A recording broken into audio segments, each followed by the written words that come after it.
Sorry, I'll mute myself.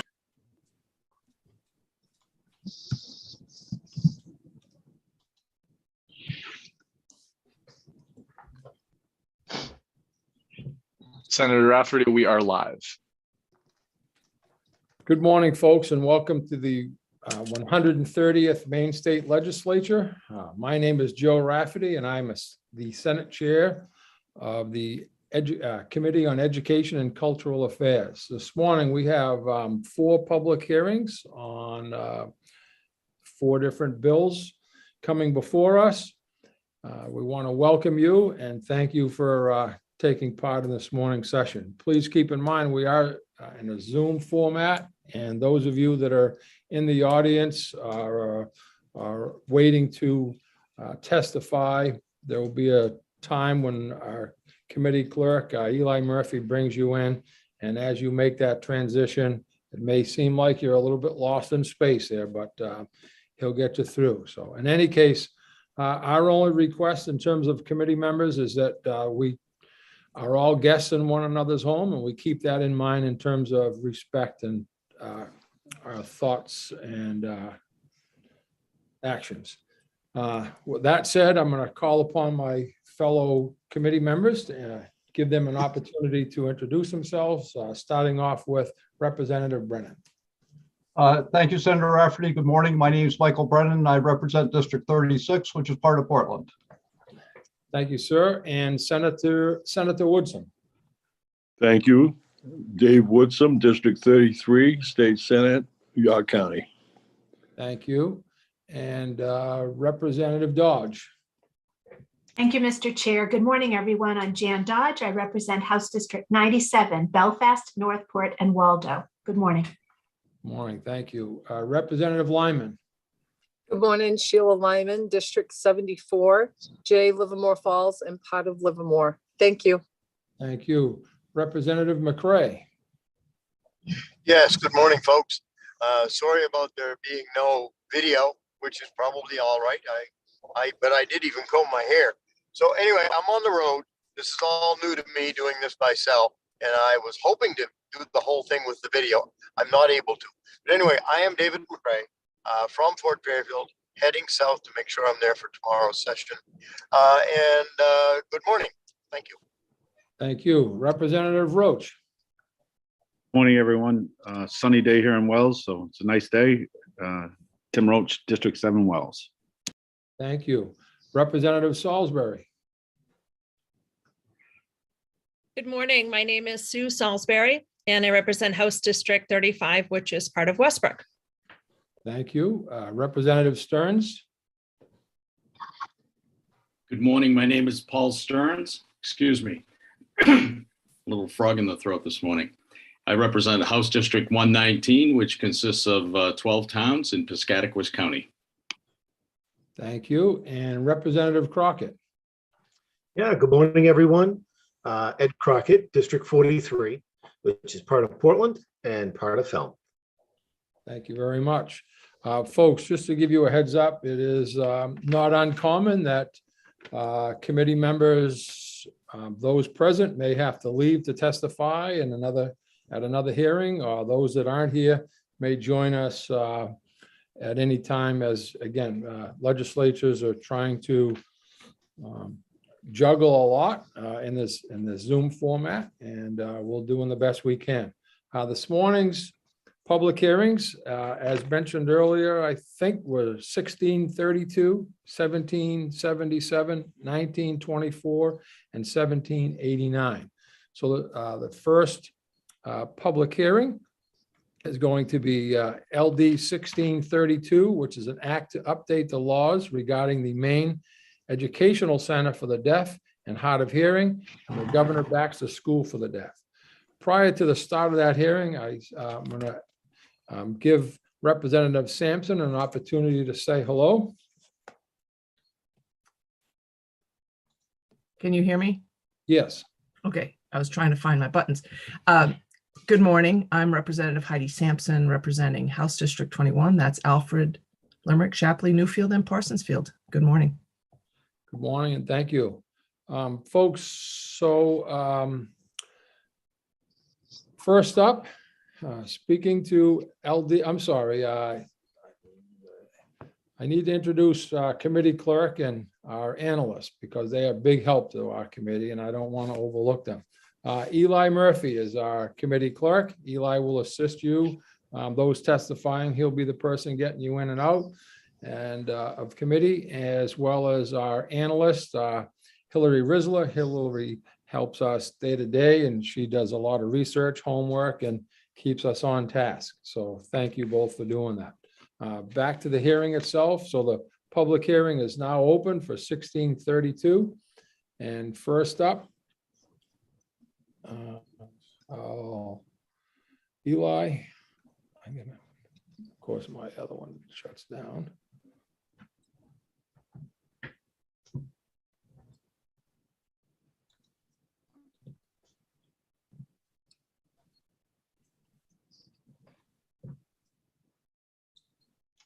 Should be moving over now.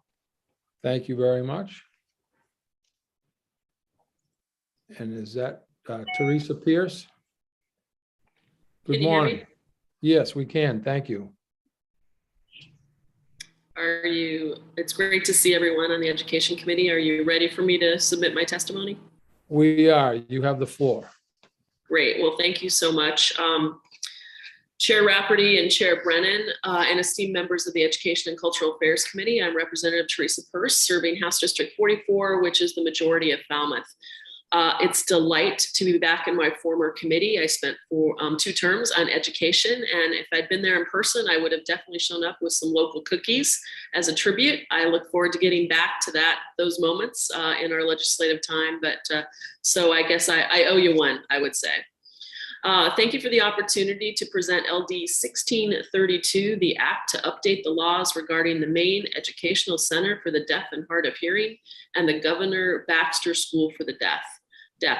The mission of the Educational Center for the Deaf and Hard of Hearing and the Governor Baxter School for the Deaf is to provide state-of-the-art services to children and youth who are deaf and hard of hearing, their families, and learning communities throughout the state. As members of this committee know, this is an invaluable resource and critically important institution to our state. When the organization asked me to submit a bill that would update Chapter 20-A, Title 20A, Chapter 304, which governs the Maine Educational Center for the Deaf and Hard of Hearing and the Governor Baxter School for the Deaf, I was more than happy to do so. They are in my district and I strongly support their work. Over the past year and a half, those initial conversations, leadership of the MECDHA/GBSD, it's such a mouthful, has worked with stakeholders and has crafted the proposal amendment before you today. I want to just pause and make sure that you're aware that there's a full amendment to this bill. When we originally submitted this bill in the early days of the 130th, we came to realize that work was not complete or adequate, and they went back to work and with the great help of Hillary have put together an amendment for your consideration. That was posted last week, and the opportunity, hopefully maybe some members have had the opportunity to see that, but I want to make clear that and hope that we're all looking at the same thing during this time. And I attached that in my testimony as well. Karen Hopkins, the executive director of the MECDHH/GBSD, is here today to walk you through the proposal, as are other people. They've worked very hard with numerous stakeholders. Their team are the experts here. They understand where the institution has come from, where it's trying to head, and why we need some updated language around that. So I look forward to hearing from them directly. I appreciate your consideration, and I, of course, am happy to attend the work session and work with any and all of you as we try to move this forward. Thank you so much. Thank you very much, Representative. Do we have any questions at this time, folks? Seeing none, thank you very much for being with us this morning. You have a great day, and I hear a lot of promises about these goodies. I'm looking forward to actually digging into some that come. Thank you. I know. Let's get back to that, right? So, yes, thank you. Thank you all. I appreciate it. Great to see everyone.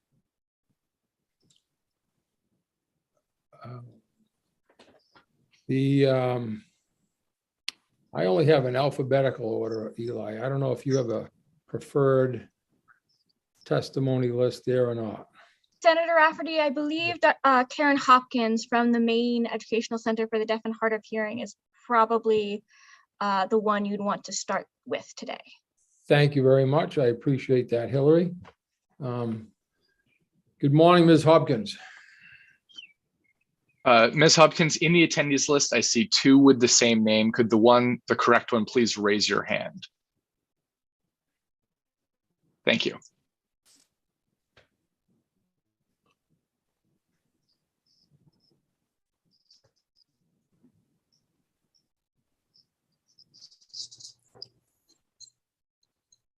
Okay, we ready? Yes, we are. Thank you.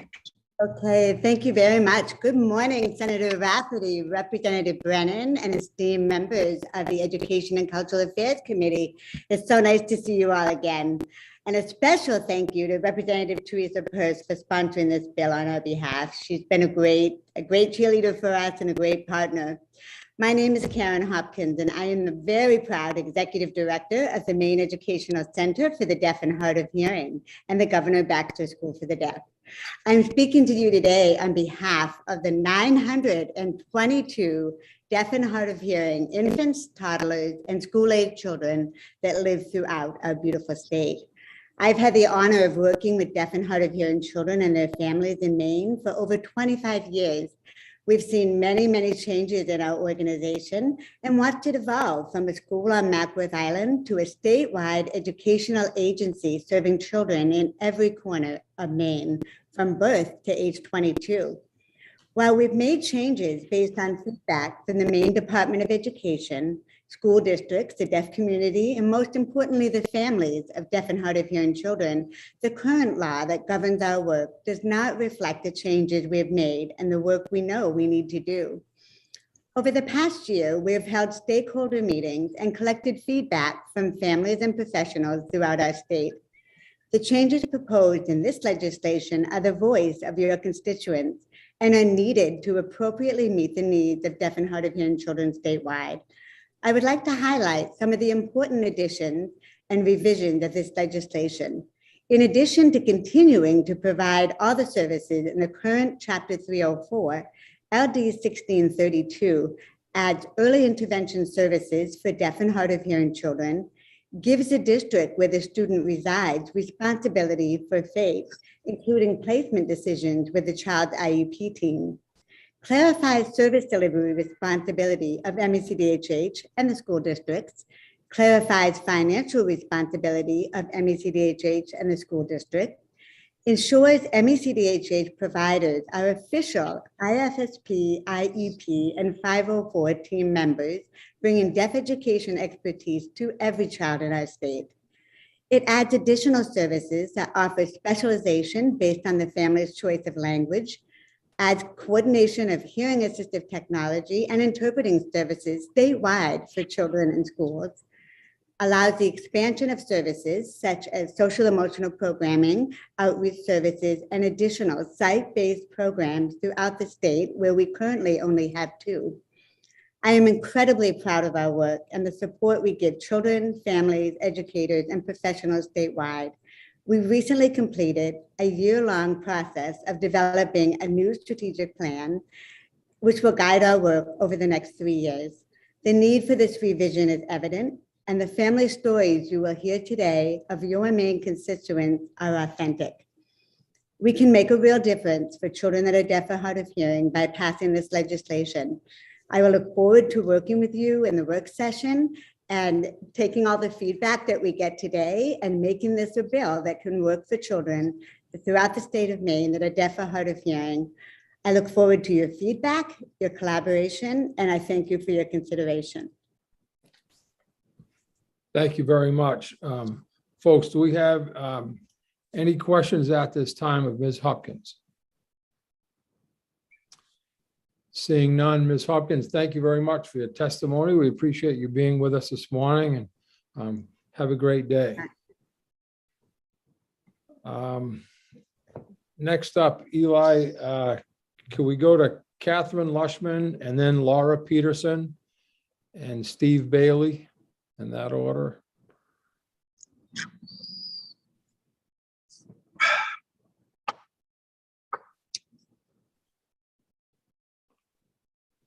And this is the interpreter speaking. We're going to be switching out now. So if you can ensure that Margaret, okay, she's on the screen.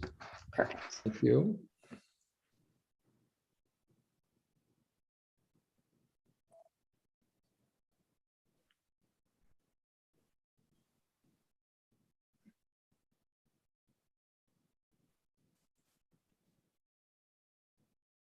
Is Catherine with us?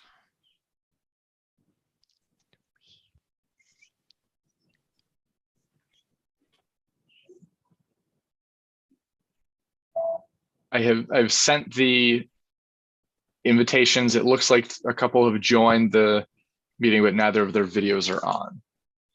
Okay, how about Laura Peterson?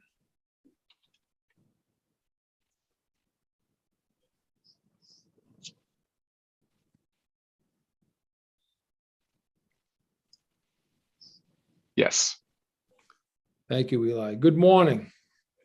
Good morning. Yes, hi, I am Laura Peterson and would be happy to start if Kathy Lushman is not ready. We haven't found her yet, so why don't you kick us off, Laura? Thank you. Okay. Senator Rafferty, Representative Brennan, and distinguished members of the Joint Standing Committee on Education and Cultural Affairs. Good morning. My name is Laura Peterson. I am a resident of New Gloucester, and I am in support of LD 1632. My son, Oscar, or Ozzy, as we often call him, is deaf and has been receiving services through the Maine Educational Center for the Deaf and Hard of Hearing since he was about 4 months old. He is now 6 years old and attends kindergarten. The Maine Educational Center for the Deaf and Hard of Hearing, or MECDHH for short, has been an integral part of our lives and community for Ozzy for 6 years now. As an infant, Ozzy and his older brother and I attended parent-infant-toddler group programming on Mackworth Island. This was our family's first introduction to American Sign Language, deaf professionals, speech and language professionals, and families with their own deaf and hard of hearing children and infants. This allowed our family to have exposure to these areas of need and information in a warm and welcoming environment where learning through play and connecting with other parents was easy. When Ozzy turned 3, he attended the incredible preschool program on the island and had deaf and hard of hearing peers to learn and grow with, and deaf and hard of hearing professionals as role models. These two pieces are critical to a deaf and hard of hearing child's social and emotional development. Programs such as these early intervention programs on Mackworth Island need to be fully supported and expanded to different parts of our rural state to reach all of Maine's deaf and hard of hearing children. This past year, Ozzy began kindergarten at the East End Community School, site-based program in Portland. Every day, Ozzy is picked up and driven to school with 2 of his deaf peers. He starts his day immediately being immersed in ASL with his friends. He then spends his morning in the deaf and hard of hearing classroom with talented and specially trained teachers of the deaf and educational technicians. Later on, he moves into the mainstream classroom with typically hearing peers and uses an interpreter as well as hearing aids and other technology to help him access his education. All of this is to say, it takes a team of highly specialized staff, technology, and organization to ensure that my son and others like him have access to their education. The support of MECDHH's many professionals and programs have been crucial to our son's health and happiness. MECDHH provides great services for our deaf and hard of hearing children and has a staff of incredibly dedicated, highly skilled professionals who do what they do because they love our kids and the work is so important. In order to fully support Maine's deaf and hard of hearing children and their families, we need to bolster and expand our programming, bring our buildings and facilities up to modern standards and technological advancements, and increase our reach to give all students across Maine the education and opportunities that they deserve, regardless of where they live. I hope that you will join me and support LD 1632. Thank you for your time. Thank you very much, Ms. Peterson. Do we have any questions, folks? Seeing none again, thank you very much for being with us and for your testimony. Thank And you for good luck having us. with Yeah, well, good luck to Ozzy. Thank you. You're welcome. Next up, Eli, did we find Catherine Lushman? I believe so, yes. Thank you. And then after Yes. Catherine, we'll go to Stephen Bailey. Yes, and this is the interpreter. I'll be interpreting into English. Miss Lushman, one moment. Good morning, everyone. Thank you so much for allowing me to testify regarding this important bill. My name is Catherine Lushman. I have worked at the center since 1996. That is close to 26 years. It's hard for me to believe. I have been a part of Mackworth Island all these years and all the programming. Our services, our programs, our staff serve children all over the state of Maine. The entire state of Maine. We have early intervention services. We have programs such as the preschool here on the island. We have our community school at East End. We have a collaborative cohort in Portland High School. We have cohorts in the middle schools in Portland. As I am now the coordinator of the Mackworth Island and East End programs. In the past, I've been an ASL specialist as well as my many other roles. Looking at the changes over my tenure here at the Maine Educational Center for the Deaf and Hard of Hearing, I see that we have so many needs and so few resources for our deaf and hard of hearing children throughout the state of Maine. We need to continually keep in mind that our children are all over the state. As my roles have changed and I've put on different hats and seen different parts of our programming, I'm seeing those needs even more clearly. Our site-based programs, we need to expand on them, make sure that they're robust so that we can support our deaf and hard of hearing children through language, through education, through cultural awareness. This is a unique program. We offer a unique service. We have staff who are specialists in their field, and we need to support them in whatever way we can. And I think this bill will achieve that. Thank you so much for your time today, and I'm ready to take questions if there are any. Thank you very much. Folks, do we have any questions at this time of Ms. Lushman? Seeing none, Ms. Lushman, thank you very much for your testimony and for being with us this morning. And also for You're your very work. welcome. Thank you for all the work you're doing. You're so welcome. Thank you and good morning. Next up, folks, I have Stephen Bailey, and then I'm going to go just alphabetically off my list. I think Alan Cobb Lewis will follow Mr. Bailey.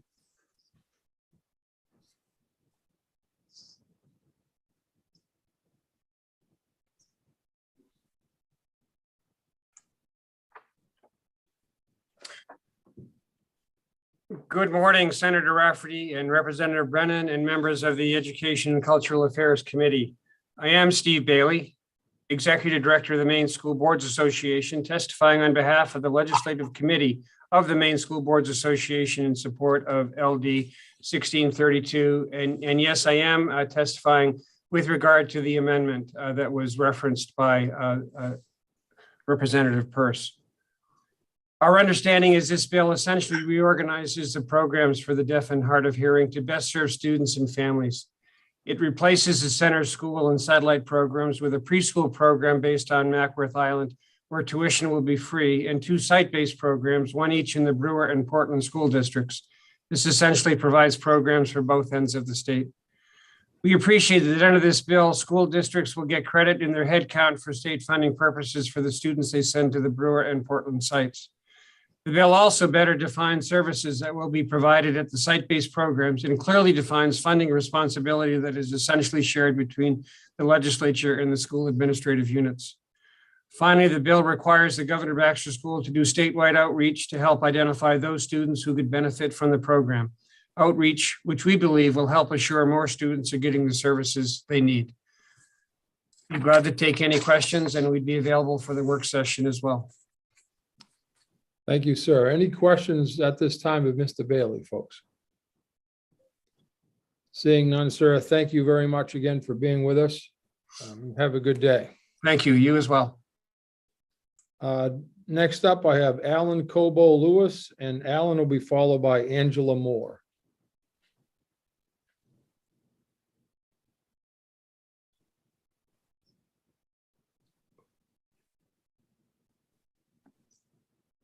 Senator Rafferty, if this is the interpreter, if I could ask people when they're reading to please just keep in mind to take a breath every once in a while. Thank you so much. Maybe between paragraphs. Thank you. Are you ready for Mr. Chairman? Yes, I'm sorry. Yes. Oh, no, it's fine. Yeah. I lost you during the transition from to panelists. Chairman Rafferty, Chairman Brennan, distinguished members of the committee. My name is Alan Cobo Lewis. I live here in Orono. I'm director of the UMaine Center for Community Inclusion and Disability Studies at UMaine. CCIDS is Maine's federally funded University Center for Excellence in Developmental Disabilities. That's our acronym is pronounced USED, authorized by the Federal Developmental Disabilities Assistance and Bill of Rights Act of 2000, or DD Act. I'm not going to go through all the language in my testimony, but basically we're authorized under the DD Act and Board of Trustees policy to testify as a USED, but I'm not testifying for the university or for the University of Maine system as a whole. The changes that LD 1632 proposes to statute, including the refinement of its statewide responsibility and inclusion in early intervention, are reasonable and calculated, especially to address the needs of Maine's rural areas. Mr. Bailey mentioned, the outreach, the programs as far as Brewer, in general statewide outreach responsibilities. Otherwise, especially schools in rural areas could have inadequate support from personnel specializing in education of students who are deaf or hard of hearing. I'm going to take a breath as requested by the interpreter before making some suggestions about the bill. I recognize from Representative Peirce that the amendment that you have is more recent. When I prepared the written testimony, I thought it was older. So I'm going to modify the suggestions. So the first one is that, number one, on page 3, lines 10 to 15 of the LD that of the original bill, schools are empowered but no longer required to invite a program administrator from the center/school to a team meeting, to an IAP or 504 meeting, at which a placement involving the center or the school is being considered, and responsibility to determine whether the student's needs can be served within the existing programs is shifted from the team to the school center. And having spoken with Ms. Hopkins after I wrote the testimony, she pointed out that the bill does say that it remains the responsibility of the IEP team to determine what the placement should be. And I think that's absolutely correct. So I think on the bill as proposed, it's on line 739 on page 3. I think that's right. There's some language later on which basically says that instead of being required to be a member of the team, the administrative personnel from the center can be invited to the team, but regardless of whether they're invited, they basically get to decide if the school can serve them. And I think that's the language that I wasn't sure about. And Ms. Hopkins did clarify that I think it's really about essentially documenting what the needs are so that the school, if for example, the school is over census, can go back to the legislature and articulate the needs, the budgetary needs that the school needs in order to serve the need. And I think that's absolutely correct. And I would just suggest the committee may consider reaching out to the Office of the Attorney General or Disability Rights Maine just to confirm that the decision about placement continues to reside in the IEP team under the federal IDEA. So that's a suggestion about ensuring that it's okay as written, rather than suggesting that that's not okay as written, because I'm a little unsure about that. Point 2 is so regarding IEP team members, there are results from literature cited on page 2 of my testimony, indicating that there are associations among knowledge of deaf education, interaction with deaf and hard of hearing people, beliefs about placement, beliefs about access, suggesting that school personnel implementing IDEA should have specialized training in education of deaf and hard of hearing students, in greater contact with deaf and hard of hearing people. In light of these empirical results, I would suggest that the committee consider amending the bill, if it's not already in the proposed amendment, to explicitly empower schools and also explicitly empower parents to invite personnel supported by the center/school to attend IEP team meetings or 504 meetings of students who are deaf or hard of hearing, regardless of whether a placement is being considered at Mackworth Island or the site-based program in Brewer or Portland or in an in-district placement. And that the center/school be expected to budget for providing support at such IEP/504 team meetings as part of its statewide educational services or outreach, and obviously report to the legislature what the need is so they can be funded. Suggestion 3, I think, actually applies only to the bill as not to the proposed amendment. I did notice on page 4, line 30, it says that it seems to conflate board certified behavior analysts with interpreting services for extracurricular activities. And those are two separate things. The amendment actually lists those things instead of in a paragraph in a bulleted list. And so the bulleted list seems fine. But if you adopt what the revisor's office has put out as a paragraph, then you're going to want to edit it, as I suggest in the highlighted line of my testimony, to clarify those are two separate things. Last, I'm going to take a breath again. Last, number 4. Excuse me, this is the interpreter speaking, so sorry to interject. Would you mind going back on that last point again and reiterating that we got a little bit lost in that piece, if you wouldn't mind just repeating that one more time? Thank you. Sure. Number 3, you mean? Yes, that's correct. Okay.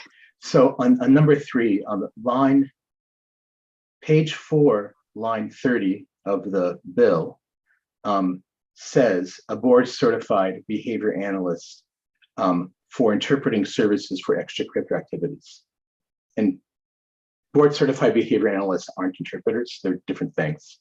And so my testimony suggests a change in wording to clarify that they're separate things.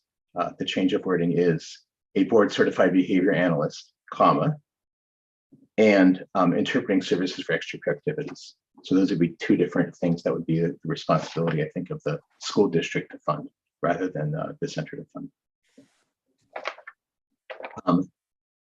And the proposed amendment lists those as bullet lists where it's already clear. The last one is number 4, which is page 5, line 13 of the bill. And in the amendment, it appears on the top of page 6. Indicates that the center /school shall fund specialized education, specially designed instruction for up to 4 weeks. The amendment actually says, I think 4 days per week. So I think the amendment is the correct one.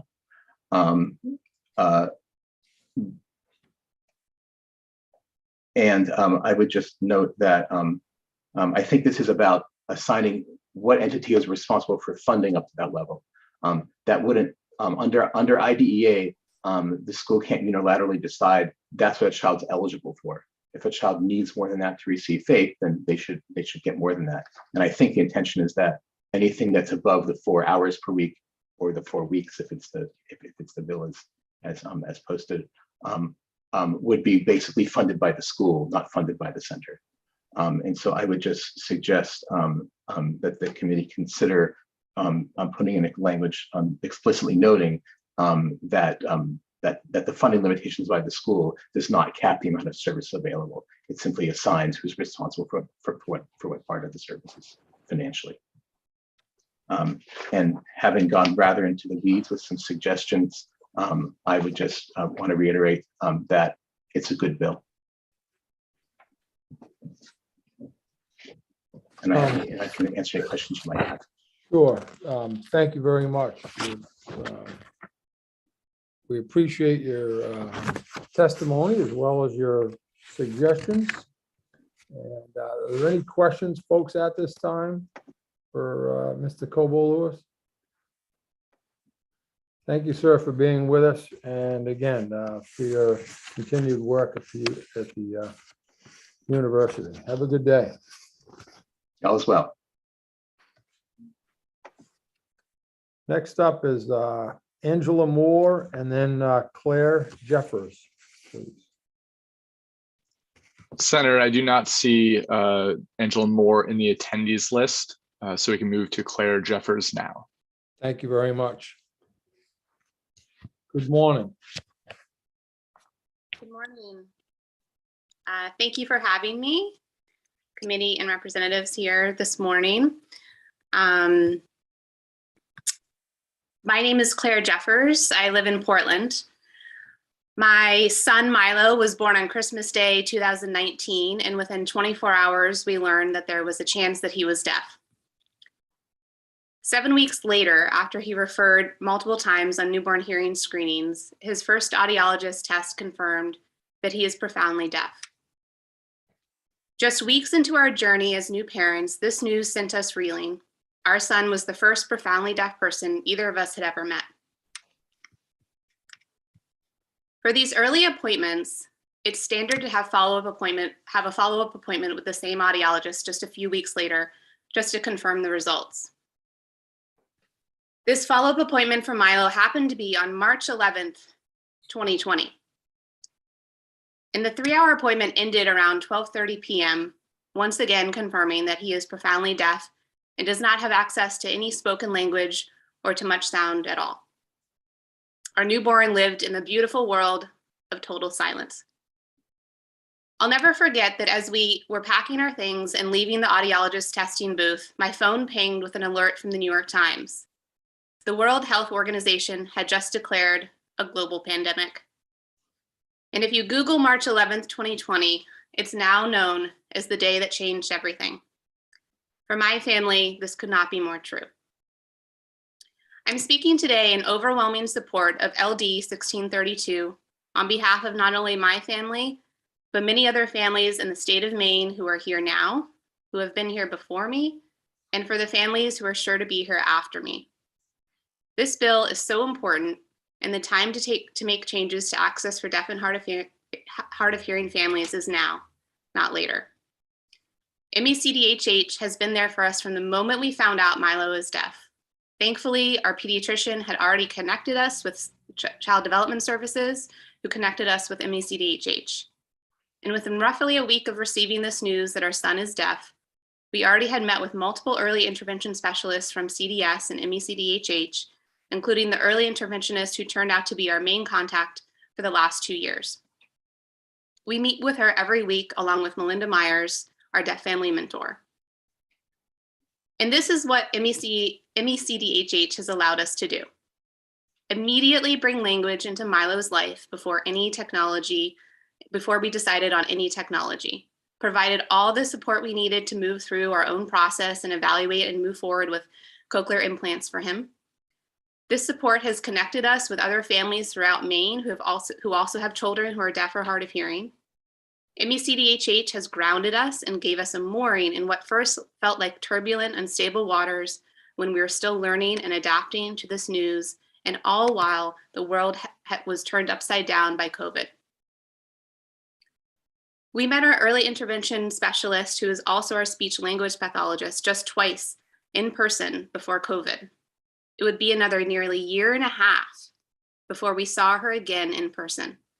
And we did not meet our deaf family mentor, Melinda, a crucial part of our support team, in person until this past summer, 2021. All of our support as a family with a deaf child for the first 18 months of Milo's life was exclusively over Zoom. You might say that my family has experienced both sides of the coin. With COVID, we felt and experienced very clearly what it's like to feel extremely isolated as a family with a deaf child, having zero in-person contact with a larger community. However, even with Zoom calls, we were extremely lucky to connect in a way we would have never been able to even 10 years ago. We also know how lucky we are to have this virtual technology, but as you all know, virtual is not the same. Families with deaf and hard of hearing children need in-person support wherever they may be in the state. They need meaningful, reliable, regular programming that support language, community, culture, identity, and overall social emotional growth. We need more programming, more opportunities to learn ASL and interact with the deaf community. We need more statewide programming no matter where you live. Milo is now 2 years old and uses 2 languages to communicate. The first American Sign Language was how my son first said mama and dada, and also trash truck, which is by far one of his favorite things in the world. His access to spoken English came later with the aid of cochlear implants. We simply would not, and Milo would not, be where he is now if not for this amazing program, MECDHH, and their amazing staff, both of which need more resources and support in order to continue their work and doing it even better so that no family or child falls through the cracks. When my husband and I bought our first home in Portland in 2019, just a 10-minute drive from Mackworth Island, we had no idea how incredibly lucky we were to live in such close proximity to such an important institution that would soon become an integral part of our lives. The increased level of support for MECDHH will ensure that in this bill will ensure that families like mine around the state can benefit from the same level of support and resources that we have, even if they aren't a 10-minute drive from Mackworth Island. It is my hope that you will support this bill and continue to support Maine's deaf and hard of hearing children. Thank you for your time and thank you for listening to my story. Thank you very much, Ms. Jeffers. We appreciate your testimony and you being with us this morning. Folks, any questions of Claire at this time? Seeing none, thank you. I'm sure sounds like Milo is doing well, and to be called mama or dada in any language is an awesome feeling. It is. Thank you. You have a great day. Next up is Dixie Herway, and Dixie will be followed by Jamie Garrett and Kristen Shorey. And good morning. Senator, we're going to go ahead and switch interpreters. Just give us one moment. Thank you so much. Sure, thank you.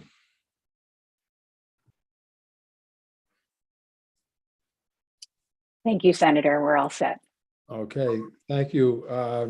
Ms. Herway, good morning. Good morning. First, I'd like to say thank you for allowing me the opportunity to be here. My name is Dixie. My husband and I are the proud parents of 3 children. 6.5 years ago, my family moved from the Washington, D.C. Metro area to Maine. And perhaps I should clarify, far northern Maine, specifically Aroostook County. Although I was excited about the prospect of moving to Maine, I must admit I was very concerned about one of our children and what impact the move might have on her social, emotional, and educational well-being. And at this point, I think it's important to add some context so you fully understand why I was concerned about our move. One of our children was adopted from China at 9 months of age. At the age of 3, we were shocked to discover that our daughter's delayed speech was not due to continual fluid in her ears, as we had previously been told, but instead was a result of permanent hearing loss. We were devastated.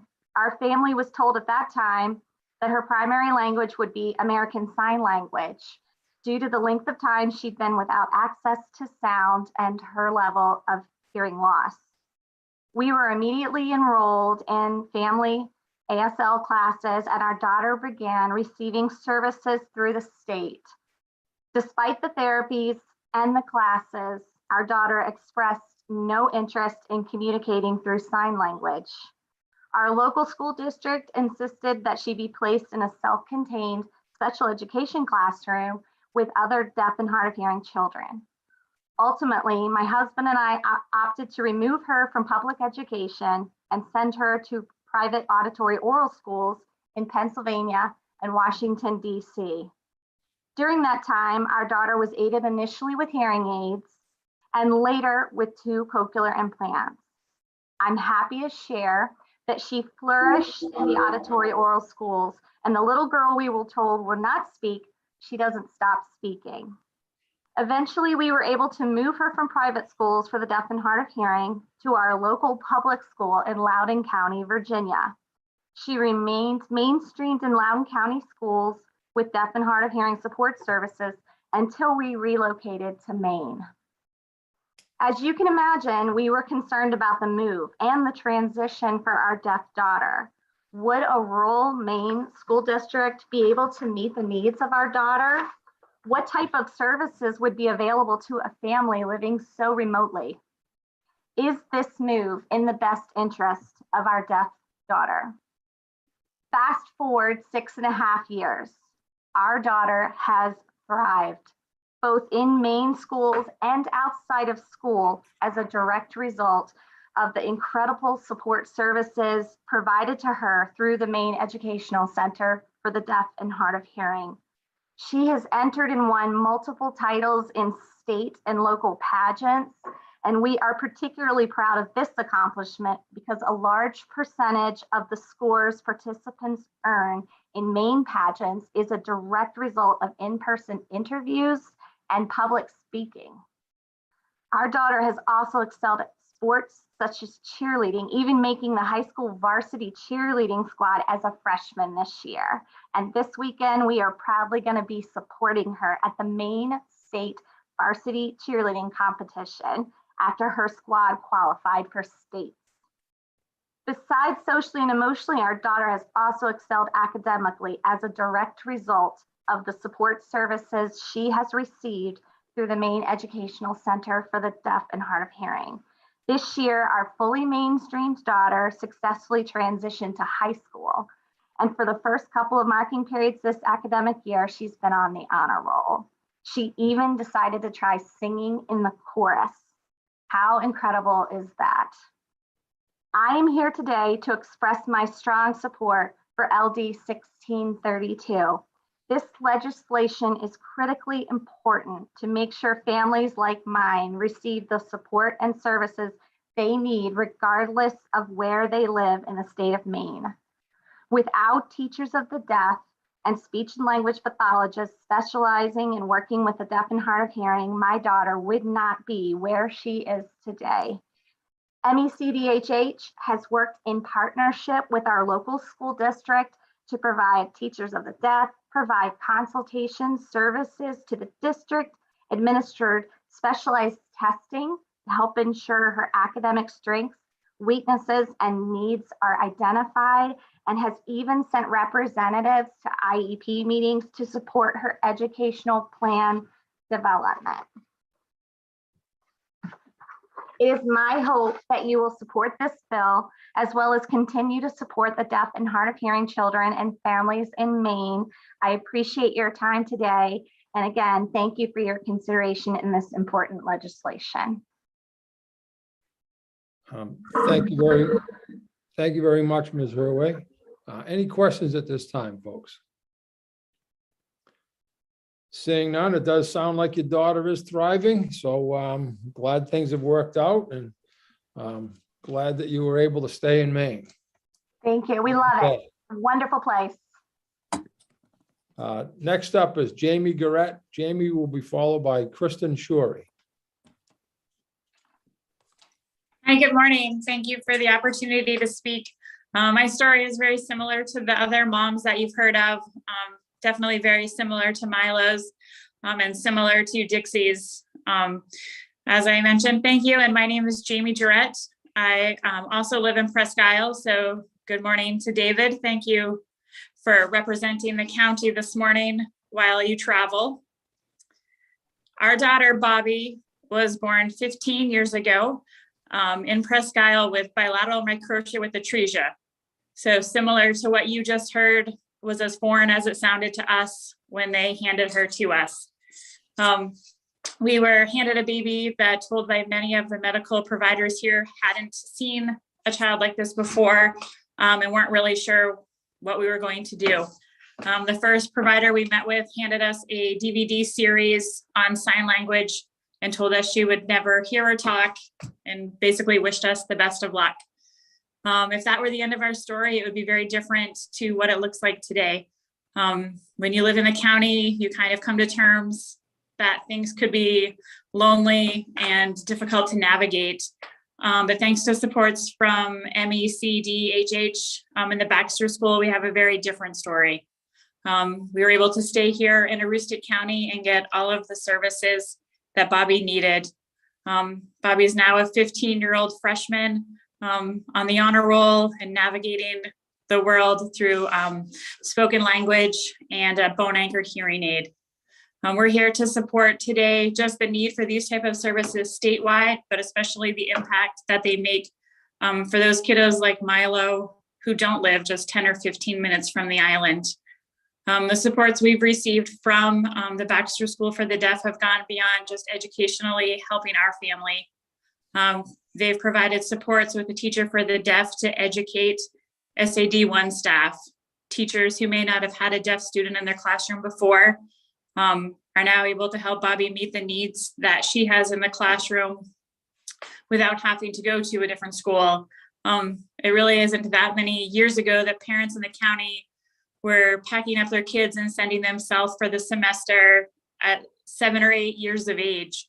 The fact that the Baxter School can come here and provide our staff and teachers what they need to help Bobby be successful here is really what public education is all about.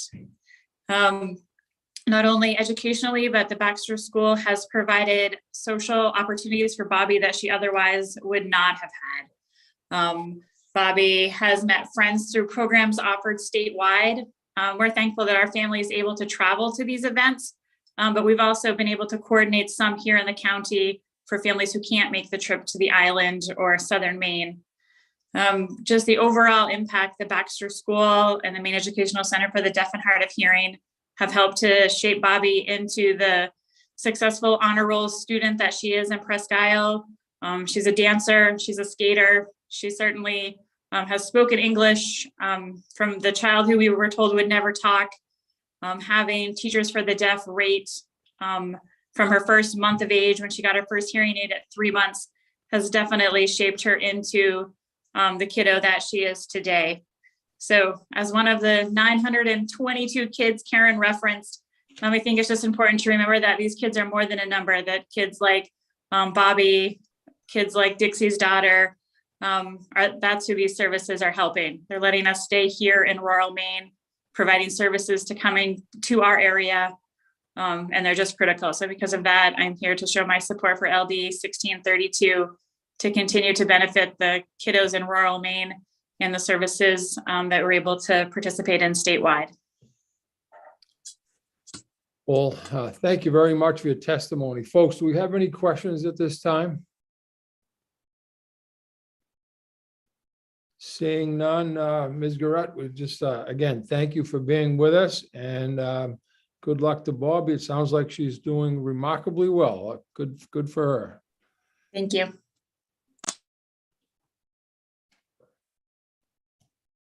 Next up is Kristen Shorey. Kristen will be followed by Laura Sweat.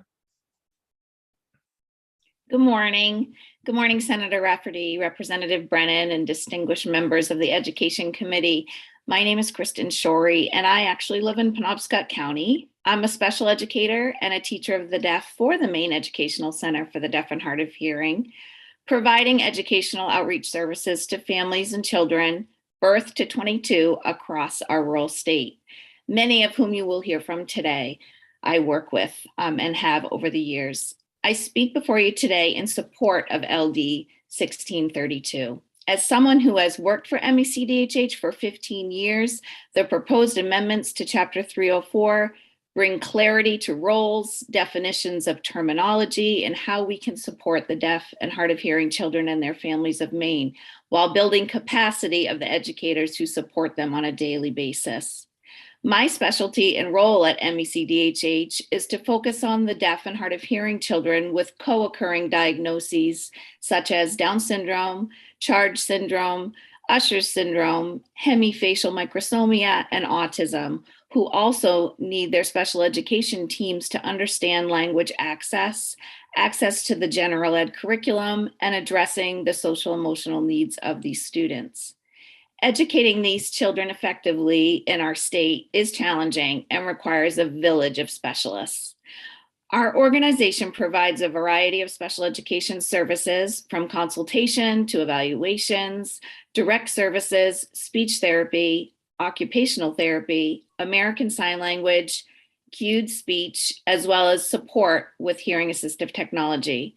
These are just a handful of the services offered to children, families, daycares, preschools, and public, as well as private schools across the state.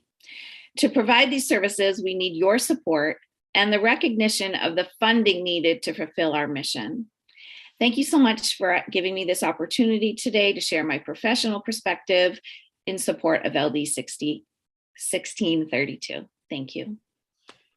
Thank you very much, Ms. Shorey. Any questions, folks? Yes, Representative Brennan.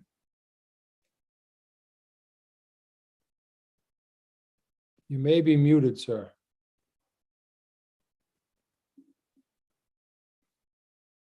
I unmute myself. Thank you, Senator Rafferty. And Ms. Shorey, thank you for your testimony. And I probably should have asked a prior speaker this question, but I'll ask it of you, and then maybe during the work session we could get further clarification. But there was a lot of work by this committee over the years to, quote, establish satellite programs in other parts of the state, recognizing that the Mackworth Island site could be geographically limiting to people in other parts of the state. So could you just tell me the distinction between site-based versus a satellite program? Yes. So at this point, we have site-based, and I think Karen spoke earlier about our site-based program, one being our preschool program at Mackworth, our East End, Lyman Moore, and Portland. So in conjunction, a memorandum of understanding with Portland schools.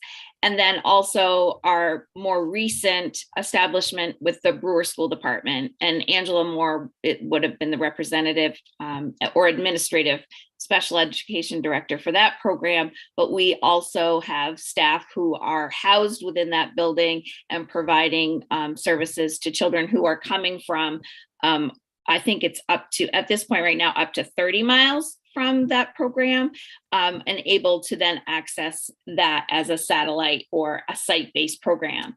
But when we have all of the other children, similar to the two moms from Aroostook, we are able to establish teams and support systems for those children that remain in their public schools so that they are able to still access their education. But we are building the capacity and knowledge of the staff who are working with them over the years to really provide the most appropriate public education, access to language. As you heard, some people are using sign language, some are using spoken language. We also have educational interpreters.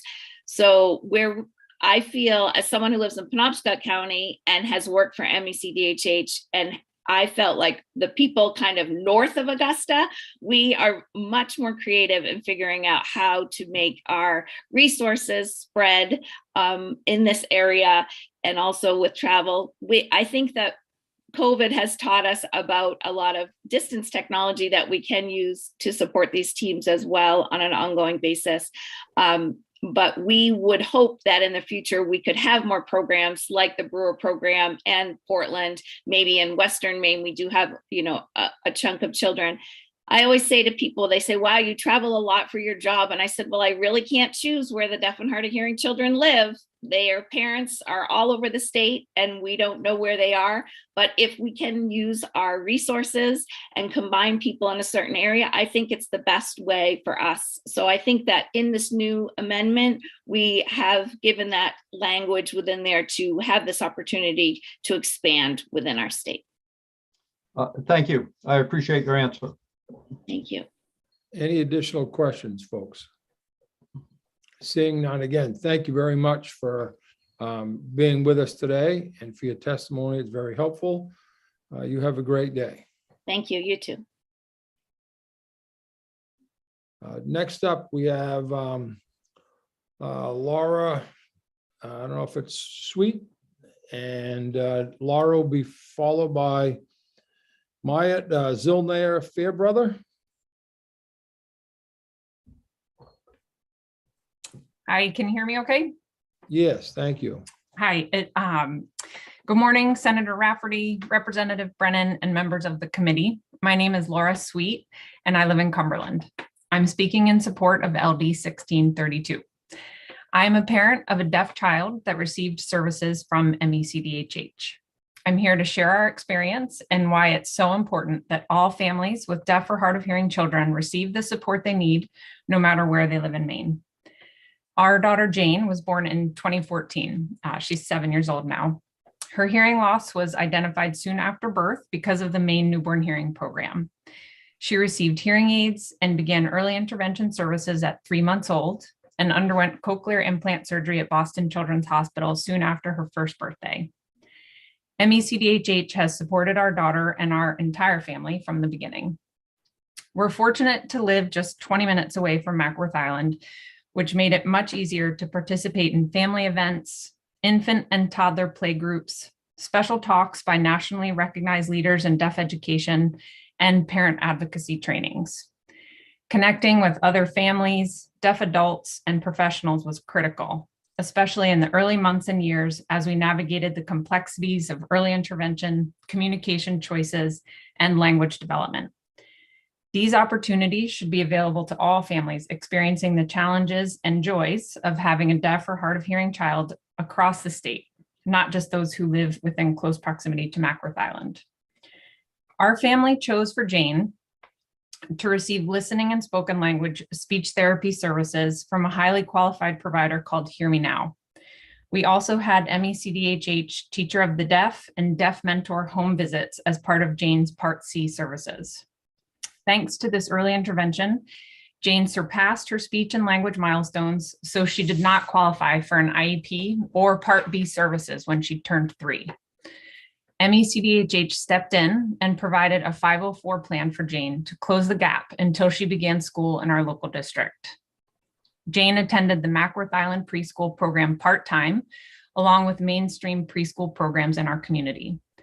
The 504 plan ensured she had the classroom hearing assistive technology, or HAT, that she needed, and MECDHH provided training and outreach services to her community preschool and monitored Jane's progress. I cannot stress enough how important Jane's experience at the Mackworth Island preschool was in terms of forming the early stages of her deaf identity and building self-advocacy skills. All deaf and hard of hearing children should benefit from similar early educational programming, regardless of where they live in the state.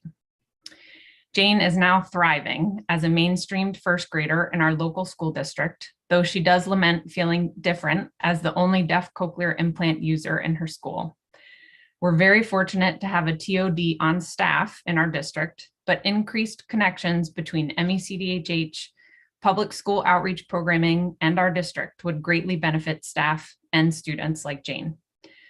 Cochlear implant and HAT technology changes rapidly, and the educational, communication, social, and emotional needs of deaf and hard of hearing students are unique. The expertise, outreach, and training MECDHH can coordinate and provide needs to be available to all school districts statewide. I hope you'll support this bill and Maine's deaf and hard of hearing children. Please feel free to contact me with questions or if I can be of any help. Thanks for having me. Thank you very much, Ms. Sweet. Yeah, any questions, folks, at this time? Seeing none, again, thank you very much for your testimony, and I hope that Jane continues to thrive. So good luck to you and her as well. You have a nice day. Next up is Myatt Zilnair Fairbrother, followed by Owen Logue and Tracy LaRue Hansen.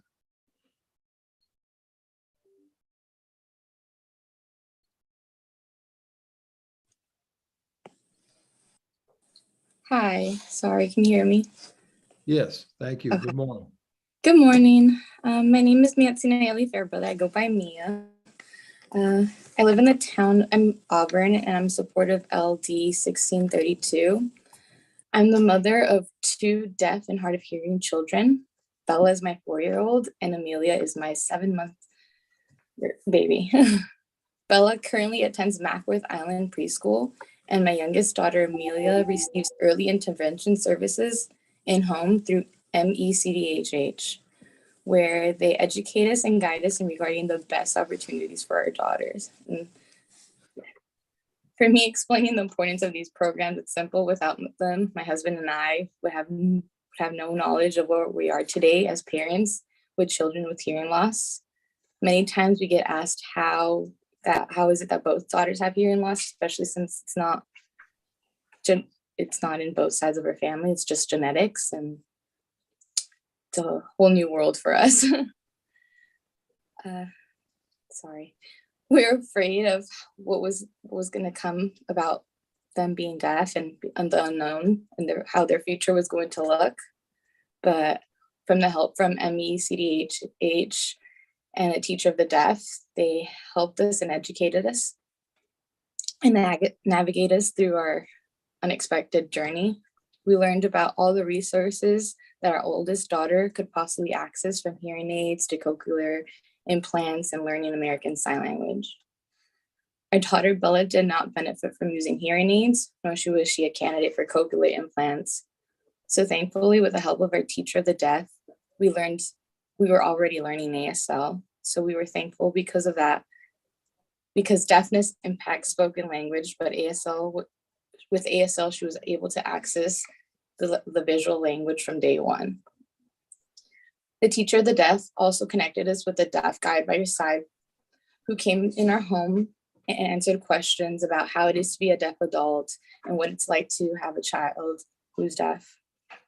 It helped us feel like we weren't alone. Having children with any disability and not having people around you that understand the same emotions can lead to a road of why me and doubt as a parent. I agree that now is the time for change. We need this change that includes Maine families. They all have the right to services no matter where they live in a rural state. With the rights of services to come knowledge, with the right services come knowledge, and that is power when it comes to deciding the educational path for our child. Each family's journeys can start one way, but end differently, like in our case. But we are thankful enough to give in this opportunity moving forward. We also need MECDHH providers by our side when it comes to IEP meetings. This helps us get an understanding of what is being said and the rights we have as parents.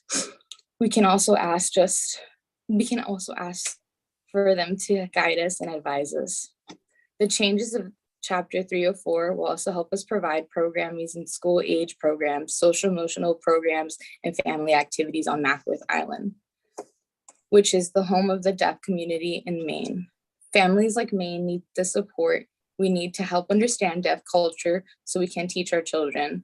We need the preschool program to help us with our children in the early years. It is important to start young so that no child is left behind. Parents need to focus on being parents, but also learn from others and seek help when going through rough development phases.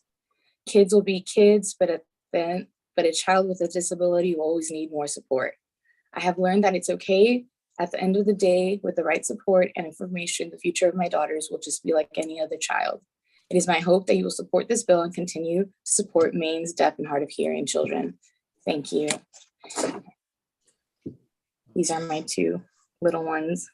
I don't know if you can see. That's Bella and Amelia. So Excellent. Thank you. Thank you for sharing that, but mostly as well as your testimony. So Thank you. Any questions, folks, at this time? Seeing none, again, thank you for being with us this morning, and good luck. We know you have challenges ahead, but it's nice to hear that you have a lot of support and you folks are managing through it all. So good luck to you. Thank you. Yeah, take care. Next up is Owen Logue, Owen will be followed by Tracy LaRue Hanson. Good morning, Honorable Senator Rafferty and Representative Brennan and fellow members of the Education and Cultural Affairs. I stand proudly in front of this committee as I was the previous Executive Director of the Maine Educational Center for Deaf and Hard of Hearing and Governor Baxter School for the Deaf. I applaud Representative Pierce and Senator Breen for meeting with myself and Karen Hopkins, the current Executive Director, for meeting with us almost 3 years ago to discuss an antiquated bill known as Chapter 304. I applaud both Representative Pierce and Senator Breen for persevering with us, along with Jill Adams from MADSEC and Commissioner Pender Macon. The previous Chapter 304 could not provide MECDHH, Governor Baxter School for Deaf, the resources to adequately provide the diverse needs of Maine's deaf and hard of hearing children from pre-K to high school. My first year in the position of Executive Director, I was forced to lay off 5 staff members. It looked like a continual spiral downward of more layoffs and providing dismal services while we were seeing increased referrals and need for more statewide services. Karen and myself were able to speak to the committee along with the Appropriation Committee to be granted additional funds to begin moving forward in the right direction. It also allowed us to create our first pilot K-5 site based in Brewer. After securing our staff, we found out that according to the interpretation of Chapter 304, deeming Brewer as a satellite program, we were now going to have to pay absorbent costs such as transportation, interpreters, costs that school districts were more than willing to pay, but weren't allowed to without being in violation. As a result, we were facing additional cuts to our entire organization. This required a request to Appropriations Committee for additional $500,000, which was granted by many of the familiar faces that I see today. I am certain that you will receive strong testimonials from special education directors throughout Maine. This brilliantly crafted bill provides clarity as to who is responsible for providing a student's free appropriate public education services. I am pleased to learn that the bill also provides a capital reserve fund to support buildings and grounds renovation to ensure that we have a safe educational setting for our children. Additionally, the provision of a special education contingency fund allows for unanticipated costs required to fulfill the educational needs of children on sites or sites. Nationally, Maine has always been viewed with great admiration, especially for its efforts to address the educational needs of all deaf and hard of hearing children in Maine without relocating to southern Maine for services. It is with amazement that we have endured such intense financial pressure over the years because of this antiquated Chapter 304 that likely should have been replaced decades ago.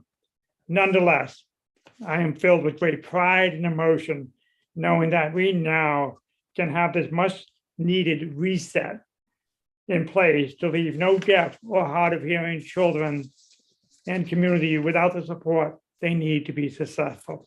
In closing, I wish to thank each of you on the committee for truly understanding and caring about how to best address the educational needs of our population. I am so honored and humbled to have been the executive director of this truly outstanding organization with a stellar staff, family, and of course, our students. Thank you very much. Thank you, Mr. Logue. Folks, any questions of Mr. Logue at this time? Sir, seeing none, just want to thank you for your testimony, but more importantly, thank you for the work that you did for the center in the past and continuing to work for it moving forward. So thank you very much. You have a great day. Thank the interpreters too. Thank you, ma'am. Senator Rafferty, we're going to switch interpreters at this moment. Hey, Thank you. I believe our last person up will be Tracy LaRue Hanson.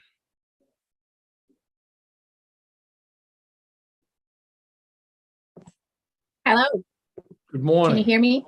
Yes, good morning. Welcome. Hi. My name is Tracy LaRue Hanson. I'm a resident of Lewiston, Maine, and I am in support of LD 1632. My daughter Avery is a rock star, and without the services that we've received, she would not be considered one of the top readers in her third grade class. She was born with bilateral sensory neural hearing loss. It's a progressive loss, so she will eventually go deaf. We don't know when. She's strictly a verbal communicator, but is rocking life at a private Catholic school in Lewiston. She receives services from her teacher for the deaf and her cute speech specialist every week. She is loved by her peers and her teachers. And because of all the services, she's just a social butterfly. She participates in everything. She's not scared to try new things. She's in every single club, every single sport. She makes high honors, every honor roll. And she's just amazing. And I really do, sorry I get so emotional. I really do contribute it to the staff at MECDHH. Without them, I don't know where I'd be. They truly have helped my family and my daughter. We are not deaf in our family. We have no history. We were completely lost when she was born. We didn't even know where to begin or what to do. And they stepped in and reassured us that everything would be okay. And really, it has. My daughter wants to be, she's not sure, either an art teacher or a veterinarian someday. And she wants to go to Bates College. And I know she's going to achieve all those things. And it's because of the foundation that she has received. She just recently took up the electric guitar. And if you've ever given a child who is deaf, hard of hearing an electric guitar, it's quite amazing. She is rocking our neighborhood. So I just wanted to let you know that we are in support of the bill, and thank you for listening. Thank you, Ms. LaRue Hanson. Folks, do we have any questions of Ms. LaRue at this time? We don't have any, but again, thank you. It sounds like Avery's doing well. I would rather hear the guitar than a set of drums, so you're probably ahead a little bit that way. But in any case, sounds like she's doing well, but more importantly, it's pretty evident that you're a very proud mom, and I'm sure a lot of her success is due to your continued commitment and that love she feels at home. So thank you very much. Folks, I believe that Eli, if I'm correct, is that the last of our testimony? Senator, that is the last that I have, yes. Thank you. If there are any questions or concerns that we need for the work session, this would be a good time to. All right, well, seeing none, just want to call the hearing on LD 1632 to close at this time, and want to thank the interpreters for being with us this morning as well. So you folks, thanks for your work and have a great day. Representative, thank you very much. Thank you so much. Bye-bye, everyone. Thank you. It's great to see everyone. Take care. Great to see you. Look forward to the work session. We have 3 more hearings this morning. I'll get the next one started, and that would be LD 1777, and that is an act to amend the laws regarding education services. Services. And that is, I believe, is Representative Martin with us this morning, Eli? He is with us. He should be moving over to the panelists now. Thank you very much.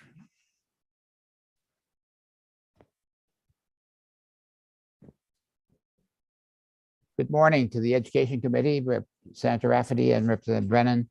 I am the sponsor of 1777. And basically,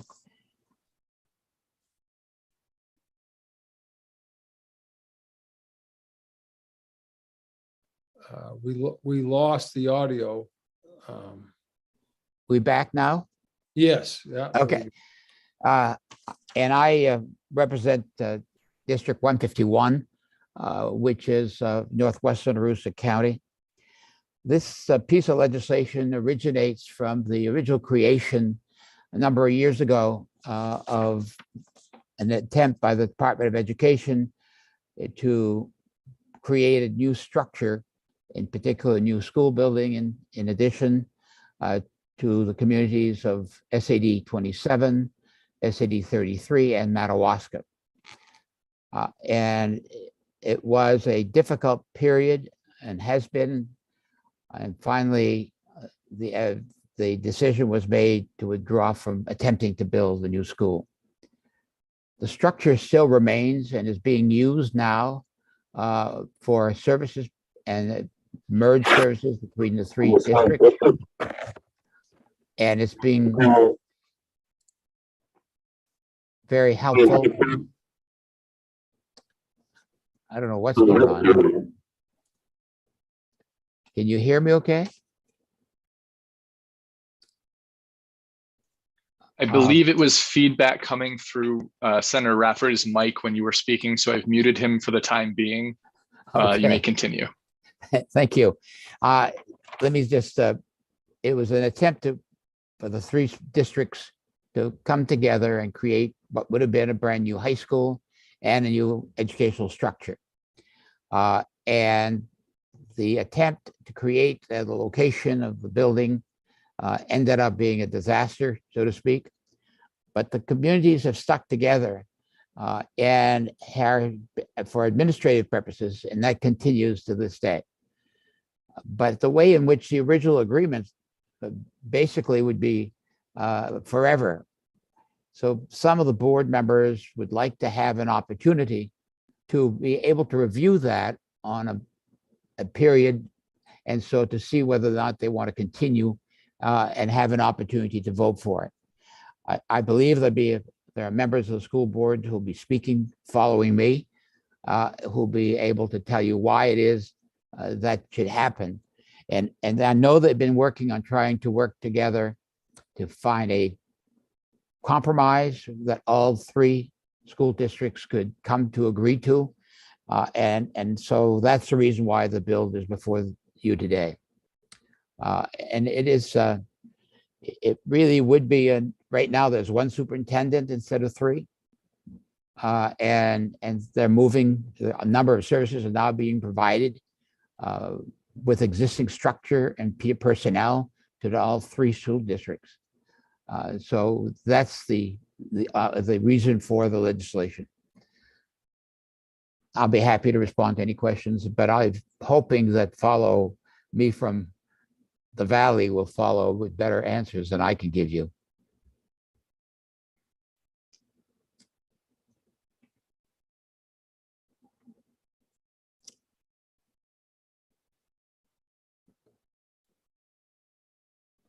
Sorry, I was muted by Eli. I don't know if I have to go in and out or not.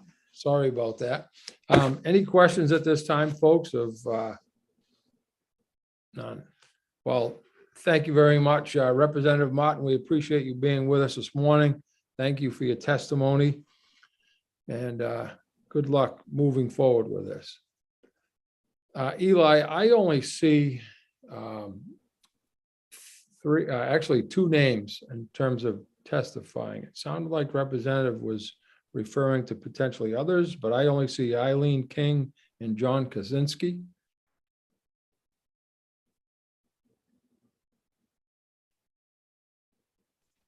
I believe that is correct. We've had a number of other written testimonies, but the only ones that I have listed to verbally testify are those two. And they are speaking neither for nor against. That is correct. Thank you very much.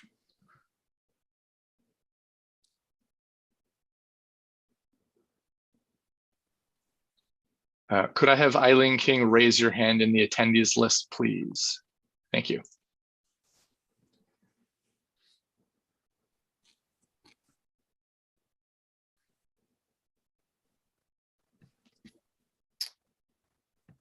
Good morning, everyone. Senator Rafferty, Representative Brennan, and members of the Educational Cultural Affairs Committee. I am Eileen King, the Deputy Executive Director of Maine School Management Association, testifying on behalf of the legislative committees of the Maine School Superintendents Association and the Maine School Boards Association regarding LD 1777. The Maine School Boards Association Legislative Committee supported a position of neither for nor against, while Maine School Superintendents Association's Legislative Committee voted to oppose. Our reasoning was similar. The bill would allow for an override of a decision that was made with voter approval, which seems to disregard local control. Under current law, the school administrative unit wants to withdraw must demonstrate that it is in the best interest of the unit and other remaining units in the service center. That process also engages the Department of Education and its commissioner in an oversight role on behalf of all parties. Under this bill, the unit that wants to withdraw notifies other members of that withdrawal, and that triggers a process that creates a withdrawal agreement. While that process may work out in some cases, there is no guarantee of a positive outcome. In fact, the bill contemplates disruption and addresses the expectation that an outside arbitrator may be needed. The guardrails in the current process for districts joining together or splitting apart are there to protect the best interests of all parties involved, including students, parents, staff, and taxpayers. Those guardrails should be maintained. Agreements already exist in service centers outlining how member school districts can withdraw. The language below, for example, comes from an interlocal agreement provided by the Great Falls Regional School Service Center in the Lewiston-Auburn area. It reads in part, any member may withdraw from the Regional Service Center effective at the end of a fiscal year, provided that the withdrawing members satisfies applicable state law and gives written notice to the Board of Directors no later than November 1st, preceding the end of the fiscal year. And there is similar language in other agreements. In fact, in the agreement for the service center that I was part of putting together prior to leaving my district to go up to MSMA, we did have a withdrawal process. That process was determined by the school units that were involved. School boards were involved, and it was based on voter approval. It also allowed an exit and a withdrawal plan that was timely and was fair to all the parties involved.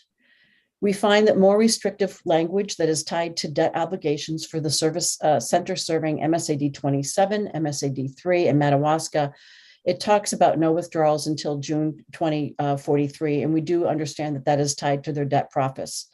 In talking to the superintendent in one of those areas, it was his recommendation that they amend their service center agreement with the districts and look at what the withdrawal process could look like, and that could be done in that area and not impact all the other 12 regional service centers in the state of Maine. Thank you, and I'd be happy to answer any questions.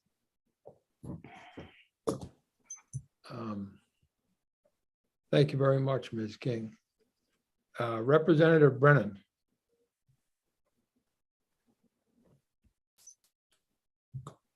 Thank you, Senator Rafferty.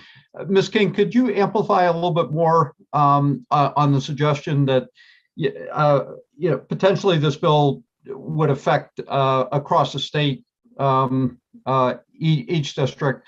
How would this particular situation? How could this particular situation be resolved without affecting that provision across the state?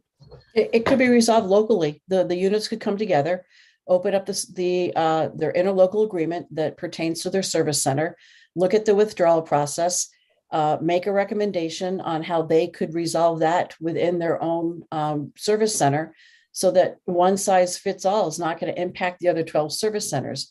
Every service center has their own withdrawal agreement based on what the school boards and the superintendents came together. It's an interlocal agreement, which is a binding agreement. So I'd hate to see one situation impact the withdrawal agreements of 12 other service centers that were developed and voted on by the local districts that are involved. So if this service center were to come together and open up their interlocal agreement, they believe they could amend their withdrawal agreement and maybe come up with a revision that will be, on the steps of how they could withdraw from the service center. Okay. And just a quick follow-up, Ms. King, if they were to pursue that, and I think Representative Martin alluded to the fact that there might be conversations moving in that direction, would that mean that you wouldn't need legislation in order to have that discussion locally and arrive at that compromise? No, you would not. That would be based on their interlocal agreement that they would open and amend. Okay, thank you. Thank you, Representative. Representative Salisbury has a question. Thank you, Mr. Chair. Ms. King, can you just confirm? I think you just said that there's 12 service centers right now. Okay. Correct. In the All state right. of Maine. Yep. In the state, yeah. All right. Thank you. And I think in our testimony, there's a link. I think if you go to that link, it will take you to those 12 different centers. Great. Thank you very much for that. Sorry. Any additional questions, folks, at this time of Ms. King? Seeing none, again, thank you very much for being with us this morning. We appreciate your testimony as always, and you have a great day. You too, sir. Next up will be John Kaczynski. John is also speaking neither for nor against. Thank you, Senator Rafferty, Representative Brennan, and other members of the Education and Cultural Affairs Committee.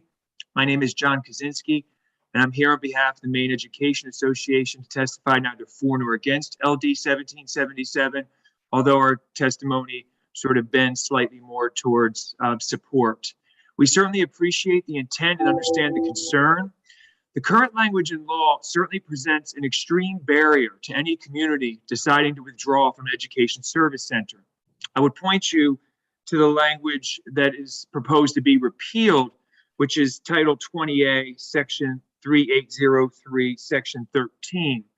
The current language requires the withdrawing unit to convince the commissioner that the withdrawal is in the best interest of the withdrawing unit and all other remaining units. That's obviously an extreme barrier. And I think this is distinct from what I heard Ms. King bring up earlier, because the bill before you doesn't attempt to interfere with the interlocal agreement process, I would argue.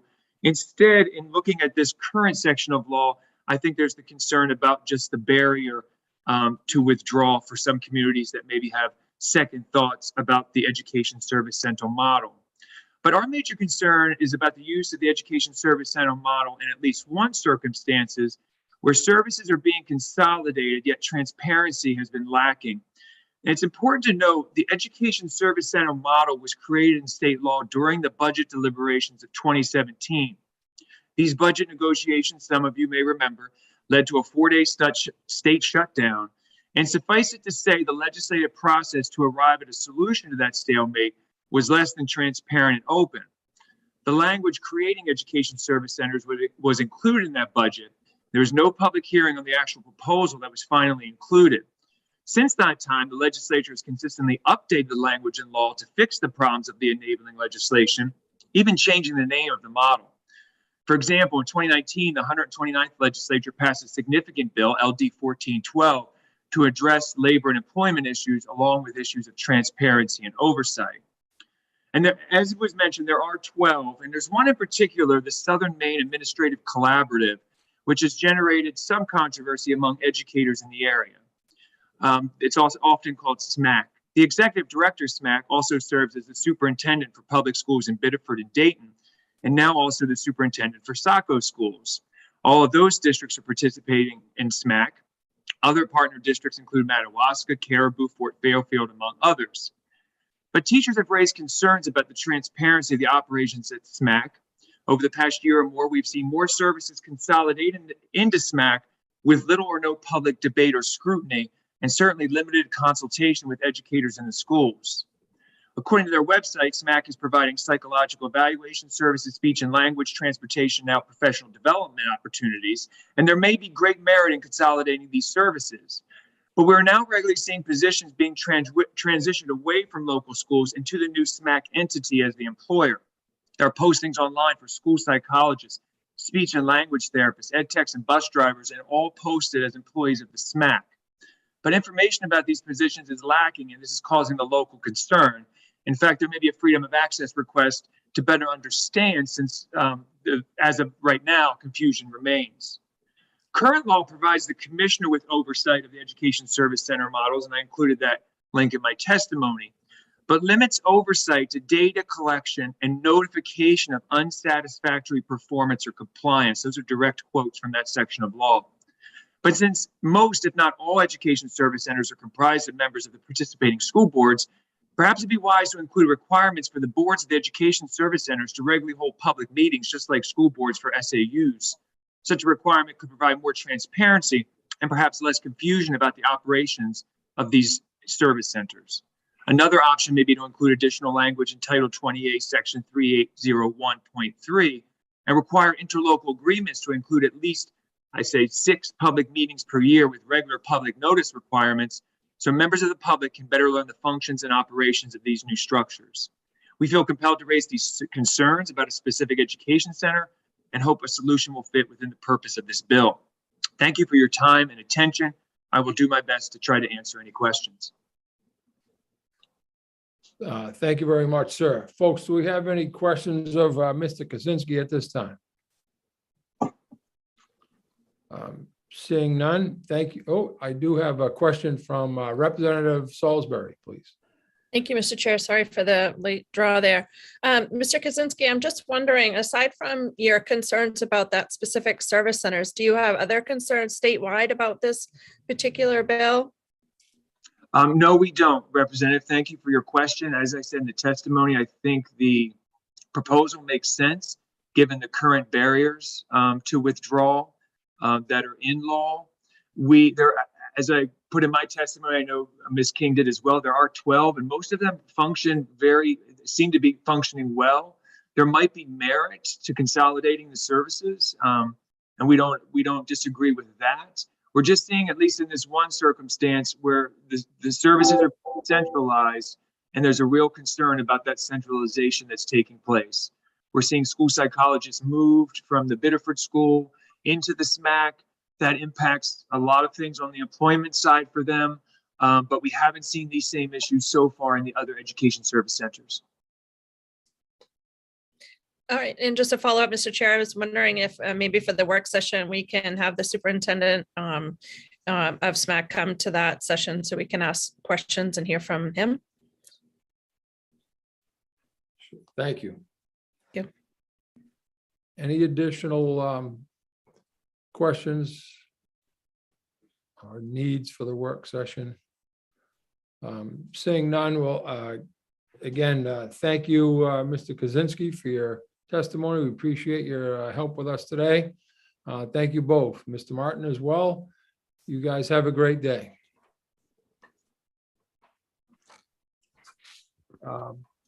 That'll bring the public hearing on LD 1777 to a close. And we do have 2 additional public hearings this morning. And I am going to, at this time,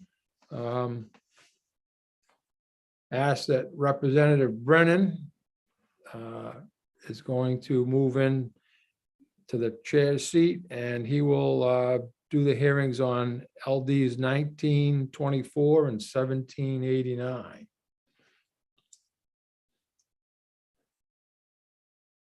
Thank you, sir, for doing that. Thank you, Senator Rafferty.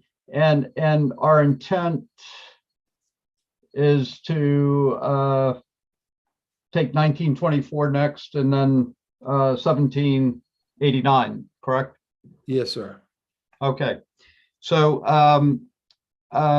we will officially open the public hearing on LD 1924. And I believe that Senator Jackson, President Jackson is with us to present the bill.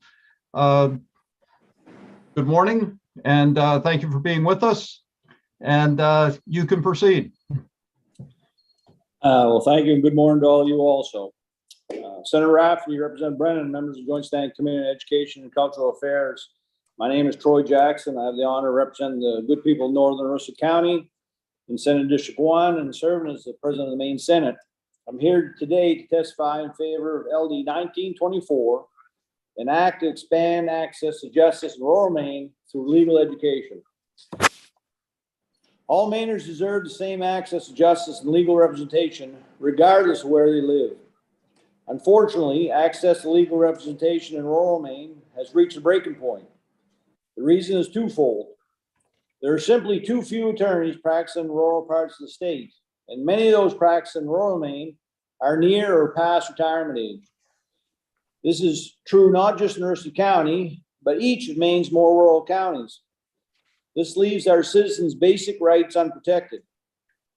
According to the Board of Overseers of the bar's latest annual report, there are a total of 72 attorneys practicing law in Aroostook County, an area that covers 6,828 square miles. To put that in perspective, that means there's one lawyer for every 942 people in the county. The situation is only expected to get worse. Half of the practicing lawyers in Aroostook County are over the age of 60, and a quarter are over the age of 70. In Cumberland County, it's an entirely different story. The number of attorneys registered to practice in Cumberland County is greater than the number of registered attorneys working in the remaining 15 counties combined. These statistics speak volumes about access to justice and legal representation in the state. Both the U.S. Constitution and the Maine Constitution grant Mainers the right to legal counsel, due process, and equal protection under the law. However, these rights mean nothing if citizens don't have the resources to access them. That's why I've introduced LD 1924. This proposal seeks to address the inequity in our justice system by increasing access to legal counsel in rural parts of the state and building a pipeline for the future. The bill will allow the University of Maine School of Law to open a satellite legal clinic in Fort Kent. Funding will pay for oversight, administration, and student stipends. This hands-on opportunity will expand access to free legal aid for Mainers in need. It also serves as a recruitment tool to attract younger attorneys to rural parts of the state. By participating in this legal clinic, these attorneys will get to experience the benefits of living and working in smaller, close-knit communities, and possibly choose to permanently relocate in the future. The program will hopefully encourage young people in Aroostook County to pursue a career in law by highlighting the need for lawyers in the area and creating an opportunity for students that have gone off to law school to return home. The idea is for LD 1924 to establish a 3-year pilot project in Fort Kent. It's my hope that this is just the beginning. Depending upon the success of the pilot program, the Maine legislature will have the opportunity to duplicate this program and expand access to legal representation in rural counties across the state. As lawmakers, we often talk about making sure working Maine families in rural areas aren't left behind. This is an opportunity to match our words with action. Legal representation is right, not just a luxury for the elite. With this bill, we can begin to close the justice gap and better protect the unalienable rights of our constituents. I want to thank you all for your time and consideration this morning. I also want to thank Toby Jondro, who's one of the few lawyers that we do have in the Valley. Toby was the person that actually reached out to me to begin with and explained to me how something like this could work. And I'm obviously very happy that he did that. I actually think it's a great idea. And I've had great conversations since then. I also want to thank Dean Softly for partnering with me on this effort and for her commitment to protect the rights of all Maine citizens. I hope the committee will join us in supporting this bill. I also want to say that, I do very much understand that this is a statewide problem, and my hope is that this can be something that will work and that we can replicate it in other parts of the state. I had someone comment to me from Presque Isle, goes to the University of Maine-Umpie. They were hoping that somewhere in the future, something like this could be done there. I don't know. I mean, I'm happy for Cumberland County. I really am. People leave my area and go to school in Portland and decide to stay there.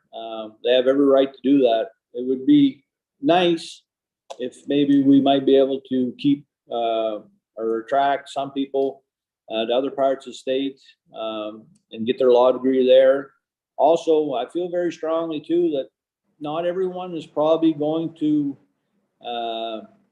make that trip to go to Southern Maine, and that means some people probably lose the opportunity to become lawyers across the state because they don't leave and make that trip. And so the more opportunities that we give in our campuses across the state, I think the better chance we may have to have people pursue these careers, or at least give them the opportunity to pursue these careers. So with that, I'll take any questions, and thank you for the committee's indulgence.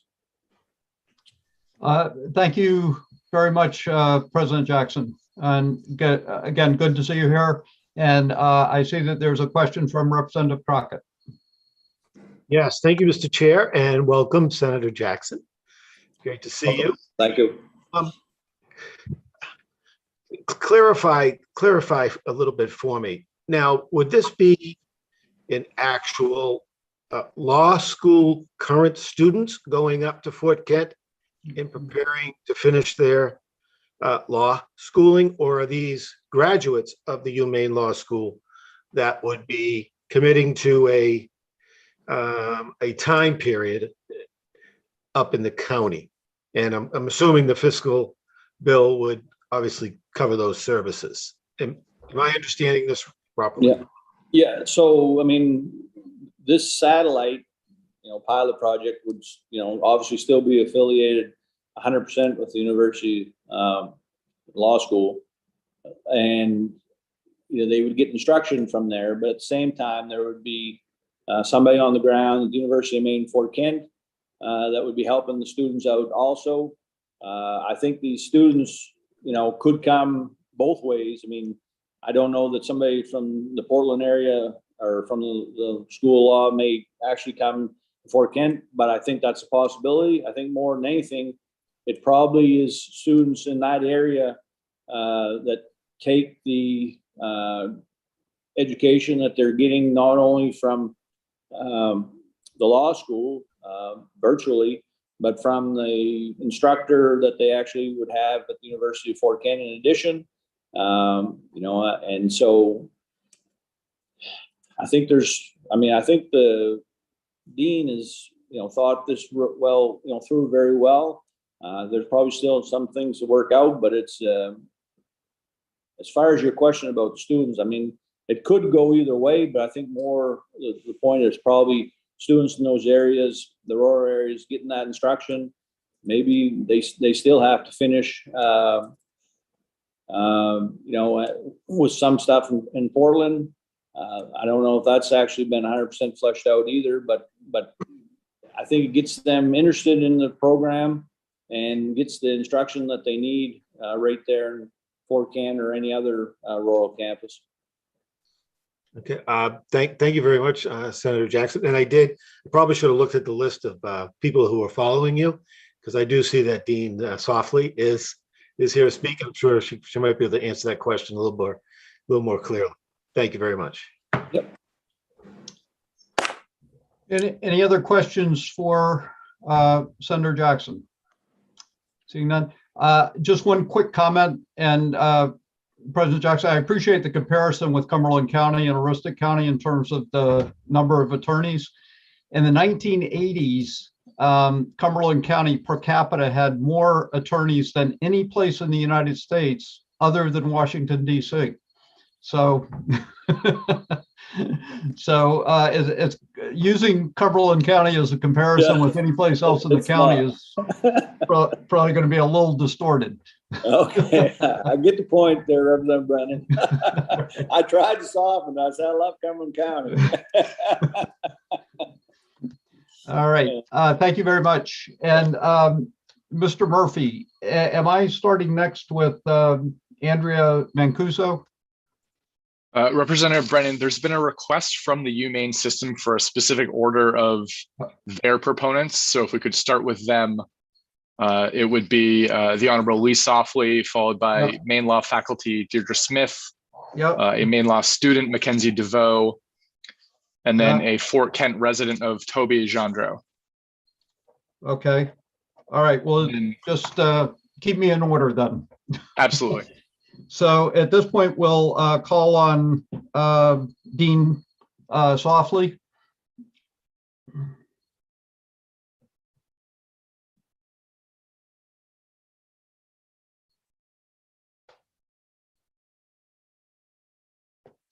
Well, we got the picture.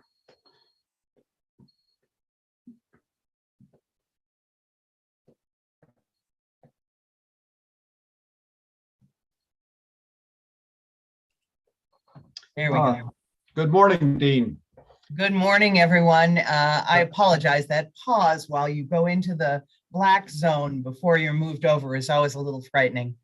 Good morning, Senator Rafferty, Representative Brennan, and members of the Joint Standing Committee on Education and Cultural Affairs. My name is Lee Softly. I live in Portland, and I'm currently serving as the Dean of the University of Maine School of Law. I speak to you today on behalf of Maine Law and in strong support of LD 1924, an act to expand access to justice in rural Maine through legal education. You've heard a lot about this already through Senator Jackson. Maine's rural counties are experiencing a true crisis caused by the scarcity of lawyers in those counties. In the most recently published report of the board that oversees lawyers in Maine, the nature of the crisis becomes clear, and you've heard a little bit more detail about that. More than half of Maine's lawyers live or work in Cumberland County. Populations that have long been underserved by lawyers are now, in many instances, wholly unserved. The absence of lawyers in rural counties has a damaging and lasting impact on those communities. It affects individuals, families, businesses, and organizations. Lawyers are needed to help with so many aspects of life: domestic violence, juvenile justice, business startups and reorganizations, municipal law and compliance, child support, parental rights, child protection, wills and end-of-life planning, housing, the list goes on. Without local lawyers to help with these issues, our rural families, individuals, and economies suffer. The ability of Maine people to obtain the benefits of the laws you enact will be hampered or eliminated if people's schools, businesses can't receive the legal help and advocacy they need. I saw that challenge far too clearly in my last job, and in my current role as Dean of Maine's only law school, it has become even worse. We're here today to seek your support for a new approach to providing current and lasting legal help in underserved counties.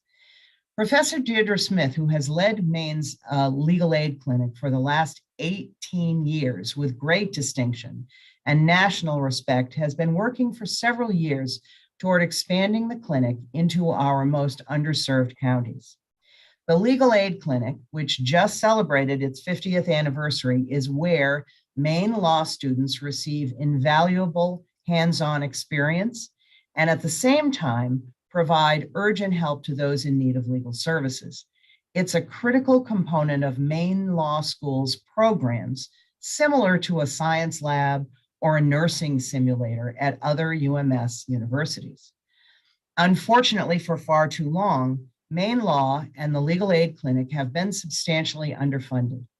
Thanks to the leadership of Chancellor Malloy and the Board of Trustees and the support of the legislature, thank you all very much, and Governor Mills, Many of those challenges are now being addressed, but expansion of the clinic cannot be accomplished without additional ongoing resources. Even within current limitations, the clinic students, under the mentoring oversight of the clinic's professors, provide on average 14,000 hours of free legal help to Mainers in need. It's no surprise that the 2019 report of the respected Committee to Advise on the Future Direction of the Law School recommended the expansion of experiential education and programming into Maine's rural counties, along with the expansion of available clinics. There is some good news in our efforts to bring this project together. As Professor Smith explored new ways of bringing the clinic's resources into counties beyond Cumberland, Androscoggin, York, Kennebec, I'm pleased to report that the president of the University of Maine at Fort Kent, President Deb Hadeen, has recognized the extraordinary need in that area and has offered campus housing for the Maine Law Clinic students. Speaking personally, the advent of unified accreditation and the vibrant cross-campus collaborations that have arrived have made this a really terrific time for me to join the university system. And President Hadeen's very practical and thoughtful assistance is a great example of these collaborations. Now, to be clear, while the pilot project before you will provide immediate access to sorely needed legal services in one of the most underserved communities in Maine by expanding the clinic's reach into Aroostook County, this project truly represents a statewide investment in improved access to justice. The potential statewide access to justice benefits contained in this proposal are reflected in the bipartisan group led by Senate President Jackson that has come together to support the proposal, and we are truly grateful for their support. The resources necessary to launch the project will provide the capacity to carefully expand the clinics on a statewide basis. It will provide clinical education, classes, support for on-site supervision, and ultimately the direct hands-on experience that's the hallmark of clinic programs. Professor Smith will describe the proposal and the way the clinic works in much greater detail. And I'm delighted that you will also have the written testimony of several of Maine Law's graduates who are familiar with the rural justice crisis. So I will just end with this. Underserved Maine counties are experiencing a consequential crisis in access to justice that will affect businesses, human safety, and generations to come. Many of us have been asking, what can we do to support those communities? This proposal to jumpstart high-quality legal clinics in rural counties offers an immediate method for helping Maine people when they need it most. It will provide law students with excellent hands-on experience. It will provide our communities with legal help across the spectrum of needs, and it will encourage our students to stay in Maine and make their careers here. I hope you will support LD 1924, and I'm happy to answer any questions. Thank you, Dean, and thank you for being here. And I think Representative Crockett had a question, a follow-up question at this point. Thank you, Mr. Chair. Actually, I think Dean softly answered that and clarified that with respect, it would be students who would be going up to Fort Kent and being provided there by that university campus. So she cleared that up for me. Great, thank you. I see that Senator Woodson has a question. Thank you, sir. And welcome, Ms. Softly. Good to see you, Senator. You too. Isn't this really, I mean, look at the big picture. Isn't this it's an economic situation more than a justice? I mean, how do you keep these future lawyers in Aroostook County? You know, that is exactly the question we have asked ourselves for quite some time. And we actually have some evidence that the way you keep future lawyers in some of our most beautiful counties is to provide them the opportunity to live in those counties for a period of time long enough that they come to understand how wonderful it is to be here. We have a small program at Maine Law that's separate from the one you're looking at that we refer to as the Rural Summer Institute.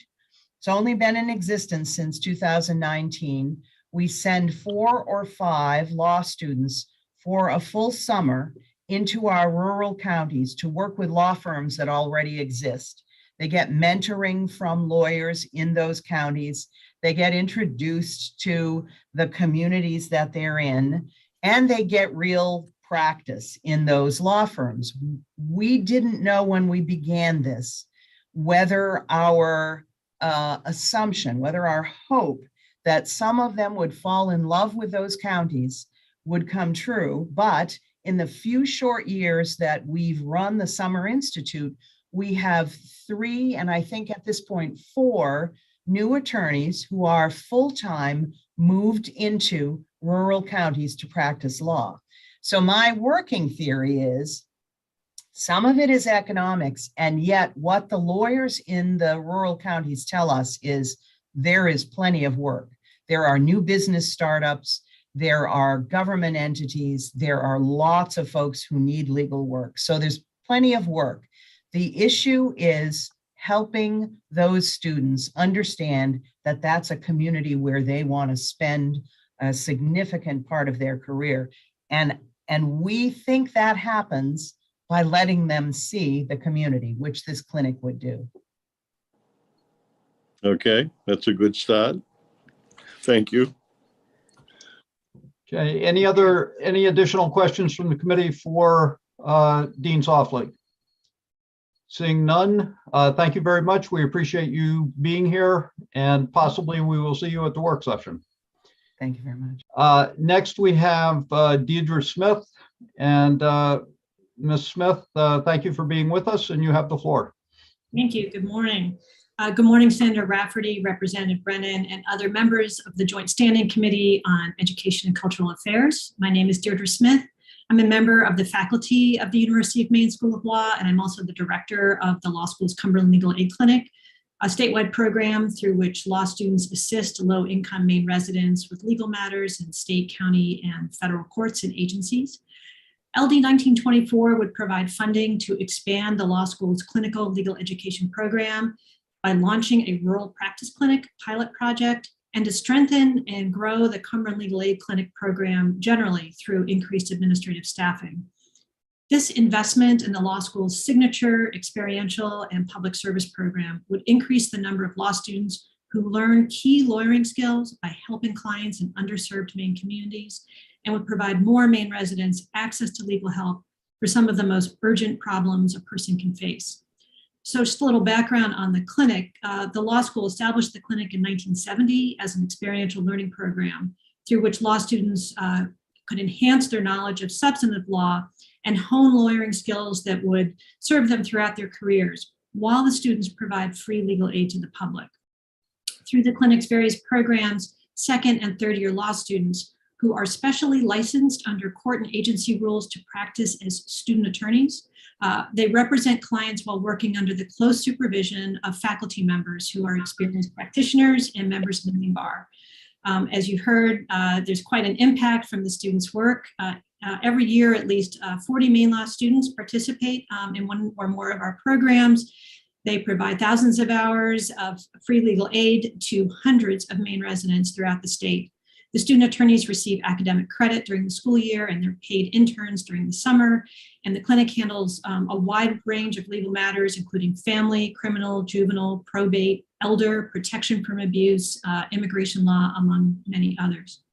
So Maine Law proposes to build on the clinic's longstanding program by hiring key administrative and teaching professionals to enable the clinic to expand its educational and public service impact statewide. With enhanced operational staffing at the clinic's primary location, Maine Law can establish for the first time a satellite location for the clinic, enabling law students to learn and work right in the regions where their clients live.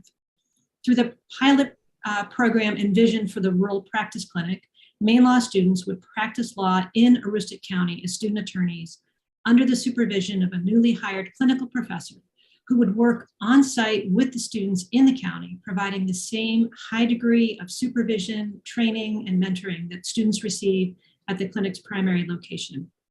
The student attorneys would represent low-income county residents in legal matters pending in Maine courts, such as criminal, juvenile, child protection, probate, family, and other matters.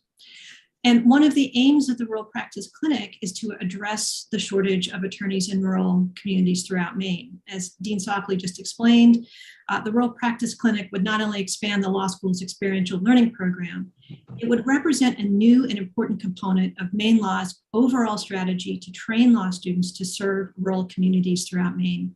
This extension of our rural justice initiatives would immediately mitigate the shortage of legal aid in Maine's most rural county, while creating a pool of law school graduates who have both the interest in and direct experience with rural practice and who are ready to hit the ground running. LD 1924 would benefit rural communities throughout Maine. Direct experience representing clients and appearing in court as part of an intensive experiential learning program, wherever it's based, provides an essential educational foundation for new lawyers who will be practicing in small firms, public service, or launching their own practice, the most common practice settings in Maine's rural communities. Many Maine law students enroll in the clinic now specifically to gain learning experience in preparation for rural practice, and I believe that a number of clinic alumni have submitted testimony in support of the bill describing just that. Also, as just discussed, if the Rural Practice Clinic pilot is successful, it can serve as a template for replication on other rural campuses in the University of Maine system. In order for the Rural Practice Clinic pilot project to have a chance at success and sustainability, ongoing funding for both the Portland-based administrative positions as well as the employees on site in the county is essential. I urge you to vote ought to pass on LD 1924 to enable the University of Maine system to expand hands-on legal education for Maine students and to help address the critical need for lawyers and legal aid throughout Maine. Thanks very much, and I'd be happy to answer your questions. Thank you, Ms. Smith, and thank you for being here. Are there any questions from members of the committee? Seeing none, thank you very much, and hopefully we'll see you at the work session. Thank you very much. Next, we have Mackenzie DeVoe. Thank you for joining us, and you can proceed with your comments. Thank you. Dear Senator Rafferty, Representative Brennan, and distinguished members of the Education and Cultural Affairs Committee. My name is Mackenzie DeVoe. I currently live in York County, and I am a third-year law student at the Maine School of Law. I present this testimony today in support of LD 1924, an act to expand access to justice in rural Maine through legal education. I am currently working my second semester in the Cumberland Legal Aid Clinic, and before my clinic experience, the summer after my 1L year, I applied and was offered a fellowship to be a rural practice fellow in Fort Kent, Maine, at the law office of Toby Jandro. Fort Kent was close to home as I grew up in Woodland and had also extensive family in the Allagash. I worked my 1L summer in Fort Kent, and then because of COVID, I remained in Fort Kent during my entire 2L year, and then resumed my fellowship the summer before my 3L year. When I began working at Toby Jandro's office, I was not sold on rural practice, but after working there over a year, my mind had changed. I fostered professional relationships with clients, judges, other attorneys, and community professionals. I learned more than I could have ever expected because there was an abundance of work and many people willing to teach me. I'm sure many of you are already aware of the dire need for attorneys in rural areas of Maine, as you've just heard. It has been a topic discussed for decades, and we are at a crossroads. This is about the citizens of our state and the integrity of our legal system. It's impossible to understand what is referred to as a legal desert until you are working in one. I watched clerks send out email after email trying to find representation for criminal and protective custody cases. I saw attorneys drive 3 hours from Bangor for a 15-minute dispositional conference. I watched defense attorneys' caseloads double and then triple. I learned how few attorneys are present in rural communities. Currently in Fort Kent, there are 3 attorneys, which service at least 15 surrounding communities and towns. Something needs to happen. And that's why I'm here today, because I believe a satellite clinic is the step in the right direction. I also believe that if other law students have the chance to work in a community like Fort Kent, they will see how many professional opportunities are present and how welcoming and grateful these community members are to have us giving them aid. There is an abundance of cases, which then creates an abundance of learning opportunities. And a lot of these rural communities feel left behind and forgotten. And they're not wrong to think that. Again, this is an opportunity to strengthen our legal system and to give people the representation that they deserve. That's why so many students went to Maine Law in the first place. My 3L year, I returned to Southern Maine and began to work in the Cumberland Legal Aid Clinic. By the time I started clinic, I had already worked on criminal matter cases extensively, protective custody, civil matters, family matters, contract issues, real estate sales, debt relief, and trust and estates.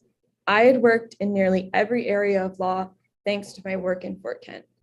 I was now ready to hone my skills as the primary and acting attorney on my cases. While my academic classes are important, there are crucial skills that cannot be taught in the classroom. While in the clinic, I've learned how to conduct client interviews, how to handle client trauma, how to find resources for clients, the importance of organized files and timekeeping, and just how rewarding being an attorney is. When you first come to law school, you spend every waking moment just reading case law, and it's easy to lose sight of why you began this journey. The opportunity to do actual legal work in Maine communities through my fellowship and in clinic brings things back into perspective. It gives me inspiration. I feel confident graduating in May and beginning my legal career because of the opportunities that have been provided for me, including the Rural Fellowship and the Cumberland Legal Aid Clinic. Any amount of money that can be given to experiential learning is never wasted, as it is a safe way to prepare students for real-life situations under the guidance of seasoned professionals. But it is also a way to expose students to new opportunities and people they would not be afforded elsewhere, which is what the Rural Clinic will do. I appreciate your time and consideration, and I would be happy to answer any questions the members of the committee may have about LD 1924. Thank you. Thank you for your comments and thank you for being here. Are there any questions for Ms. DeVoe? Representative Stearns. Mackenzie, thank you for being with us today. This is a question that's on my mind, and you might not be the person to answer it, but I'm going to toss it out there because I'm so old I won't remember it in about 10 minutes from now. But I'm curious as to the number of clients at the Cumberland Center that are not from Cumberland County, that come from outlying areas in the state of Maine. I'd like to see the mix on that for the work session. So I apologize for tossing that question at you. You may know the answer, but I throw it out as a general question. I don't have specific numbers. I'm sure Professor Smith has those, as we keep all of those on file. I do know basically our clients will be from York County is the most southern part, and then usually it goes into Androscoggin County. I know some students have clients in Skowhegan, which is a little more northern, but it doesn't go very much farther than Androscoggin County. Very good. Thank you. Just that anecdotal picture helps me a lot. Thank you. You're welcome. Any other questions for Ms. DeVoe? Seeing none, thank you very much. And we appreciate and good luck with your the remainder of your time at school and entering into the profession. Appreciate it. Thank you. Next, we have Toby Jandro. Mr. Jandro, we appreciate your being here, and you can proceed with your comments. Thank you. Well, good morning, Senator Rafferty, Representative Brennan, and the members of the Education and Cultural Affairs Committee. My name is Toby Jandro, and I'm here to testify in favor of LD 1924. To give you folks a little background, I am, as Mackenzie said, one of 3 lawyers in Fort Kent. The other 2 I'm going to mention because there's so few in number, I can take that time. One is Neil Prendergast, who got his start in my office He was a friend of mine from law school who was from New Jersey and for obvious reasons came to Northern Maine. And he worked with me for a number of years, and now Neil has got his own successful criminal defense practice here in Fort Kent. The other attorney in Fort Kent is Bob Plord, who's been here for a number of years, and Bob does exclusively real estate. I am the only general practice attorney in Fort Kent. Madawaska, town about half an hour away from here to the west, east, has two attorneys, Bob Belfler and Jim Levertue, who are both retirement age. I think Bob's retiring in 2 years, and I think Jim is partially retired now. And that brings us to Van Buren, where we have Bill and Ted Smith. Bill was a former senator, and Ted is a couple years older than me. That's the entire St. John Valley. There was a time when I graduated from high school where each of those communities had attorneys that were practicing in, multiple attorneys practicing in all of those communities. We're now down to under the age of 50, Ted and I, and Neil. There are actually three problems we're looking to address here. We have an educational crisis. And that educational crisis is our students don't know what they should be learning about when it comes to graduation. I know I didn't. When I graduated from high school back in 1994, the story was, you better study hard or you're going to be stuck in Fort Kent. At the time, that made perfect sense because I was 17. I didn't know any better. But after I left Fort Kent, I went to the University of Maine at Orono, and I worked there. I got my degree there. And then I worked in Bangor. I did social work. I went under bridges and looked for homeless kids. I then I went to the law school, and I worked in York County, Senator Woodsome's turf. And I worked as a drug court case manager in York County. And after all that, and I lived in Portland because I like paying rent. And I decided that I would, after spending my time in all these places in Maine, I realized that they were all great and they all brought something to the table, and that disparaging my own hometown was not helpful. And that's what I think on some level we're taught to do in rural Maine. We're taught that there's nothing of value here from a very young age. And it's unfortunate because there's a lot to value here. So part of that is educating our students that there's a future for them in rural Maine, and that there's good life for them in rural Maine. And then there's income that that's sustainable here in rural Maine. So that's one problem we need to address, and that I'm hoping this is going to help with. The second one is a population crisis. I used to love having class reunions at the Hannaford on Forest Ave, where I would see all the people I graduated from high school with. For some reason, that's where we all went shopping when I lived down there. I would run into at least 2 or 3 people from Fort Kent that I graduated with in the Hannaford. It was amazing. So how do we pull people like myself and like Mackenzie? My wife and I call ourselves boomerangs, people who've left our rural areas, and bring them back to rural Maine after we've been given this great educational opportunity in Southern Maine. And then how do we get us back? Well, we provide a pathway for them. And that's what I'm hoping we can do with this. Access to justice is the third prong here. And I think everyone who's spoken before me has done a much better job than I could to describe the issues we're dealing with here. I can tell you I can only do so many cases before I won't be able to do any at all. I've been here 12 years.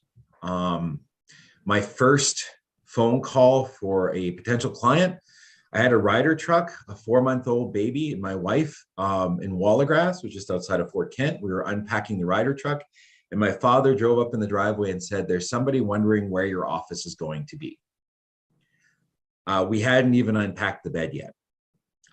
That's how busy we are. Sad to say, I turn down more cases than I take because I just don't have the time. Early on in my career, I took everything, but that was a terrible idea. And I've recovered from that nicely. So what we're hoping to accomplish here is meeting all three of those issues, which is providing an educational pathway for our young people to return home. If we get folks from away who come up here, great, you're welcome. I would love to have you.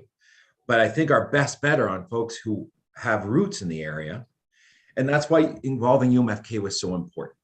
The original dream that I had with this was that UMFK would come up with a 3+3 program, which they already have. So a student could leave, go to UMFK for 3 years, and then finish their education at Maine Law, provided they met certain criteria, in their last 3 years.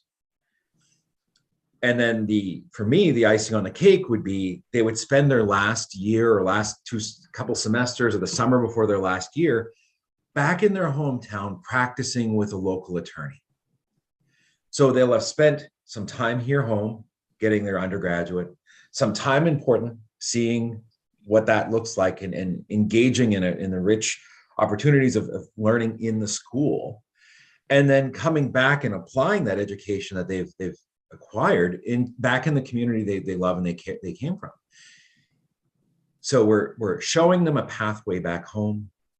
We're validating that it's a future they want, and they get to experience it before they commit. I wish I would have had that. I spent years chasing what I wanted to do, but I knew I wanted to come home. I just didn't know how I was going to do it. And this allows me to be home with my family, in my office, and I get to do good work and help folks. Anything that we can do to help with that, I think, is welcomed. So I'm not going to take up all your time. I want to thank you for your time today and ask you to please support this bill. Thank you, Mr. Jandro. Are there any questions from members of the committee? Representative Dodge. Thank you, Mr. Chair. Thank you, Mr. Jandro, for being here. My question is around the level of convincing that might or might not need to be done for lawyers to host the students as you describe. Do you find that there are some drawbacks that lawyers are finding to hosting these students? And is there some convincing and some salesmanship that would help expand the program? Thank you. I don't think there is. I mean, one of the nice things about being in a very small legal community is that we all know each other and we all know what we need. And I think the bar as a whole understands that we absolutely need young attorneys. Mind you, I think I'm the 3rd or 4th youngest attorney in Aroostook County right now at 45. We understand that, and I know there are a couple practices in Presque Isle that have hosted rural fellows, as I hosted Mackenzie the past 2 summers. I know there are attorneys in Presque Isle have done the same. One of the issues we have is that I'm not going to say it's too late, but many of our older lawyers, I think the number Troy gave was there's 70 some lawyers in Aroostook County. I would be hard pressed to name them. A lot of them are retired and are still on the roster. As far as lawyers I see in court, there may be 10 or 12 of us, realistically, that are going to be practicing. Those 10 or 12 are happy to help any way they can. I think the retired folks are probably doing less of that, but we have a really great group of attorneys here in Northern Maine who understand the problem, are willing to put their back into fixing it. Thank you. Any other questions? Seeing none, thank you very much for being here, and we appreciate your comments. Thank you. And Mr. Murphy, I'm assuming I'm going back to the schedule and that Andrea Mancuso is next.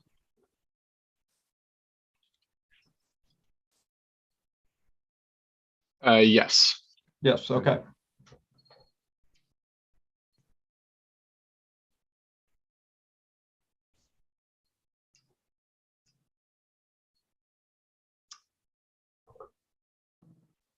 Good morning, Ms. Mancuso. Thank you for being here, and you can proceed.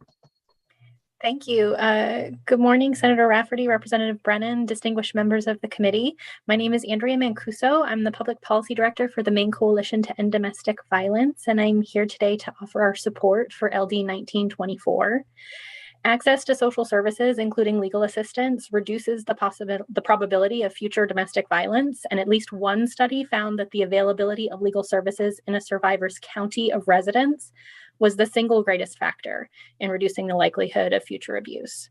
For survivors in a rustic county, legal representation is almost always unattainable, particularly for those without significant financial resources, and this has been the case for many years. Hope and Justice Project is the domestic violence resource center that serves a rustic county. These advocates provide a broad range of services and supports for survivors, including support and advocacy for those who are involved in protection from abuse cases and family matters in any one of Aroostook County's 5 district courts. Across the whole county, Hope and Justice Project has one local attorney who's willing to take cases for a reduced rate, representing survivors in these proceedings in civil court. And it has been this way for a very long time. You've heard today about the disparities between Cumberland County and Aroostook County. To be clear, there's nowhere near enough attorneys in Maine statewide to adequately meet the need for survivors without resources to have representation in civil court. But that problem is particularly acute in Maine's northern rural communities. The student representation program through the clinic has been an asset to survivors and the advocacy programs that support them in southern Maine. Each week, the clinic goes to Lewiston District Court, provides student attorneys under faculty supervision to represent plaintiffs in protection order cases. The Volunteer Lawyers Project also provides an attorney for defendants. This representation also often results in achieving consent agreements, increasing the chances that a survivor has an order that is more tailored to their individual circumstances.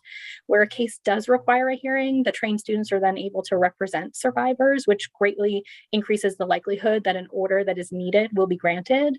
And the clinic's program has also paired student attorneys with survivors for representation in other types of cases as well, particularly in family matter cases and those cases where Pine Tree Legal Assistance may not have been able to help either due to conflicts or capacity or some other reason.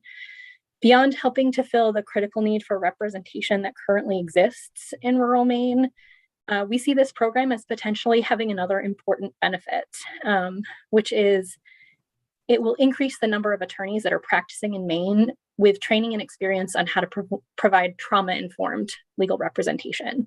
The clinic's faculty represent some of Maine's best attorneys with incredible insight into the realities of our most vulnerable communities, and clinic students learn how to represent, counsel, and provide advocacy for folks who are coming to them in the middle of multiple crises all at once. And that's certainly not a skill that is taught in law school. So by expanding the clinic program in this way, Maine would not only be creating significantly more opportunities for better access to legal representation in the short term, but you're also really spending some time and treasure to create a better legal community in the long term. So we just want to provide you with that perspective. Thanks for the opportunity, and I'm happy to answer any questions that might be relevant from our zone of expertise. Thank you for your comments, Ms. Mancuso. Are there any, Representative Dodge has a question. Thank you, Mr. Chair, and thank you for being here this morning. My question is, are there folks who need attorneys then who are not able to have any representation at all, either through Hope and Justice or through Pine Tree Legal, due to the situation that we're hearing about this morning, please? Or are you able to pull lawyers from the Bangor Brewer area to help your clients? Thank you. Most survivors who are working with Hope and Justice Project who would benefit from legal representation are unable to access it. The private bar, just across the board. Pine Tree Legal Assistance, their office up in Aroostook County, I believe is staffed with 2 attorneys. One of them is a general practice, and the other one is an attorney specialized in providing representation for victims of domestic violence and sexual assault and child sexual assault. But capacity is a real challenge. The amount of cases that one human can take is limited, and all across the county, Hope and Justice has really been able to rely on only one attorney that is willing to take a case for no cost or even low cost. There have been times in the last decade or so, where they've been able to secure grant funding to be able to sort of pay attorneys. But the nature of grant funding makes that limited. So it's a limited amount of dollars for each case. And so that's a very small Band-Aid on a large gaping wound. But for the most part, survivors in Aroostook County that need legal representation do not have access to it. Thank you. Any other questions? Thank you very much, Ms. Mancuso, for being here. Thank you. We next have Frank Bishop.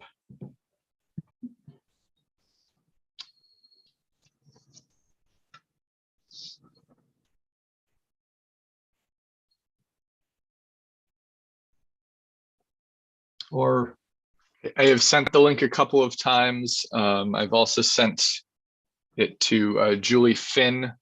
Yep. Okay, is Ms. Finn available? I believe she is now moving over, yes. Okay.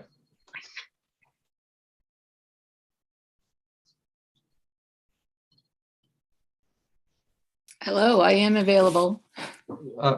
Good afternoon, Ms. Finn. Thank you for being with us, and you can proceed with your comments. Thank you very much.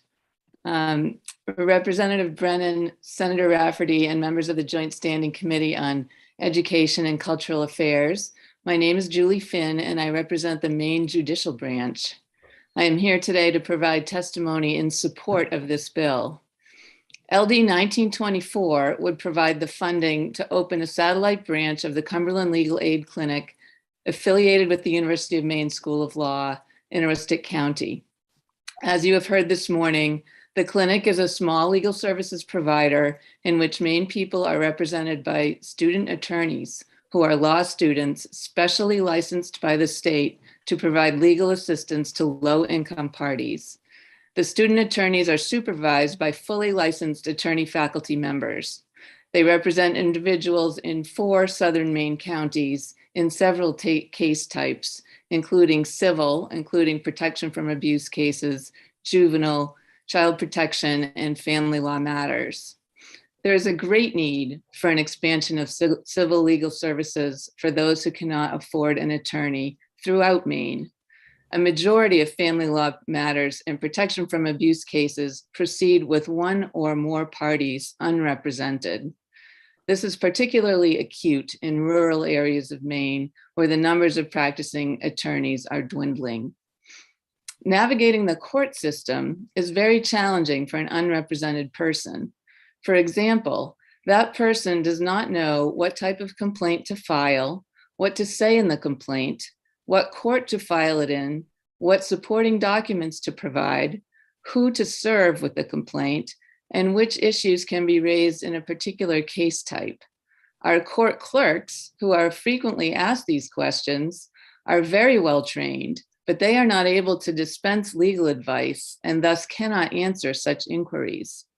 An attorney, however, could very quickly assist an unrepresented person in this regard. The involvement of attorneys in a case actually makes the case more likely to resolve without the need for a court hearing. The attorneys can narrow the focus to the bottom line issues and filter out the cases that may and should be resolved outside of court. This issue spotting thus helps everyone involved. It helps the litigants because they obtain a timely resolution of their dispute. It helps the court system to become less clogged with multiple matters and disputes that can be resolved elsewhere. And obviously it helps the law students because they gain valuable experience. The amount of money requested in this bill is small compared to the benefits it will reap. A relatively small amount of legal assistance will go a very long way toward helping low-income Mainers get the legal assistance that they need. Thank you very much for your consideration, and I'd be happy to answer any questions if you have any. Thank you, Ms. Finn, for your comments, and I see that Senator Woodson has a question. Yes, thank you. You mentioned funding. Do we have an amount you're talking about? I believe that's in the LD itself. Yes. Just going on memory, I think it was $350,000, but I could be wrong about that. That's correct. Okay, thank you. I didn't notice that. Appreciate it. Any other questions? Again, thank you for being here, Ms. Finn, and thanks for your comments. Thank We will you. now go to Roberta Manter.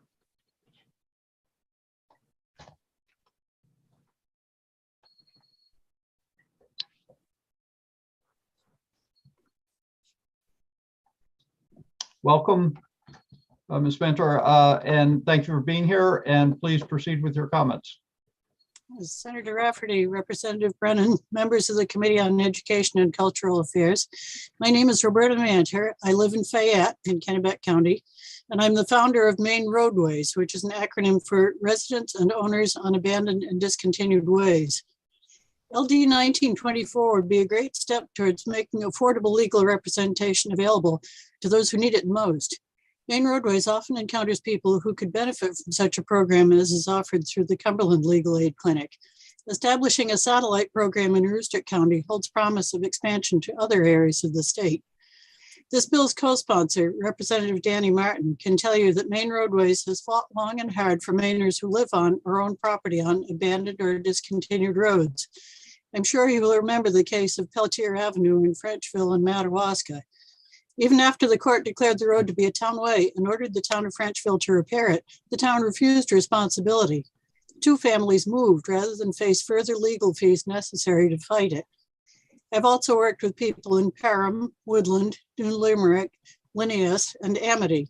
And I know that at least Ashland, Caribou, Fort Kent, Island Falls, and St. Agathe have abandoned or discontinued roads that may lead to problems in the future.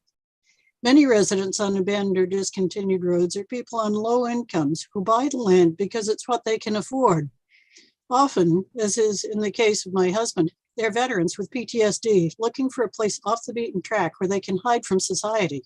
But once they have upgraded the road at their own expense for better access, built a cabin or towed in a trailer and moved in, they find that others see the improved condition of the road as an invitation for ATV use, four-wheeling, logging, trash dumping, etc.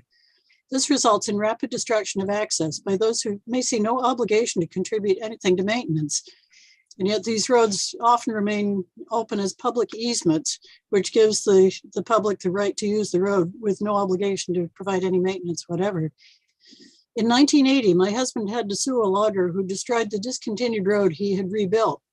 The court awarded him $1,500, but the attorney's bill came to $1,800, leaving him with $300 less with which to rebuild the access to his home. Prices have soared since then.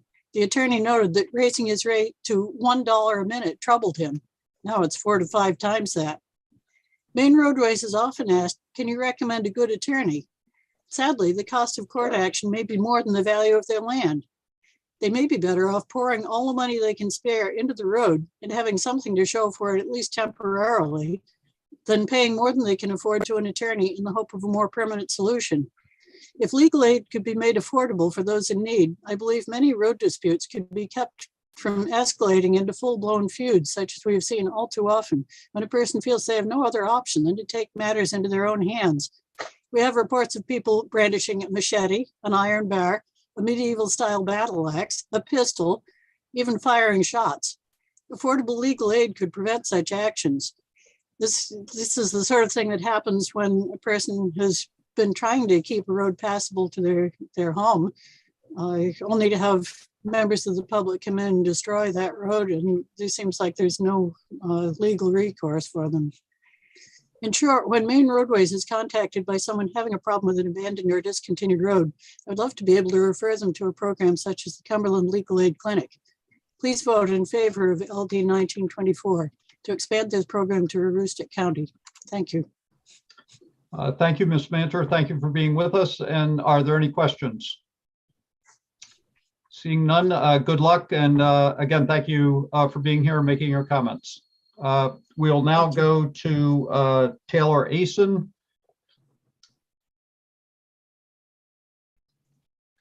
Representative, I've sent requests to all 3 individuals left on our testifying list. Yep.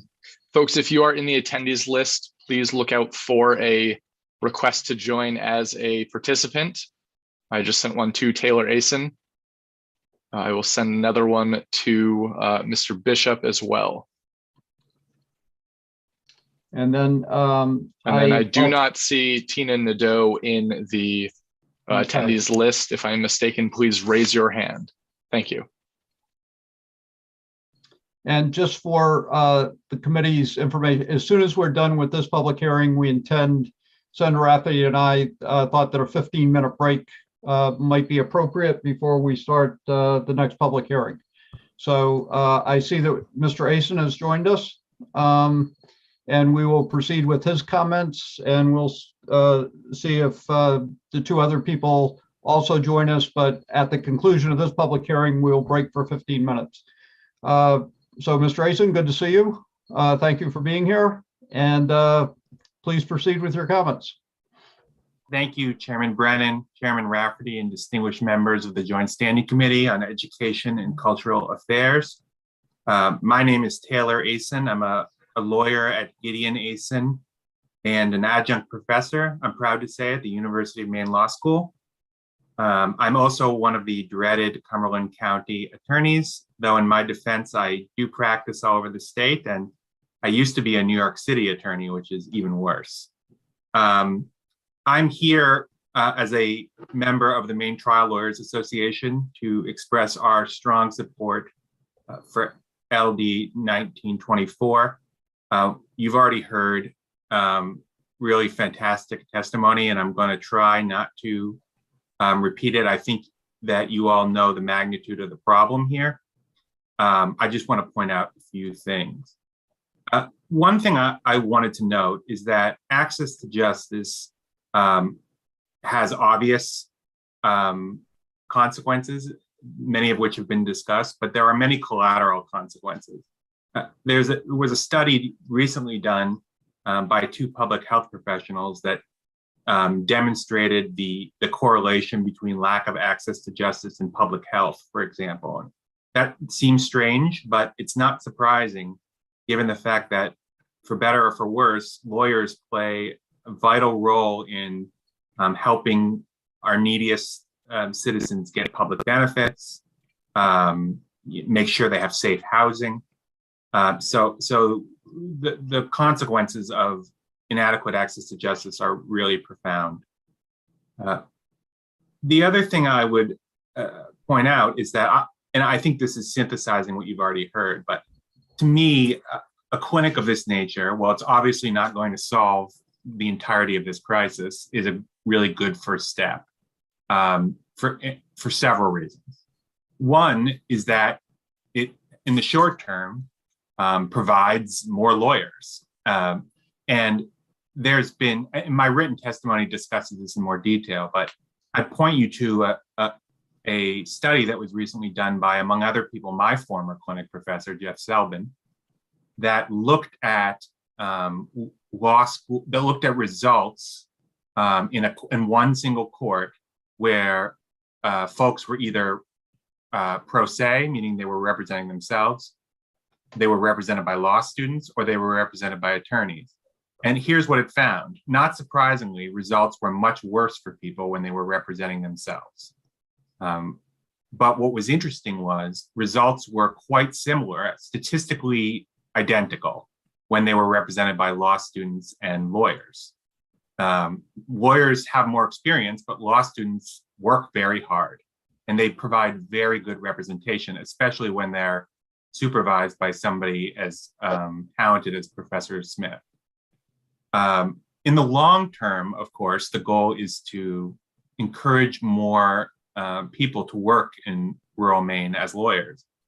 I know there's been some questions about that. What I would just say anecdotally is, as a lawyer who only a decade ago went through law school, it's important to understand that law school, most of law school has nothing to do with being a lawyer. And the first real experience law students have in the legal profession is through their clinic. And it's an immensely important experience in a young lawyer's life. It shapes their entire view of what it means to be a lawyer. And it has a huge impact on how young lawyers see the scope of the problem and think about what they want to do for work.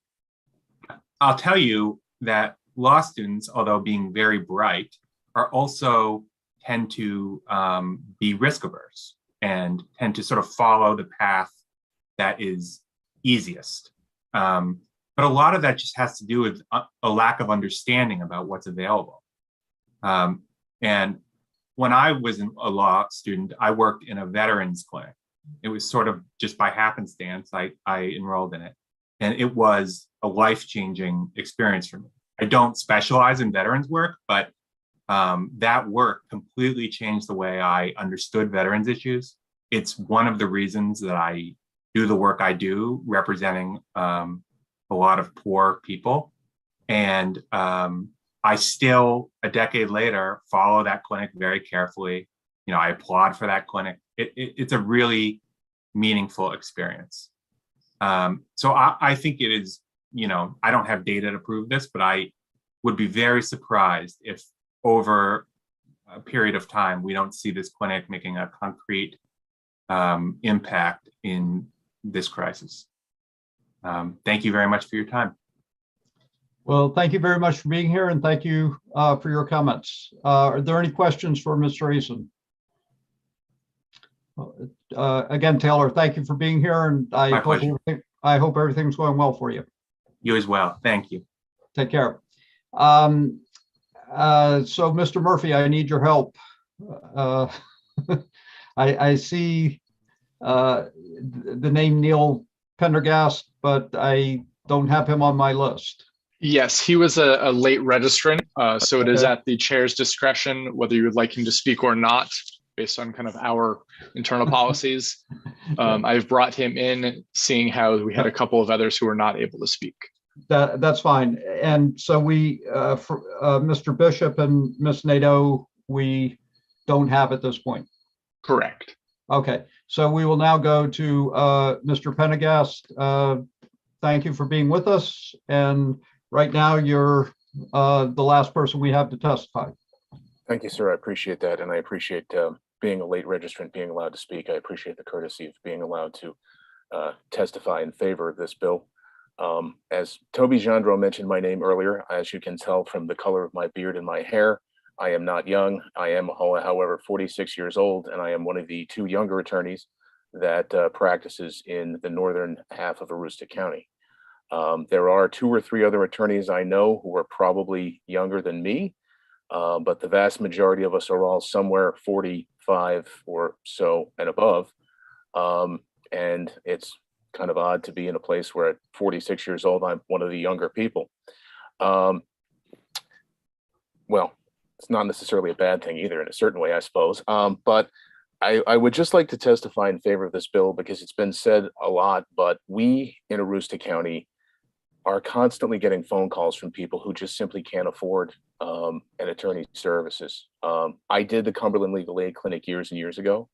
My supervisor is retired some time ago, but I can attest to the fact this is a practicing attorney and someone who is expected to kind of jump into practice, helping people with divorce cases right away. The experience I got at the Cumberland Legal Aid Clinic was far more helpful than much of what I learned in law school about how to manage clients, manage expectations, work from a calendar, and work, frankly, with people from a different walk of life. As Toby mentioned, I grew up in New Jersey, and I think I probably am right now the only person who grew up in New Jersey who practices law in northern Maine.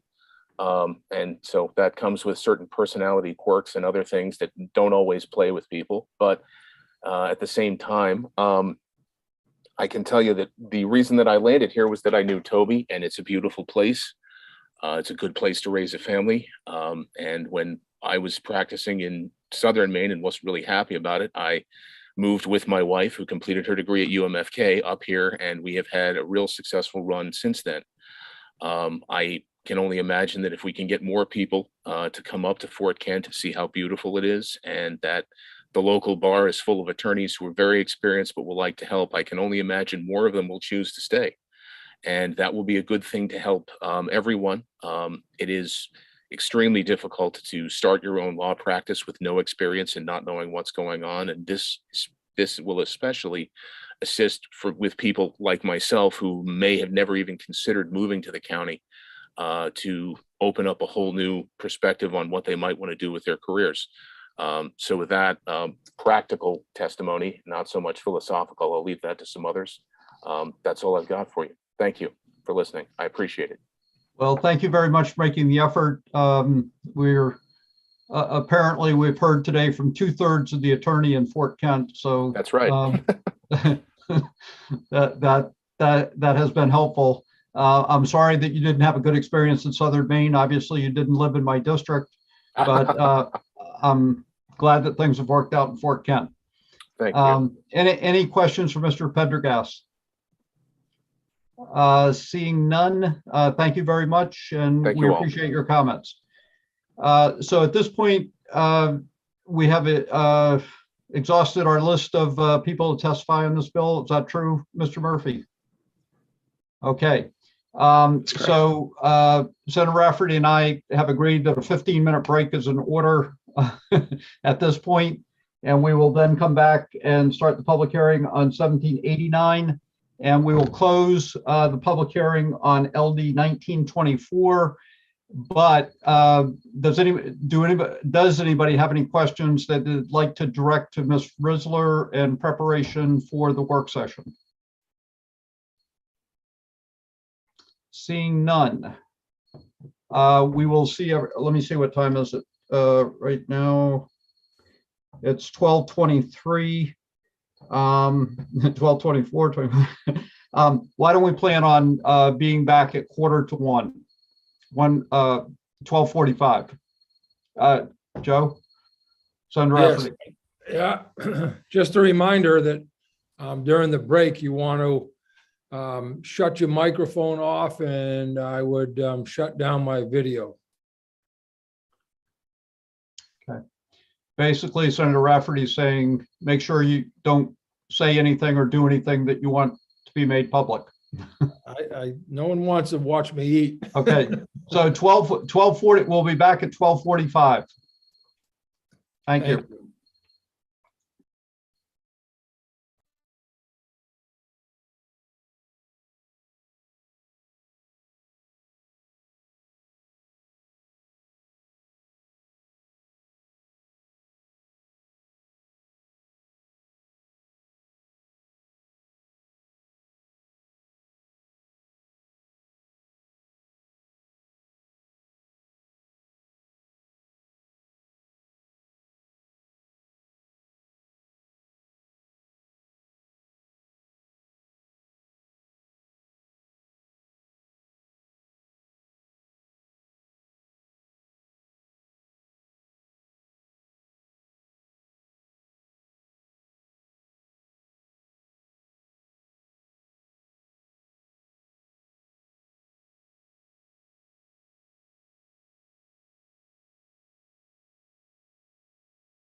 So Eli, has the order changed any for the next bill? Potentially, there have been some late registrants who are intending on speaking against, it looks like. Okay, so so I'll start off with the sponsor, and then those that are speaking in favor, and then those against, and then you'll let me know of anybody else. Yes, and I believe we also have one who is neither for or against. Okay.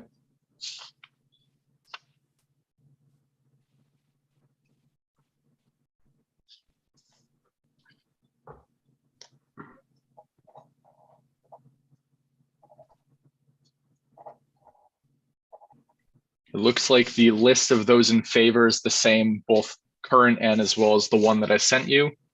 Okay.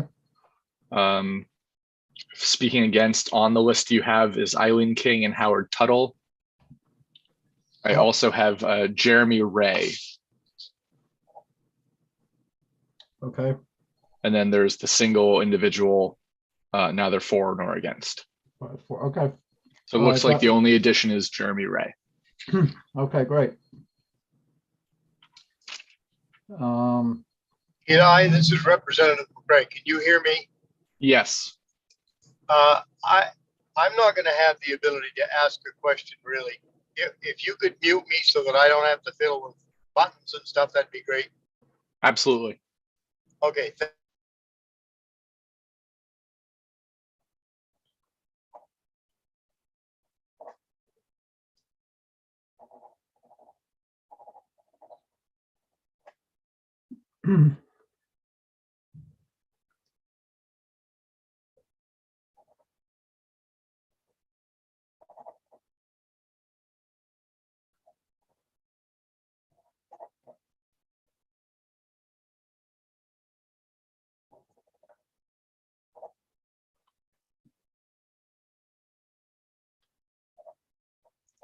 And I believe Senator Maxman is here and ready as well.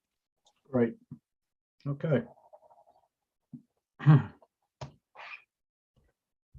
So who do we have?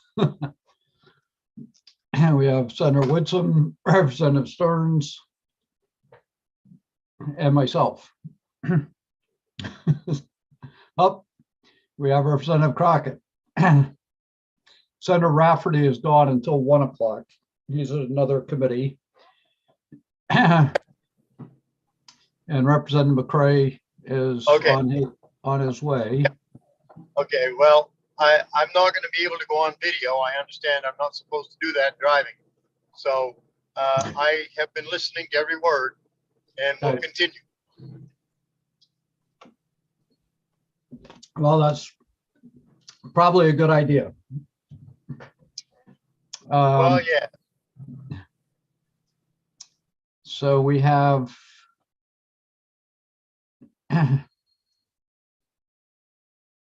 Representative Salisbury is with us. So we have 1, 2, 3, 4, 5.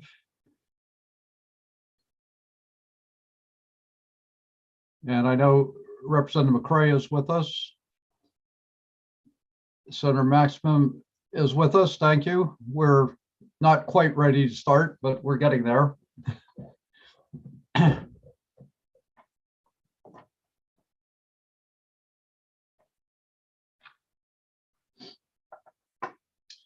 Okay, so we got 1, 2, 3, 4, 5, 6. Probably should have at least one more. It'd be kind of hard to count Representative McCray.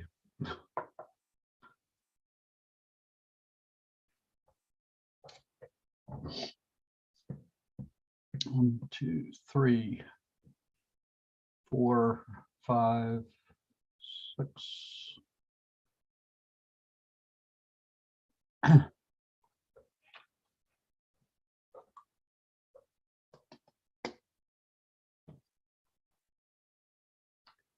We're getting close.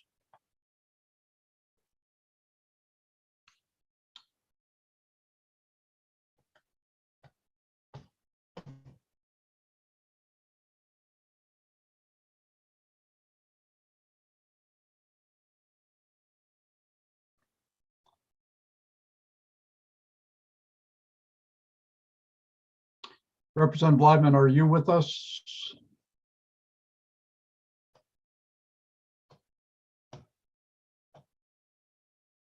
We lost Representative Stearns. It's always Chancey taking a break.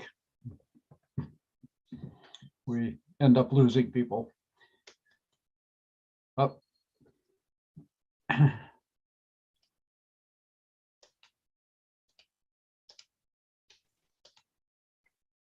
Representative Brennan, if you're looking to establish a quorum, I believe under the rules that if we had one at the beginning of the hearings that carries, but I may be mistaken. No, that's okay. Senator Rafferty, just so we have enough.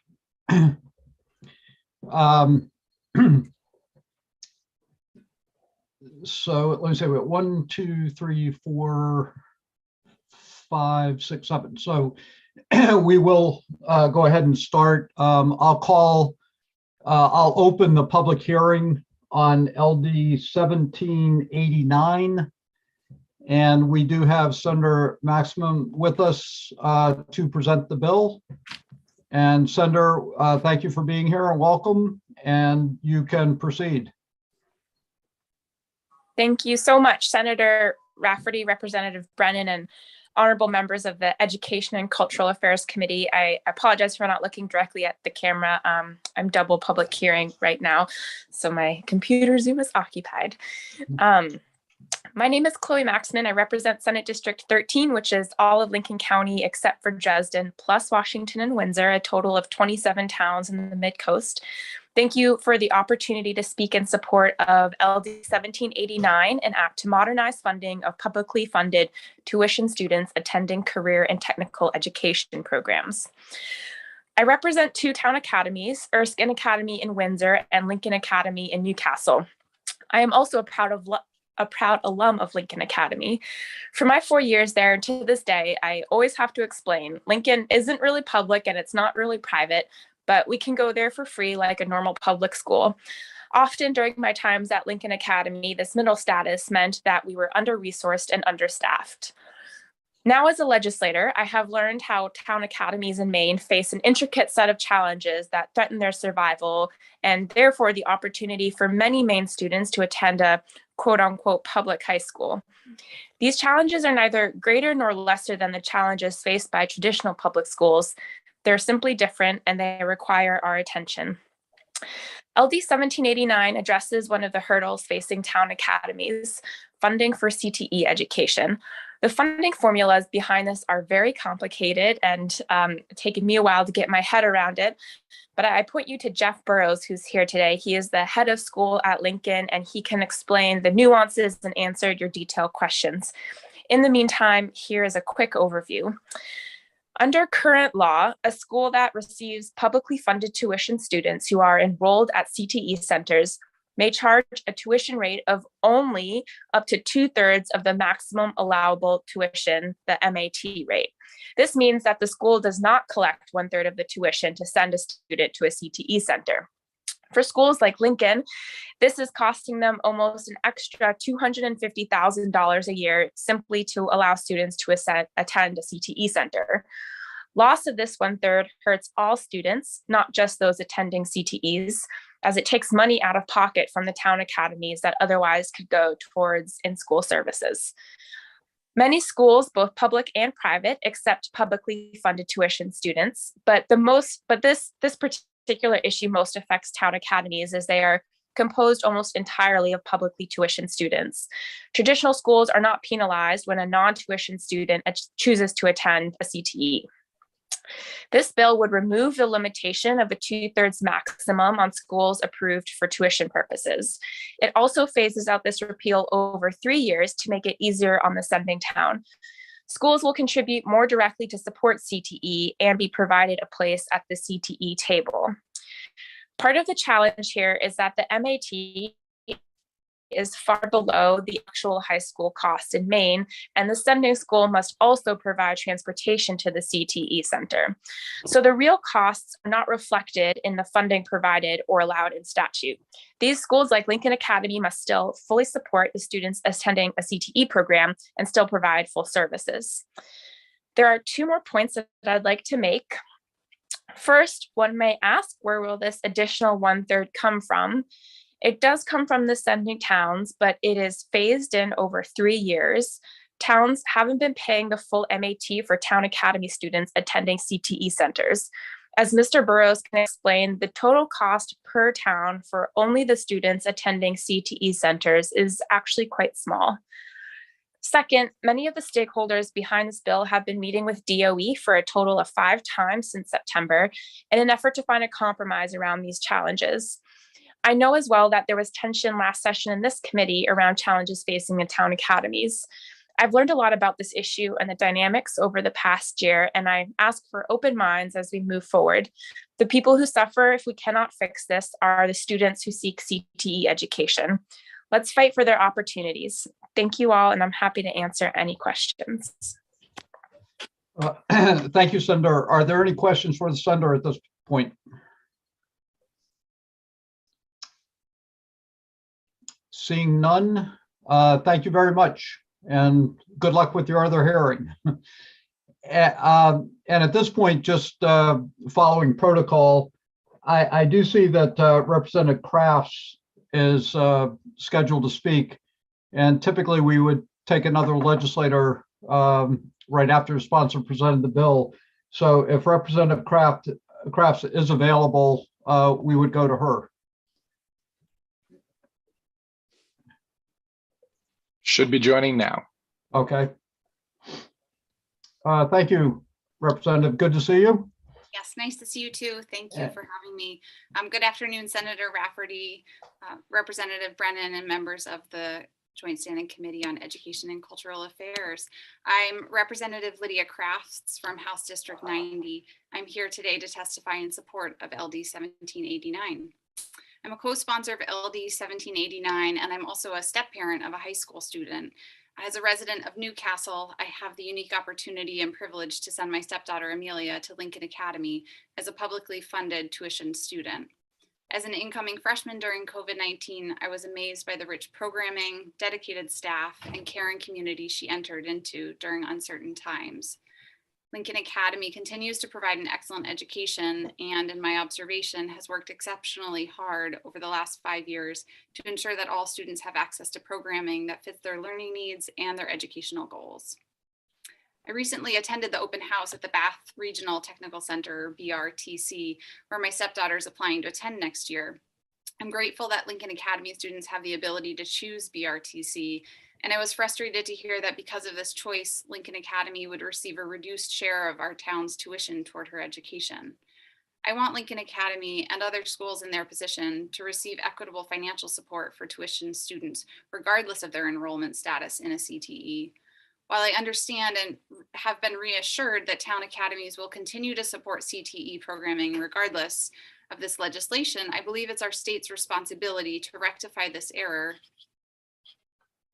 and fulfill our commitment to investing in a comprehensive education. As our funding of CTE programs has changed, this gap in funding for tuition students must also change.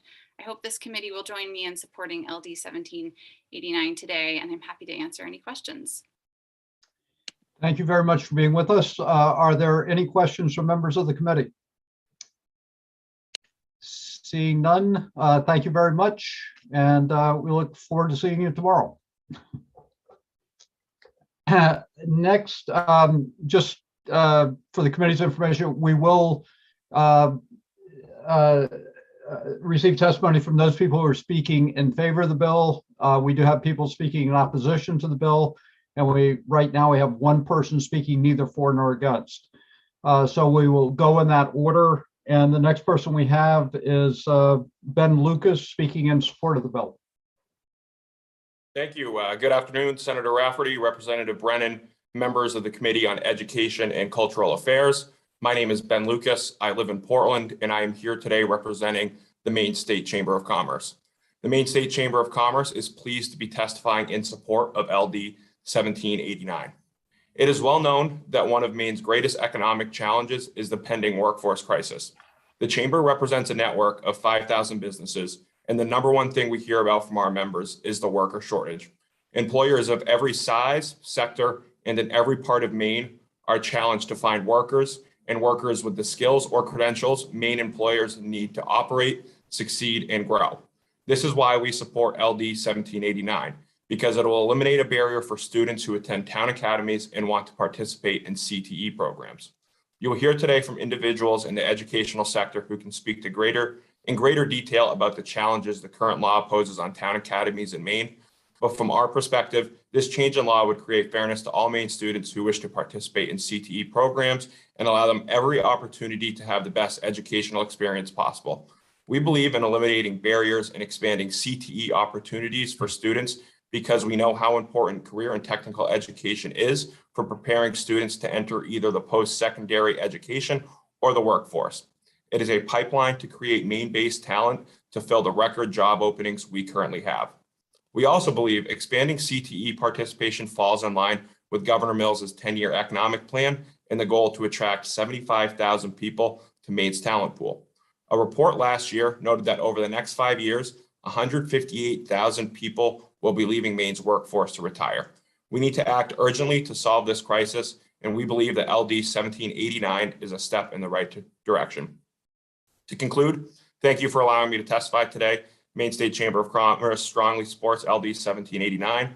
We want to thank the sponsor for bringing this legislation forward, and we would encourage the committee to vote ought to pass. Thank you. I'm happy to answer any questions now, and I will be available for the work session. Thank you, Mr. Lucas. Are there any questions of Mr. Lucas? Seeing none, thank you very much. And we will now go to Dan Walker. Welcome, Mr. Walker, and you can proceed. Thank you, Representative Brennan, Senator Rafferty, members of the Education Committee. My name is Dan Walker, and I'm testifying today in support of LD 1789 on behalf of the Maine Association of Independent Schools. MAIS is composed of a diverse array of independent schools, including 11 town academies. These town academies are made up primarily of publicly funded students, as they serve as the school for the town they serve. These town academies have served the students of Maine for well over 100 years, and in some cases, over 200 years. Having grown up in Blue Hill, I'm a product of one of those town academies, George Stevens Academy. Our bill sponsor, Senator Maxman, presented the correct version of the bill, as there were a number of mistakes in the printed version. We provided this version of the amendment to the department and the committee analyst on January 3rd, and to the Maine School Management on January 6th. So it's been out there for a while. So as you've heard from Senator Maxman, who did a good job of describing the bill, this bill removes the limitation on schools approved for tuition purposes in Section 5809 of the education statutes. So it removes the barrier to allow students to more easily attend local CTEs. It's removing the barrier, which is that these town academies and schools that receive publicly funded tuition who are enrolled at CTE centers may only charge a tuition rate of up to 2/3 of the maximum allowable tuition, right, MAT, which amounts to about a loss of $4,000 per student. In contrast, traditional public schools with non-tuition students who attend CTEs do not lose any public subsidy. Now, one of the things that we've added to this bill is a phase-in, a 3-year phase-in. We did this to blunt the effect on the sending towns. And now these sending towns, let's talk about the sending towns for a moment. These sending towns which receive a discount as a result of their students attending a CTE already simply pay the state set MAT. That's their cost. Also, the impact of the sending towns paying full tuition is diffused over an entire town's budget, rather than one school losing 1/3 of the tuition payments, which affects not just the CTE students, but all students attending the school. Additionally, you will hear that the sending towns are already paying a portion of the CTE budget through general purpose aid. But this is no different than any other community in Maine who all pay into GPA. But none of these other communities receive back a discount when their students attend a CTE. The bottom line is that we have identified a serious inequity for the town academies and the schools that received publicly tuition students, and we continue to need the state's help in this place.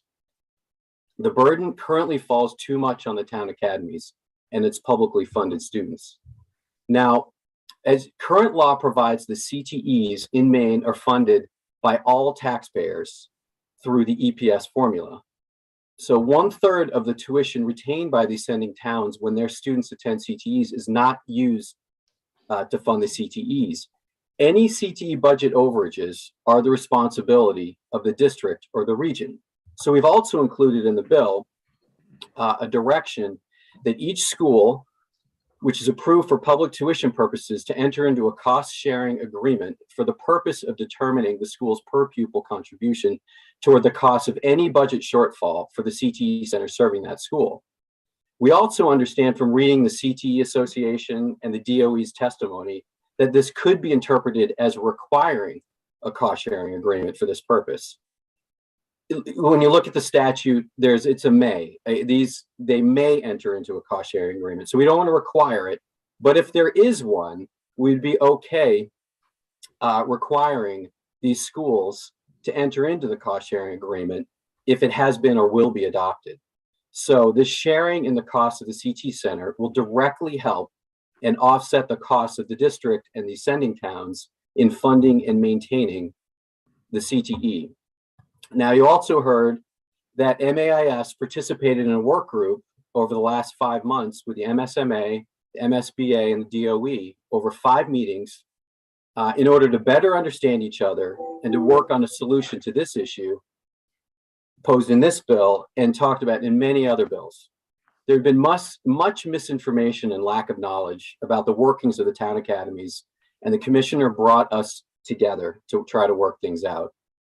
In fact, the offer to phase in section 50809 over 3 years was a result of an idea that came during these meetings. However, there really was no other suggestions offered to help with what we're trying to accomplish here. So although it sounds like from the DOE testimony that they would be open to continuing these discussions, we of course are asking for action on this particular issue at this time about how best to encourage publicly tuition students who attend these town academies to attend these continuing technical education centers. So that's it. That's my testimony. I'll take any questions. Thank you, Mr. Walker. And I see that Senator Woodson has a question, as well as Representative Salisbury and Representative Stearns. So we'll start with Senator Woodson. Thank you, sir. And good to see you, Mr. Walker. How many sending towns are involved in this situation? Do you know? Well, it's hard to exactly figure out. You know, we're talking about, in our case, there's 11 of these schools that we're talking about, and each of those have a number of schools that send students in. And I looked, and I know that there's around 55 towns in Maine that have high school choice. So I think it's around there. Okay, so these sending towns receive back the 1/3 of the cost of the CTE schools that the academies have to forfeit. Is that correct? Correct.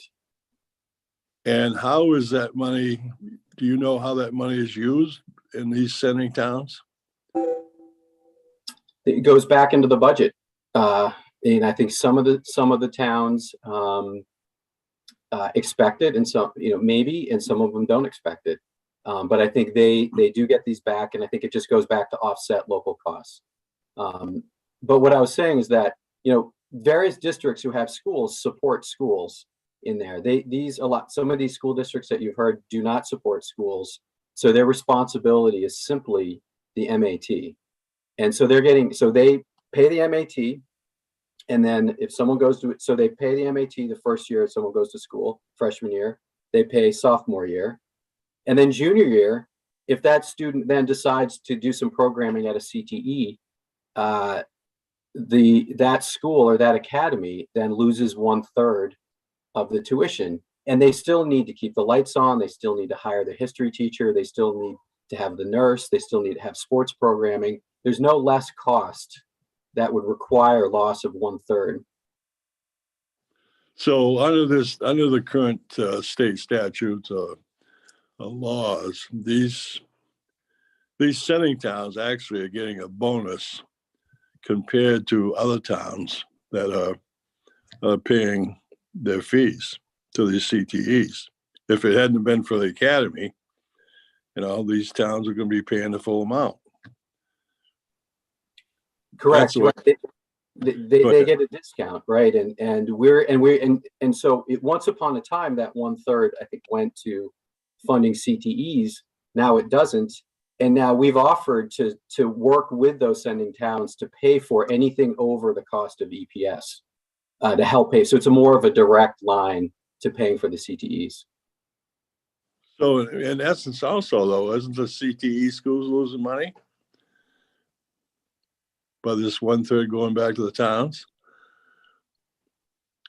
I don't think there's, I don't know. I don't see a loss there for the CTE. I think the CTEs here, this really doesn't affect the CTEs. I think it only could help the CTEs. Yeah. Okay. All right. Thank you. Yeah. Thank you, Senator Woodson. Representative Salisbury. Thanks so much for that. Mr. Walker, can you just remind me, I was trying to go back to look, can you tell me how this bill is different or the same as LD 414? Oh, 414. 414, all 414 did was simply repeal section 5809. That's it. That's all it did. So this adds in a phase-in, a 3-year phase-in, and it also requires the schools to enter into cost-sharing agreements with the district in order to pay for any overages in CTE budgets.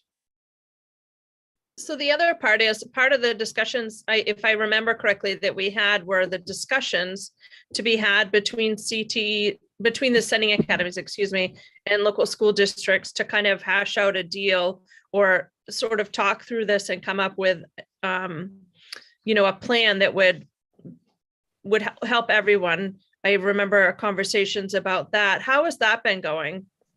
Well, so we met starting in September. We've been meeting basically monthly with Maine School Management. So a number of superintendents from sending who represent areas we're sending towns.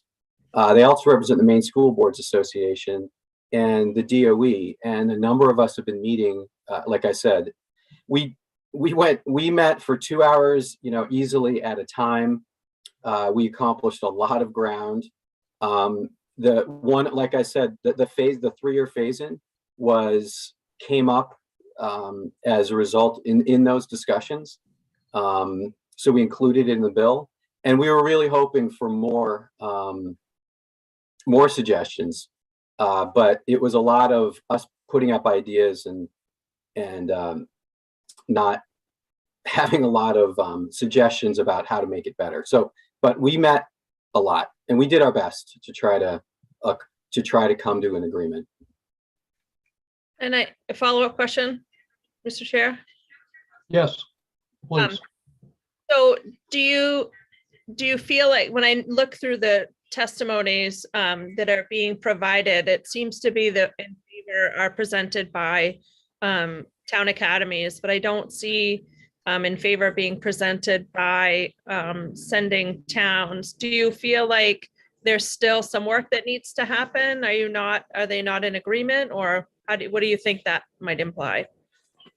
Well, that implies that these sending towns, they're going, there's going to be, so the money, they're the ones paying the money. They're going to, there's going to have to be an adjustment, and they're going to have to make the adjustment. And we want to help them with that adjustment. We want to help them blunt it, but they're the ones that are making the adjustment. So, we've done everything. We want to phase it in. We want to help pay the direct cost to the CTEs. And I guess they would like to be made whole, but that kind of defeats the purpose of what's happening here. I mean, they only have to pay 2/3 here, and they want to continue that practice. So I think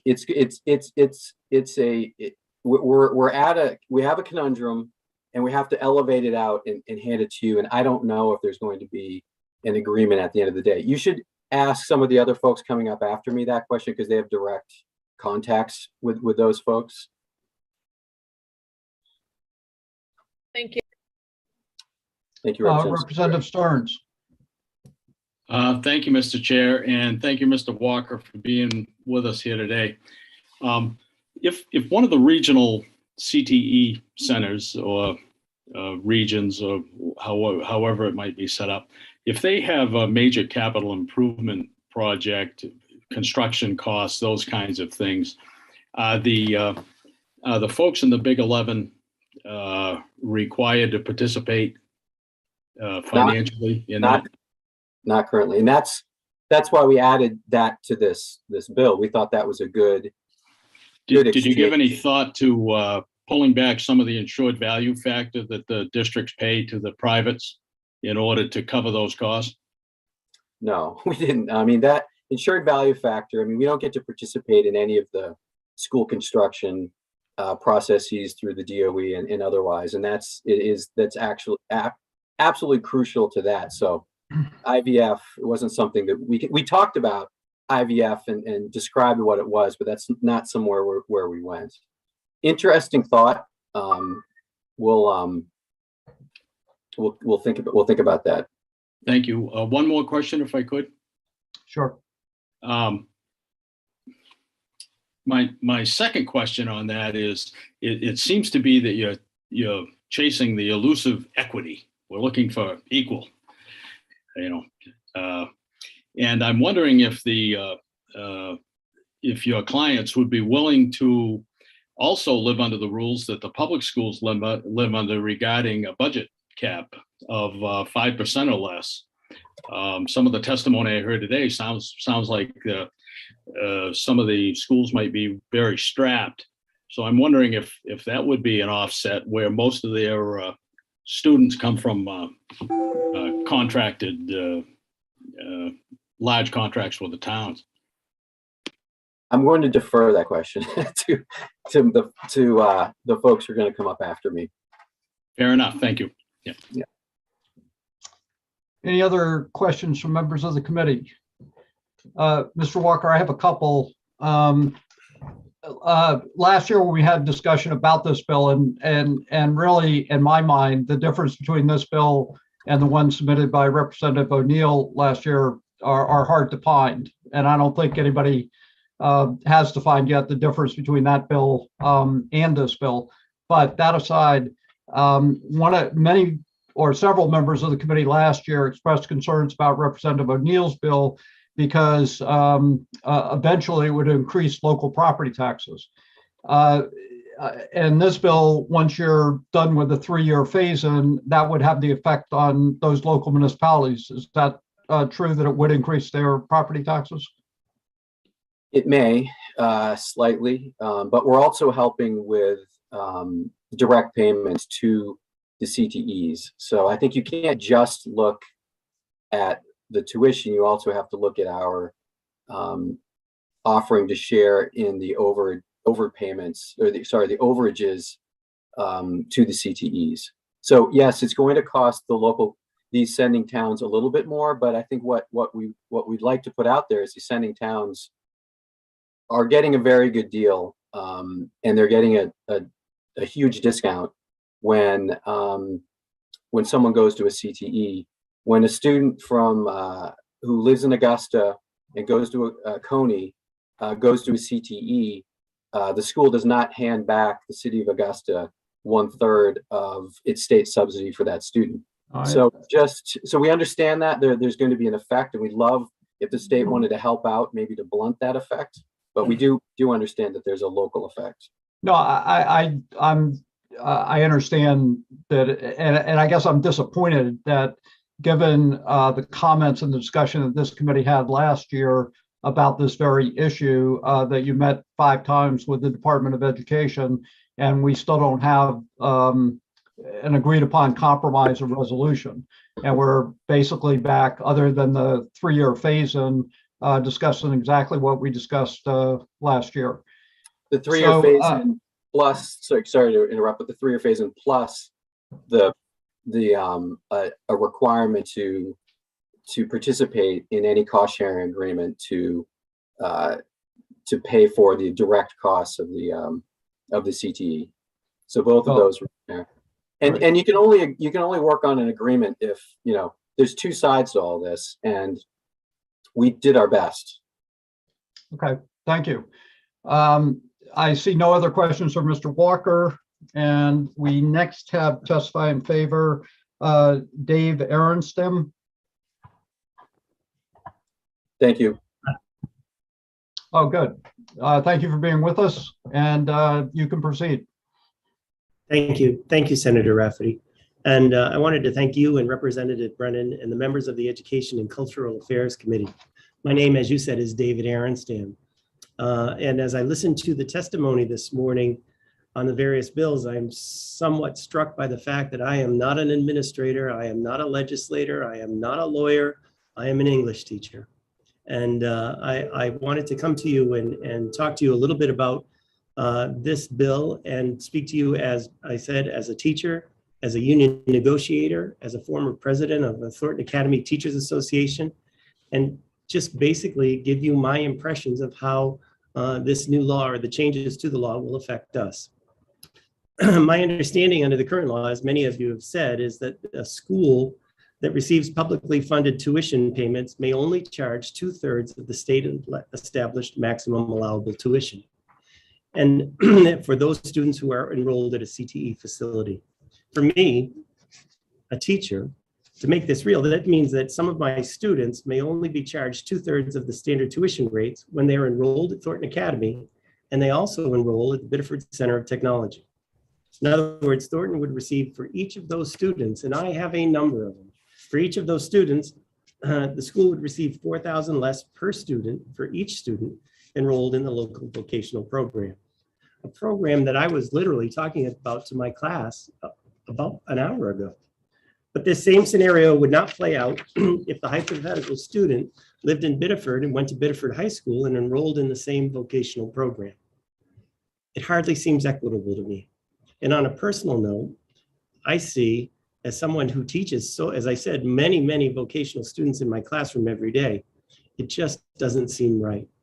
The students are fully enrolled at Thornton. They often participate in many activities and extracurricular activities each and every day. Every other day, the school sends these students via a teaching period or during a teaching period, they are bused to the vocational center. And then those same students often return to school or to the athletic fields or to the auditorium or to the arts programs to participate in activities. Sometimes they even come to work with their favorite English teacher. But their educational experience, and this is the part that I wanted to stress, their educational experience is not 2/3 of their classmates' experience. It's the same. They just happen to be off campus for one teaching block a day. By continuing the practice that exists because of the way the law works today, the legislature would in many ways, and is in many ways, in my opinion, penalizing the schools simply because they receive publicly funded tuition dollars. The penalty exacerbates budget difficulties and places stresses on administrators who now have to make difficult budgetary decisions. As someone who negotiates for our union seemingly every 3 years about our contract, this is very near and dear to my heart. The current law asks administrators to provide a complete and robust programming and curriculum while penalizing the school in some way for each student who seeks a vocational education. In our case, which is not certainly the same in all cases, but in our case, this penalty this year might be as much as $115,000. To me, I think of those dollars in terms of teachers. How many teachers does that represent? I am an English teacher and certainly not an expert in the law. I do not profess to be. But it seems to me that this new proposal would do away with this inequitable situation. It wouldn't do it immediately, it would happen over time. And the new pricing model, where each school would receive 100% of the MAT for publicly funded students, would be phased in over 3 years. This seemed to me to be prudent and a compromise. It would lessen the impact to those sending towns. I live in one of those sending towns. I also understand the new law, LD 1789, requires that schools receive publicly funded tuition dollars. Schools that receive publicly funded tuition dollars, they may sign a cooperative agreement to help fund those vocational centers if they come across a budgetary shortfall. Schools would be required to provide additional funding to those vocational centers, or may provide funding to those vocational centers on a pro rata basis, depending upon how many students they send to the vocational centers. I looked before I was going to testify, I was thinking about the students in my classroom and I was counting up. And I know of at least in our school, from our school, 100 or so students who take advantage of the vocational center. This solution, as I said to you, of providing additional funding seems to be a common sense solution to a potential problem. I'd like to thank you again. I hope that you pass LD 1789. I think that it would resolve this existing disparity that exists in the law as I see it today, and it would kind of ease the amount of money, tuition dollars, that schools like mine would receive. I'm happy to answer any questions that you may have, and unfortunately, I have to go back to class shortly after this. Well, hopefully we won't take you away from your class. Thank you for your comments. Are there any questions for Mr. Aronstam? Seeing none, thank you very much and good luck the rest of the afternoon. Thank you. We next have Jeff Burrows to speak in favor. Welcome, Mr. Burrows, and you can proceed. Great. Thank you, Senator Rafferty, Representative Brennan, and members of the Education and Cultural Affairs Committee. My name is Jeff Burrows. I represent Lincoln Academy, which is a member of the Maine Association of Independent Schools, and I testify in support of LD 1789. As head of Lincoln Academy in Newcastle, Maine, an independent school established in 1801 that has served the community of Newcastle, Damascus, and surrounding towns for 220 years, and a 60/40 school, I support this proposed legislation. I offer the following commentary on 2 grounds. First, in response to and support of the critical nature of career and technical education for my students, their families, and the region our institution has faithfully served for more than 200 years. Second, to the essential recognition that this legislation imparts on town academies as partners in the educational landscape of Maine. Lincoln County has proudly embraced its commitment to providing a comprehensive education for all students that choose to attend our institution. Nearly 35% of our students are supported by programs like special education, alternative education, career and technical education as part of a robust and personal educational experience here in Newcastle. We enrolled 60 students in programming at the Bath Tech program campus, as you heard from Ms. Crafts, in an increase of nearly 20 students from the previous year. We are deeply fortunate to be supported by the Bath Tech, and our students make up the 2nd largest contingent at the center after those from Morse High School. Lincoln Academy will remain a tireless supporter of career and technical education, regardless of the fate of LD 1789. On average, 25% of our graduates will pursue opportunities for work in our region, many entering businesses and industries essential to the economic engine of this region that we do serve. We fully embrace our role as a partner for our community and see the essential work that education plays in developing a strong community and an able workforce. LD 1789, by including Lincoln Academy in the cost-sharing agreement structure with Bath Tech, as we've talked about, recognizes the importance of a well-defined connection between our 2 educational institutions for students we serve. participate in this agreement on equal footing with other SAUs and RSUs to share the conversation and decision-making about what is best for students served by the center is common sense. Lincoln's 60 students will have representation from the institution responsible for their quality of education and making the implementation of cost-sharing agreement less complicated for the administration of the Bath Tech region. Further, LD 1799, by including the town academies in partnership in the center or region, will place us in a position to be responsive to our families and students who care deeply about technical education, technical educational opportunities, as well as have a direct say in programming and budgeting to support those interests.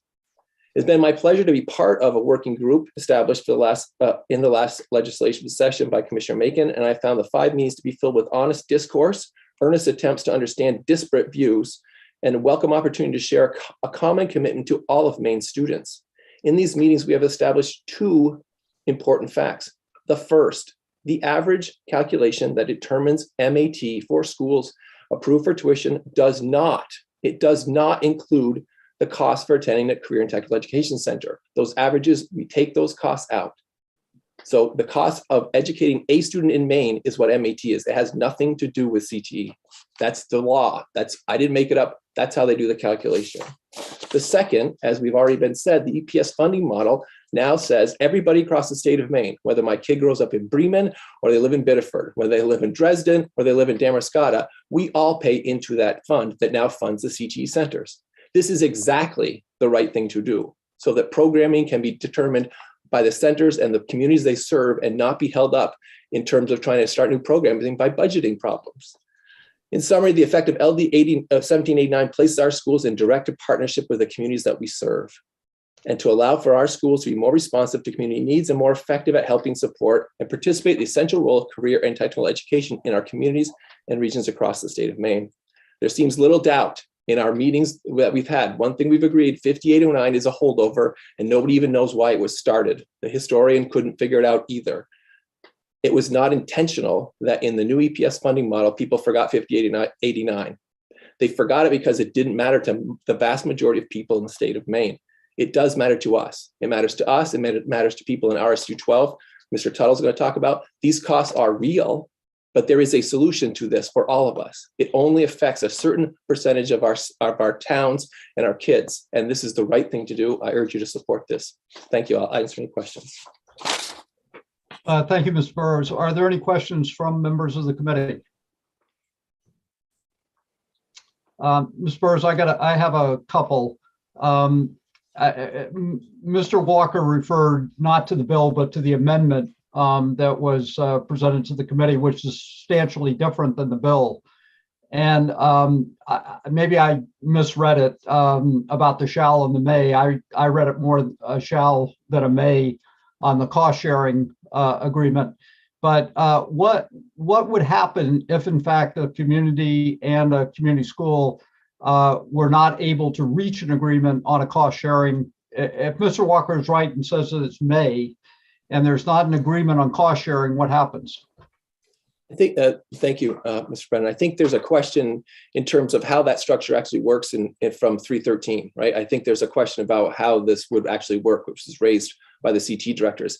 Our anticipation, and again, I come from being in Vermont, where we did this too, right? As a school who had students in the center, we were part of a group. When the budgetary issue came up, I had a vote. I couldn't scuttle a vote, but I had a vote, right? And I think that's the way this should be done, right? Right now, currently at Bath Tech, I don't have a vote on anything, but I send 60 students to that center. And it's not because Julie Caddy and the team there doesn't want my opinion, but it's because the structure isn't set up to do that. Further, for them to get this additional cost above, if they want to add a para or they need to add somebody after the budget allocation has been made, they have to go to every one of the towns that my kids come from and ask the individual towns to pay the money. It's just silly. I'll pay the money. I own the responsibility. It puts me directly in that driver's seat. Sorry, I went on too long there. No, that's fine. Thank you. Thank you very much. Thanks for your comments and thank you for answering the question. I don't see that there are any other questions at this point, so thank you for being here. You're welcome. Thank you. The next person we have is Michael McQuarrie. And I see that you're here, Mr. McQuarrie. And please proceed with your comments. Thank you, and good afternoon, Representative Brennan and Senator Rafferty, and the esteemed members of the Joint Standing Committee on Educational and Cultural Affairs. I am Michael McQuarrie, headmaster of Erskine Academy in South China and president of the Maine Association of Independent Schools, the MAIS. It's in these capacities that I present testimony supporting LD 1789, a bill that reflects the current realities of career and technical education funding and the functional relationship between the independent sending school and the receiving career and technical education center serving publicly funded students. Erskine Academy, an independent secondary school incorporated in 1883, has a heritage of providing secondary education to Central Maine residents with school choice. Having no contracts with any town for the whole or a portion of its secondary students, Erskine's enrollment is entirely voluntary. Our current 530 students reside mainly in the communities of China, Vassalboro, Palermo, Windsor, Somerville, Whitefield, Jefferson, and Chelsea. Erskine's and the other town academies' primary funding source for these students is the state set maximum allowable tuition, or what is essentially the state's determination of the average cost of educating a high school student in Maine. Erskine Academy has an exclusive and long-standing association with Capital Area Technical Center in Augusta. And of the 8 sending schools to CATC, Erskine consistently enrolls the second largest number of students, second only to its host, Coney High School. Erskine is the only one of these schools subject to a 1/3 reduction in its state set tuition per student enrolled in the center, a reduction that is retained by sending school administrative units that provide neither direct nor indirect educational services to these students. In actual numbers, in school year 2019-20, 84 Erskine students, that's 15% of our enrollment at the time, attended CATC at a revenue loss of $315,588. In school year 2021, 12% of our enrollment attended CATC at a loss in MAT of $244,000. And in this current year, 13% of Erskine students attend CATC at a tuition loss of $252,000. Now, in comparison, due to 5809's required reduction to MAT, Erskine's support for and facilitation of a pathway to CTE opportunities provided considerable tuition relief to its sending administrative units. I cannot conceive that anyone could support such a substantial reduction in operating revenues from state set tuition for a single high school program that is serving a public purpose, but that is my local situation. Now, there is a funding disparity between the independent school and public school affiliates of the regional CTE. For example, an Erskine student bused 24 miles round trip to CATC is 2/3 an Erskine student from a financial perspective. In contrast, this student's Coney High School fully funded public school peer who walks a hallway to their CTE classes is a whole student in those same financial terms. The state does not differentiate its allocation for that student based on CTE attendance or time spent in the classroom of Coney High School. Instead, that student is fully funded regardless of their academic schedule. A CATC participating Maranacook school system, a public unit as close to CATC as Erskine, and whose students are fully funded, receives no reduction in state or local allocation for its CATC attendees. As revealed in the 4th of 5 stakeholder meetings with the DOE, MAIS, and the Maine Superintendents Association, we learned that 5809 dates back to 1981, when an expense-driven model funded the CTEs. The statutory provision of 5809 complemented the then expense-driven funding model and directed 1/3 of tuition to the vocational centers. It was in 2017, a change in CTE funding to the essential programs and services model no longer required a local share, beginning with funding year 2019 and negated the need for 5809, but the provision went unaddressed and it remained in law. The lingering effect of 5809 on the town academies and the public school receivers of publicly funded students is a premium that is paid annually for its students' attendance at the CTE. And our sending school administrative units are the beneficiaries of discounted tuition. Through our schools, the independent schools, sending units meet the requirement to provide a pathway to CTE. It is also through our schools that these units receive tuition relief while providing no educational services to these students whatsoever. Now, some have argued that the town academy student who attends the CTE with our support, facilitation, and arguably our financial detriment is 2/3 of a student for tuition purposes. On the contrary, our students receive our full service and care and are afforded full access, use, and enjoyment of our campuses and resources, regardless of their academic program. Moreover, the funds available to provide programming for our regular education students are significantly reduced by their classmates' attendance at the CTE. This inequitable financing deprives the CTE supporting town academy and its fully enrolled publicly funded students of 1/3 of what this state has calculated to be the average cost for educating their peers at a municipal, RSU, or AOS high school in Maine. The MAIS's support for 1789 does not seek to reduce CTE funding, nor does the bill. Our support does not seek to increase the financial obligation of our taxpayers, nor does the bill. However, we do seek parity with the public units whose CTE enrolled students are fully funded, as are the CTEs that they attend. Additionally, 1789 obligates our schools by cooperative agreement to support our CTE enrollees by funding a per pupil budget shortfall should it be experienced by the center, just as would be the case for the public units that are affiliated with that center. And it's for these reasons I ask that you resolve an obvious inequity and rectify its adverse effects on the independent and public school receivers of publicly funded CTE students by supporting LD 1789 and thereby repealing the unnecessary, antiquated funding hanger-on that is 5809. So I thank you all for your time, your consideration, and for your hard work on behalf of all Maine people, and I'm happy to answer any questions that you may have. Thank you, Mr. McQuarrie. Are there any questions from members of the committee? Seeing none, thank you very much and have a nice day. Thank you. We next have Rennie Menard, and I see that you're here with us, Mr. Menard, and proceed with your comments. Good afternoon, Senator Rafferty, Representative Brennan, and members of the Education and Cultural Affairs Committee.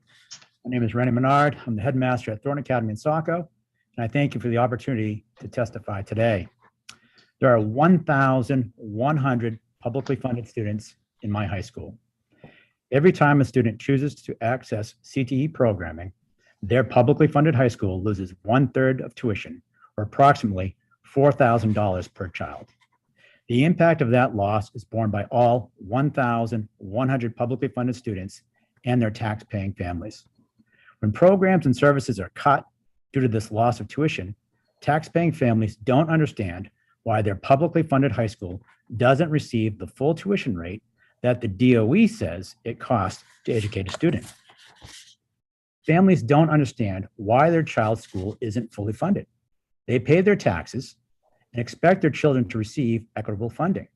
They're not looking for a special deal. They just want what the DOE says they're entitled to receive, a tuition amount to cover the cost of their child's education. Opponents of this bill will argue that their towns, which do not build or maintain their own high schools, will now have to pay the state average tuition rate for all their publicly funded children, just as they currently do for their students that don't access CTE programming. That's true.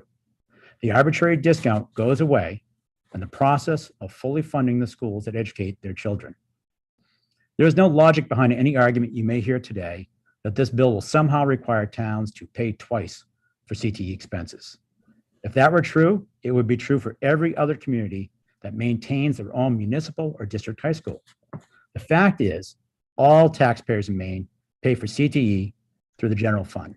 Then on top of that, every community that supports a public school pays a per pupil expenditure that averages out to be the full state tuition rate, called MAT.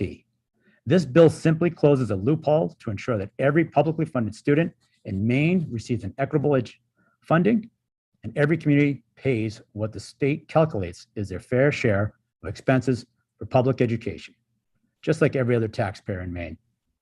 Enacting a new law that ends an arbitrary discount for some towns is not easy, but trying to justify the current system is far more difficult, especially when the children are the ones being shortchanged and no CTE discount exists for the towns, school districts, families, and taxpayers that bear the financial burden of building and maintaining their own high schools. The state has a role to play in ensuring fair and equitable funding for all public students in Maine. I urge you to support LD 1789, a bill that provides common sense and equity in education funding for all of Maine's publicly funded students, families, and taxpayers. I thank you for your time, and I'm happy to answer any questions you may have. Thank you, Mr. Menard. Good to see you. And are there any questions from members of the committee? None. Well, again, thank you very much, and have a good day. And we now have the last person speaking in favor of the bill is Timothy Seeley. Mr. Seeley, good to see you, and you can proceed with your comments. Thank you. Good afternoon, Senator Rafferty, Representative Brennan, and all the members of the Education and Cultural Affairs Committee. I appreciate the opportunity to testify. My name is Tim Seeley. I'm the head of school at George Stevens Academy in Blue Hill. We're a member of the MAIS, independent school, a 60/40 school established in 1898, although our roots go back to 1803. And nearly all our students, over 95%, are publicly tuition.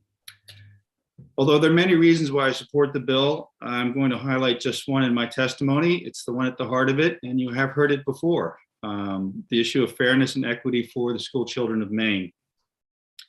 I think that sometimes in the conversations and debates about this bill that I've been a part of, opponents are acting as if they think the beneficiaries of it are our schools in some abstract way, unconnected to the students of Maine that we serve, but of course that's not the case.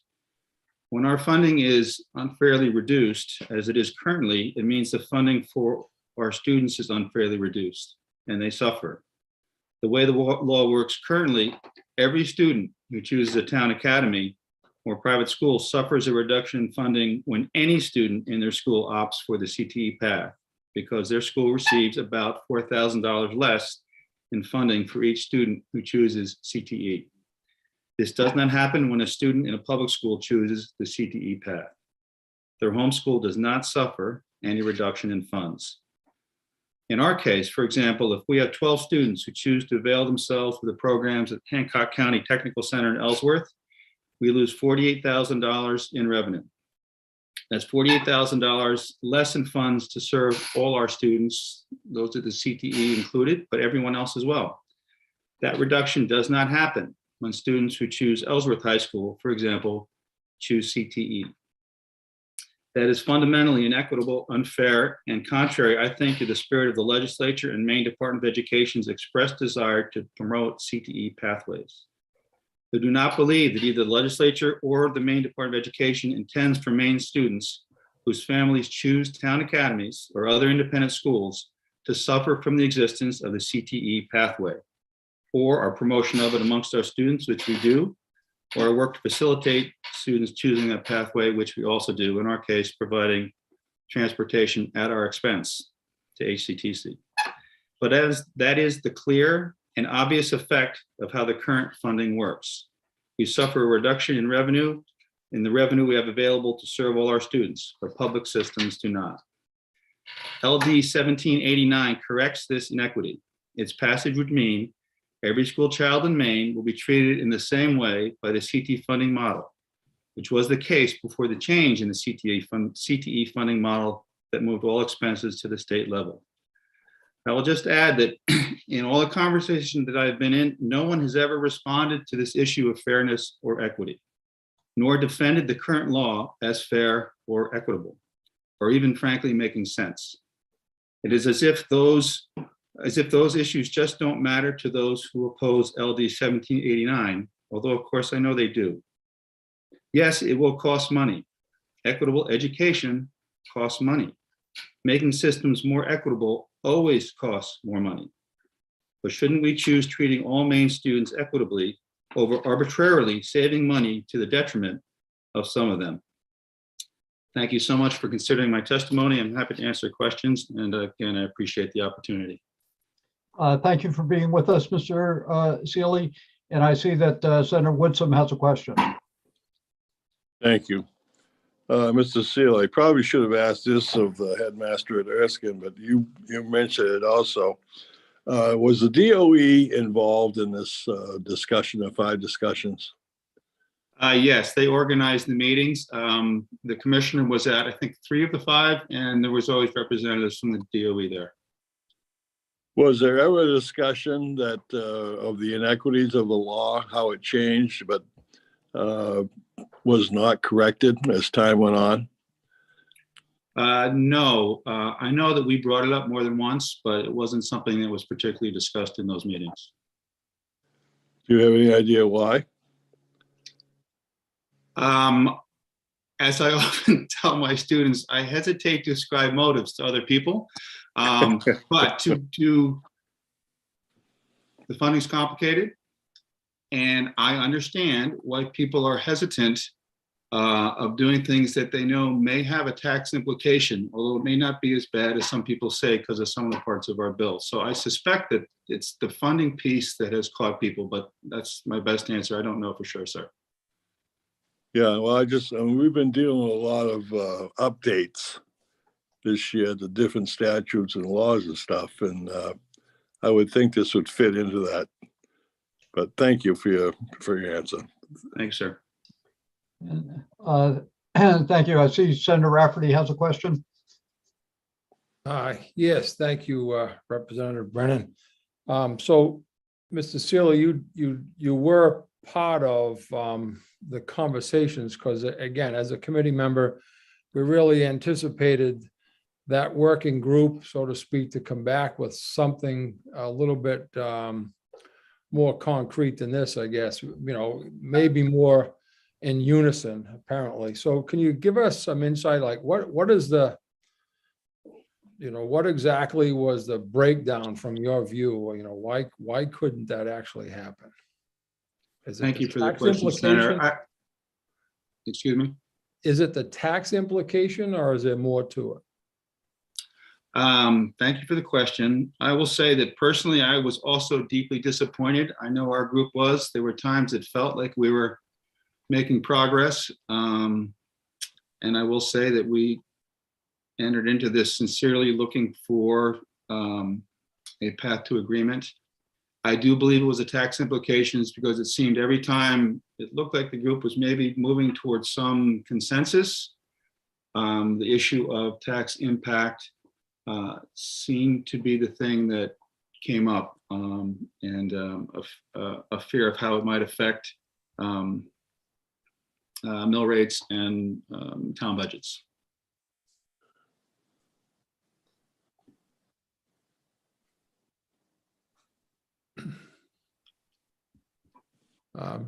Could I have a follow-up, Representative Brennan? Please? Absolutely. Just, and it's not for Mr. Seeley as much as it is maybe for our work session. If there's somebody that can kind of provide us with some insight as to what those figures actually are, how it would, maybe there's an idea, this is the biggest impact on a particular community or the average impact on a particular community, to really get a sense of what the tax impact might be. Thank you. Thank you, Senator Rafferty. Representative Millette, did you have a question? Thank you, Mr. Chair. Mr. Seeley, I'm afraid this question isn't specifically addressed for you, but for others who have been before us with their testimony. Would appreciate folks giving this some thought. Many of the private schools that we're hearing from are populated by over 90% of publicly funded students. And as such, I'm wondering if you would agree that your institutions would benefit from some more transparency in your per pupil expenses. As you know, our schools, how much money they receive is pretty clear through the EPS formula. But we don't really benefit from that as an Education Cultural Affairs Committee, and understanding how, for some schools, it's 97% of the student population are publicly funded, how those funds are actually being directed. So for the work session, I'm sure folks will be back to listen to our deliberations. I would appreciate hearing folks from you folks about whether that's something you would entertain. Thank you. Thank you, Representative Millett. And I see that Representative Sampson has a question, and then Representative Dodge. Thank you, Mr. Chair. And actually, Representative Millett brings up a very interesting point. And I'm wondering if we could get that verified. Can the schools give us the breakdown of tuition students and public students? I think that would be really helpful as we deliberate this. That's going to be a very important piece. Thank you, Representative Millett, for bringing that up. Representative Dodge. Thank you, Mr. Chair, and thank you, Mr. Seeley and others who are helping us work through this issue this afternoon. I have two questions.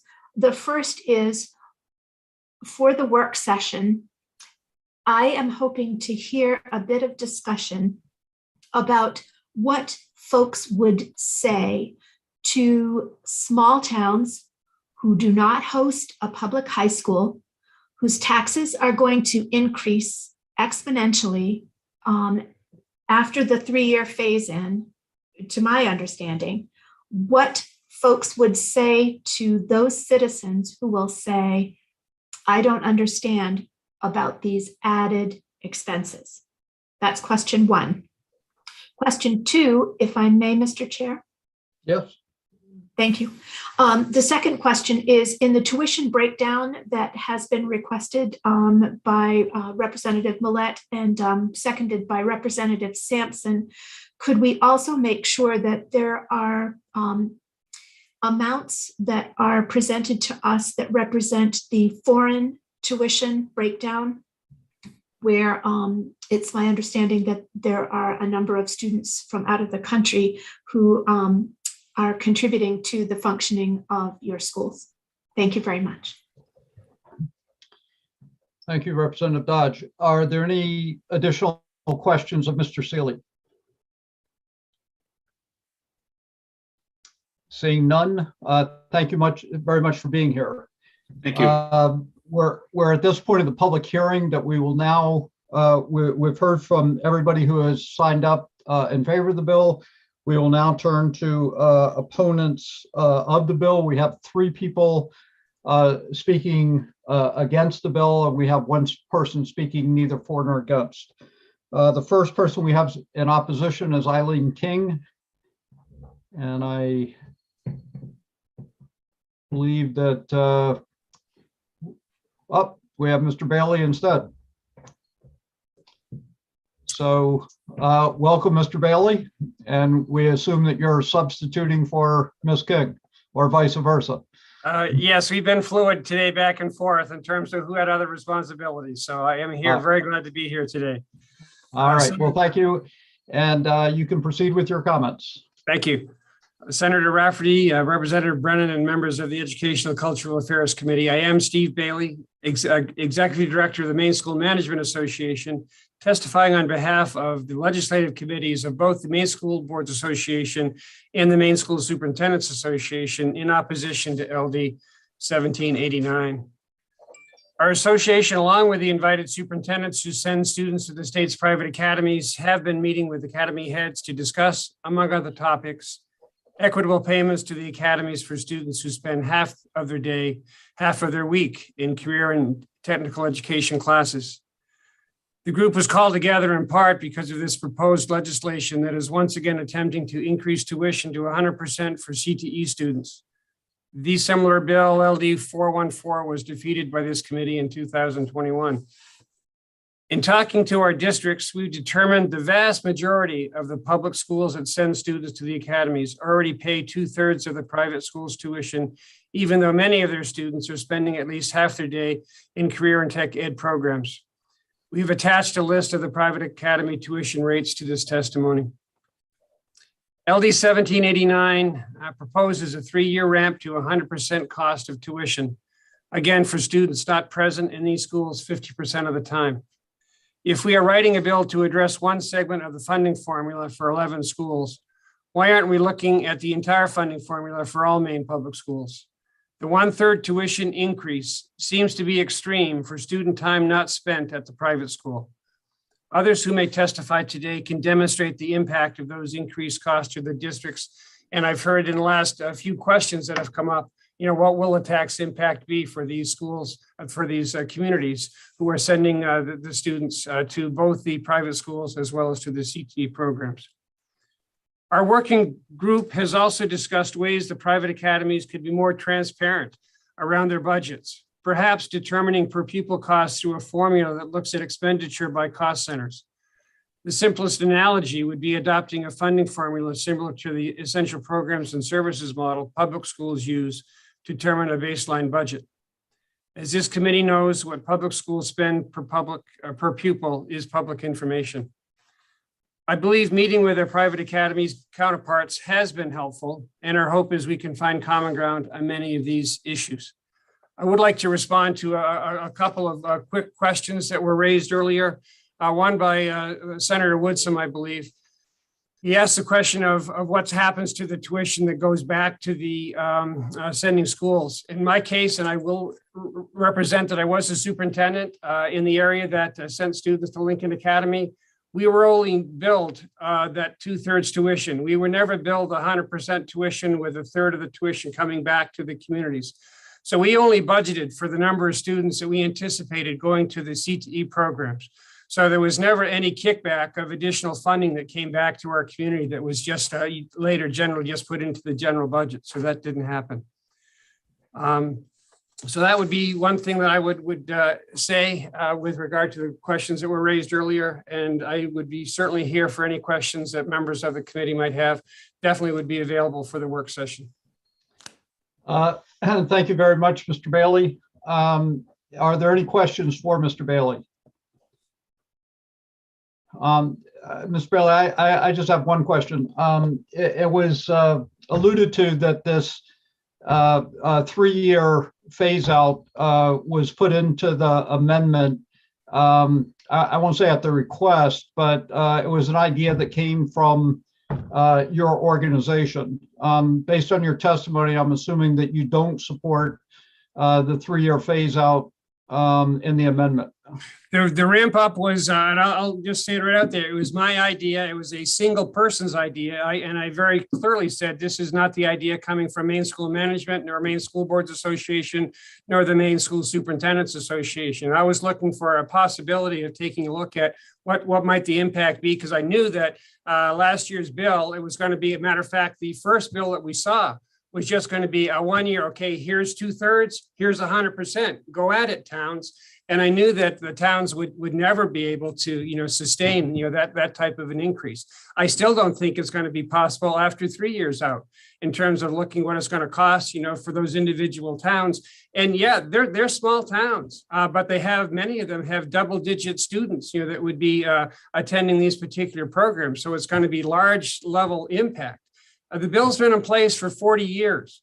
And so, districts have come to have this level of expectation in terms of how they're funding those students who attend CTE. They're only at the schools half time. And some of the private schools, 60/40 schools, do provide transportation, others don't.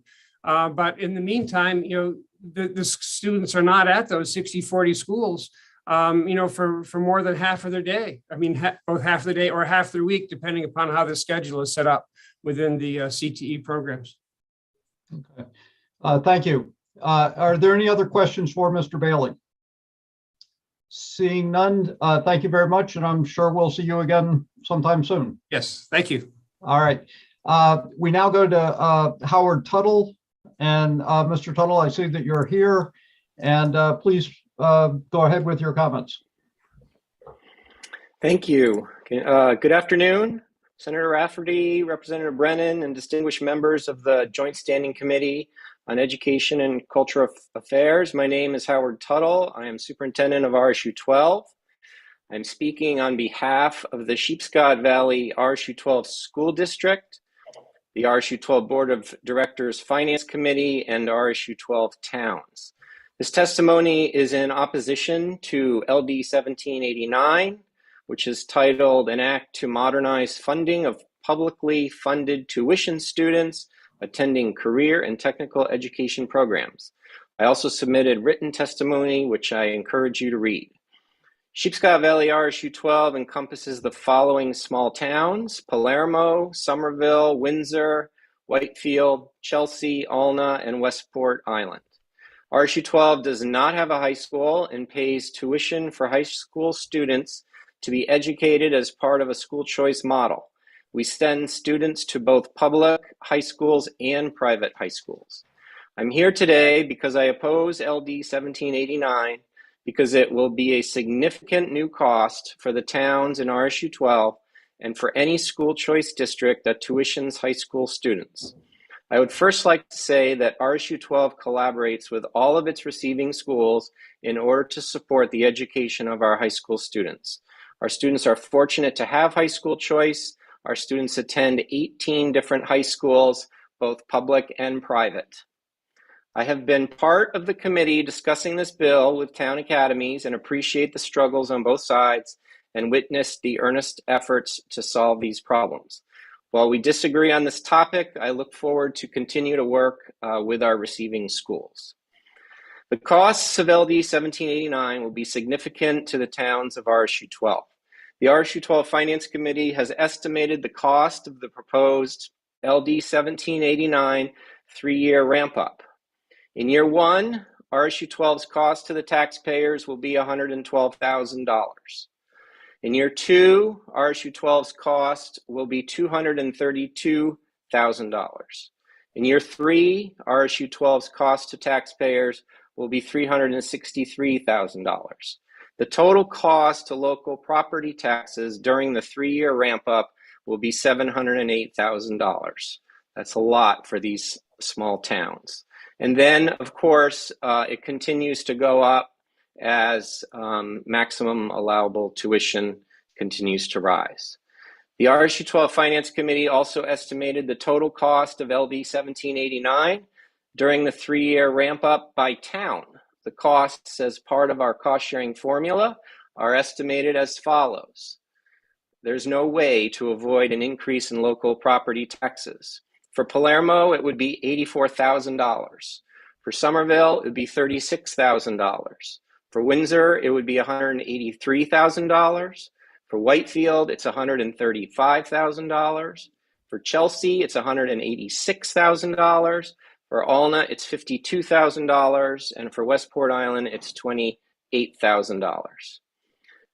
As I said, once the three-year ramp-up is complete, the cost of LD 1789 will continue to increase as the calculation for maximum allowable tuition usually increases. This added expense will be a cost uniquely shouldered only by tuition districts that do not have high schools. Public school districts with high schools will continue to find the savings and the efficiencies they already do through creative staffing and scheduling of their tech center students who attend for half a day and who earn high school credits while at the tech center. Tech center students are earning credits towards graduation while attending a tech center. Taxpayers with public high schools do receive a discount already as students are earning high school credits when they attend the tech center. Private schools have the same opportunity to find similar efficiencies as Maine public high schools. Technical center students spend half the day at receiving high school and half the day at a technical center. Tuitioning school districts currently pay 2/3 tuition to their receiving high schools. Technical schools are currently funded by reducing statewide general purpose aid by approximately 5%. This reduction in GPA causes a roughly $500,000 increase in the required mill rate of RSU 12 towns. Through this funding method, RSU 12 taxpayers are already paying for its technical students' education when they are at the technical center. This means that if tuitioning school districts are required to pay an additional third tuition to receiving high schools, both public and private, then it seems that tuitioning districts will be paying twice in order to provide a technical education to students. If LD 1789 is redundant and will cause tuitioning districts to pay a higher price for students to access a technical school education. In summary, I'm here to oppose LD 1789 because it proposes a significant and redundant cost to RSU 12 and to any school district that tuitions their high school students. Tuition districts like RSU 12 have been paying 2/3 tuition for technical center students for decades. LD 1789 does not modernize funding or the tuition payment structure. It defies logic to pay full tuition for a school for a student who only attends half-time. For these reasons, I hope you will join me in opposing LD 1789. Thank you for your time, consideration, and hard work on part of the Maine people, and I'm happy to answer any questions you may have. Thank you, Mr. Tuttle. And I appreciate your comments. And I'm assuming that I just haven't had a chance to look at it. You did submit written testimony? I did, yes. Okay, so all the numbers that you provided with us, those are in the written testimony? Yes. Yep. Okay, thank you. Are there any questions from members of the committee? Right, seeing none, thank you very much for being here. We appreciate it. Thank you. We will now go to Jeremy Ray, who will be speaking in opposition. Mr. Ray, welcome, and you can proceed. Good afternoon. Thank you for having me. I am not going to read my testimony. It is there for you to read. And I have certainly spoke to you about this issue last year when we talked about 414. Just a couple of points that I would like to make is some of the pieces talked about barriers for kids to go to a vocational center. Tuition is not a barrier for a kid to go to a vocational center. This bill isn't going to stop or help kids get to a vocational center any different than they do now. There are differences. It is much easier for a kid in Biddeford High School to walk across the courtyard than a kid from Saco or Dayton. Just like in Westbrook, it's easier for a Westbrook kid to get there than a kid from Gorham. So barriers are not there. Whether people want to send kids, that could be a different discussion. A couple of other points that were made is they talked about penalizing public schools that receive when a kid goes to a vocational center. And I would challenge each and every one of you to turn to page 5 of your own local school district's ED 279.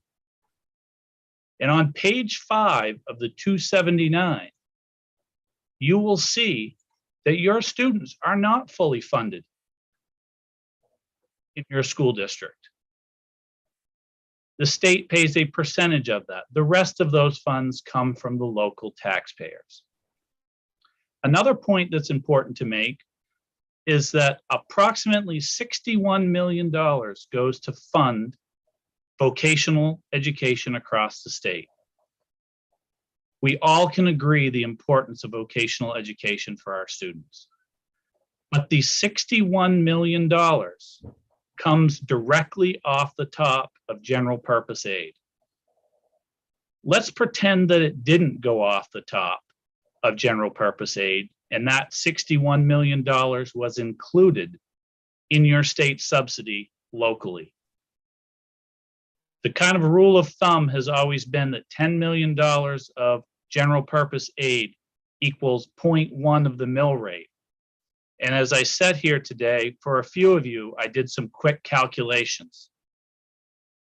Westbrook School Department, if you were not having a reduction and the state did not pay for or subsidize vocational centers, you would receive $1.366 million more in state subsidy. Cape Elizabeth, you would receive $1.365 million in state subsidy. RSU 71, you would receive $771,000 more. Portland Public Schools would receive approximately $6 million more. RSU 57, $1.33 million more. RSU 52, approximately $653,000 more if general purpose, if this wasn't part of being pulled off the top. So in essence, people would be paying it for it twice. All of these communities who pay in lose subsidy because we pay as a group and as a state. As I speak for the town of Dayton, which I represent here, this change impacts our mill rate 40 cents. 40 cents to a small community that just lost $161,000 of state subsidy based on the fact that properties in southern Maine are going through the roof. That may be a bill that we want to talk about if we want to pick off one section of the funding formula and talk about valuation. What does that mean for a community like Dayton? That means that we only look at our K-5 structure because we are a small town in Dayton, and that's where the cuts come from. I'm happy to take any questions. Thank you, Mr. Ray, for being here, and thank you for your comments. And are there any questions of Mr. Ray for members of the committee? And Mr. Ray, just clarification, when you talked about the 40 cents, was that for Biddeford? That is for the town of Dayton. I am the town of Dayton. Okay. I'm the superintendent of schools for Biddeford, Dayton, and Saco schools. And Okay. this has the impact for the Dayton School Department. That 40 cents that you referenced. Okay, thank you very much. Any other questions for members of the committee? Seeing none, again, thank you very much for your time and thank you very much for being here. We will now go to those people, persons speaking neither for nor against, and we have Dave Keaton, who has joined us. Welcome, Mr. Keaton, and please proceed with your comments. Good afternoon, Senator Rafferty, Representative Brennan, and the members of the Education and Cultural Affairs Committee. I'm Dave Keaton. I'm the Executive Director for the Maine Administrators of CTE. I'm testifying on behalf of the CTE Directors of Maine Association of Career and Technical Education, MACTE. The CTE Directors Association are neither for or against this bill. Our group met recently with the Government Affairs Practice Group chaired by Daniel Walker to discuss the merits of the bill and how it affects CTE funding for all of the CTE centers and regions of Maine. On the surface, it does not affect Maine CTEs, but it will affect the CTE districts in altering the method of how the private or town academy student subsidy is affixed to the receiving CTE center or regions.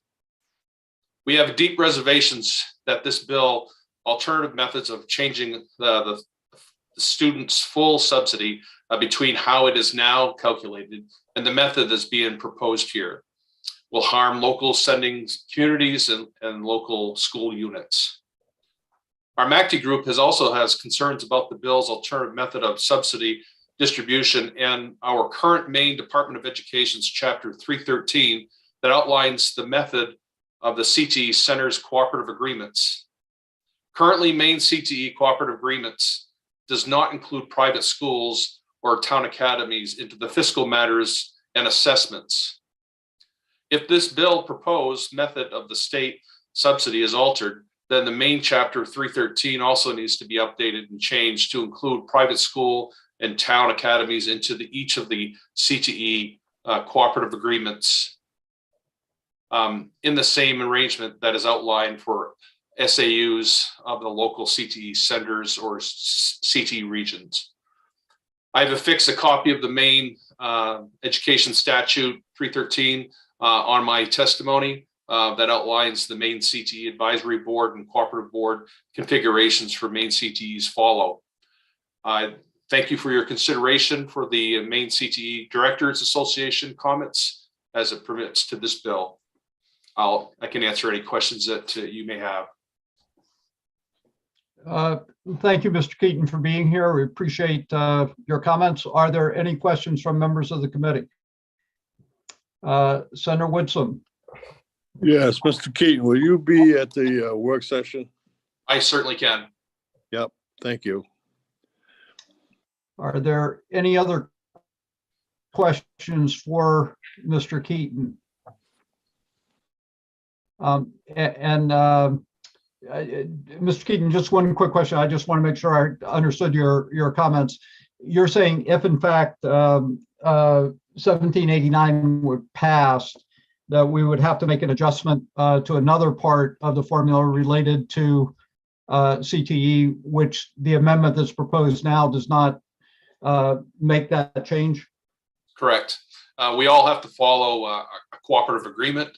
And I was just on the phone while I was listening to some of the other testimony, and I was texting the CTE regional director down in Lincoln, Region 3, and he has a private school that sends to him. And they also have a bond that they're paying back on the renovations that they did in their school a few years back. And I asked, is this private school contributing any to that bill that they're having to pay back? And they're no. The school districts in that area and the towns are, but that private school is not. Okay. That would have to change, because that would be an assessment that he would be putting out to all of the communities and schools to pay back that bond, and they're not included in that assessment. I'm not trying to put words in your mouth, right? But from what I'm hearing you saying is that this bill, if it were to pass as written, has ripple effects that we have not necessarily discussed up till your comments. That's correct. Okay. Well, thank you very much. I appreciate that. Senator Woodson, you had another question? Yeah, I do. I just want to follow up on what Mr. Keating just said. There's a lot of issues between the town academies or private schools that are different than the public schools and vice versa. But isn't it true, on the other hand, if the local district schools are not required to help pay off bonds at private schools if they have a capital improvement? I mean, those academies do it on their own. I would imagine, yes. You know, so it's 6 of one and a half dozen other. This discussion is going to get really into the weeds here to fully understand what's going on and to have equity. This is a muddy water. Thank you. Thank you, Senator. I have Representative Dodge and Representative Stearns. Representative Dodge. Thank you very much, Mr. Chair. I have been on this committee long enough to know that when we get this deep into the weeds, we need to call on our OPLA analyst, Ms. Risler. And I would ask if perhaps for the work session, she could help us understand the implications of the law that Mr. Keaton, to which Mr. Keaton has referred. And Senator Woodson has brought up also about the details on the repayment of a bond by a private school and the responsibilities of the towns for that. I may not have articulated that question quite well, but again, Ms. Risler is awesome, and she will know how to handle that. Thank you, Mr. Chair. Thank you, thank you, Representative Dodge. I think I understand your question. I think Ms. Risler will let us know if she doesn't understand the question, and I think she does. She does. She's nodding in agreement. So I have Representative Stearns and then Representative Millette. Representative Stearns. Thank you, Mr. Chair. I just wanted to respond quickly to Senator Woodson that those costs for capital improvements and construction are theoretically covered by insured value factor payments on a regular basis. Thank you. Representative Millette. Thank you, Mr. Chair. In defense of Ms. Risler, I would suggest that we request that Tyler Backus from the Department of Education be present for our work session.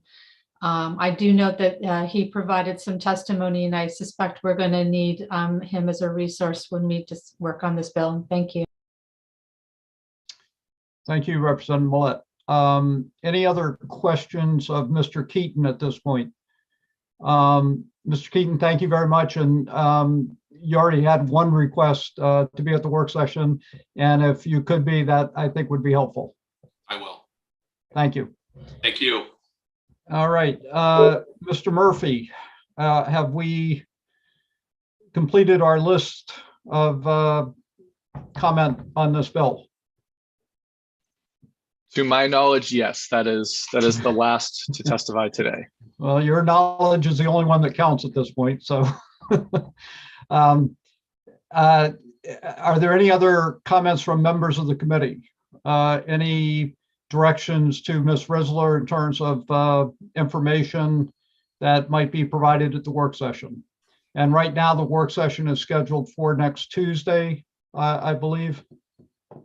Is that correct? Yes. Okay. All right. Seeing no further comment, I will officially close the public hearing on LD 1789. And as I mentioned, the work session is scheduled for next Tuesday. So we have completed, fortunately, we've completed the work that we had before us today as a committee. And we will not be meeting tomorrow because we'll be meeting in session, so that the next time that this committee will be meeting will be next Tuesday. And I believe that Ms. Risler or Mr. Murphy have already sent out the schedule for next week. So I did send out a tentative email to the committee. There are going to be a couple minor changes from what I sent out yesterday, and I will work with Eli to get that out by the end of today to both the committee and the interested parties list. The main difference is going to be we were anticipating having the annual CDS report next Thursday. In addition to the work sessions we had scheduled, that is actually going to be pushed to the following Tuesday, the 22nd. For a variety of reasons, including that one of the main people from DOE who would be presenting on that wasn't available that day. But keep an eye out today for that official schedule from Eli. And if there are any other changes to it, I will try to let you know as well. Okay. Thank you. And there will be a brief Democratic caucus after we adjourn today. Any other announcements? Representative Stearns, did you have anything to announce? Nope. All right. And we will obviously see people tomorrow at some point as well. So everybody have a good evening.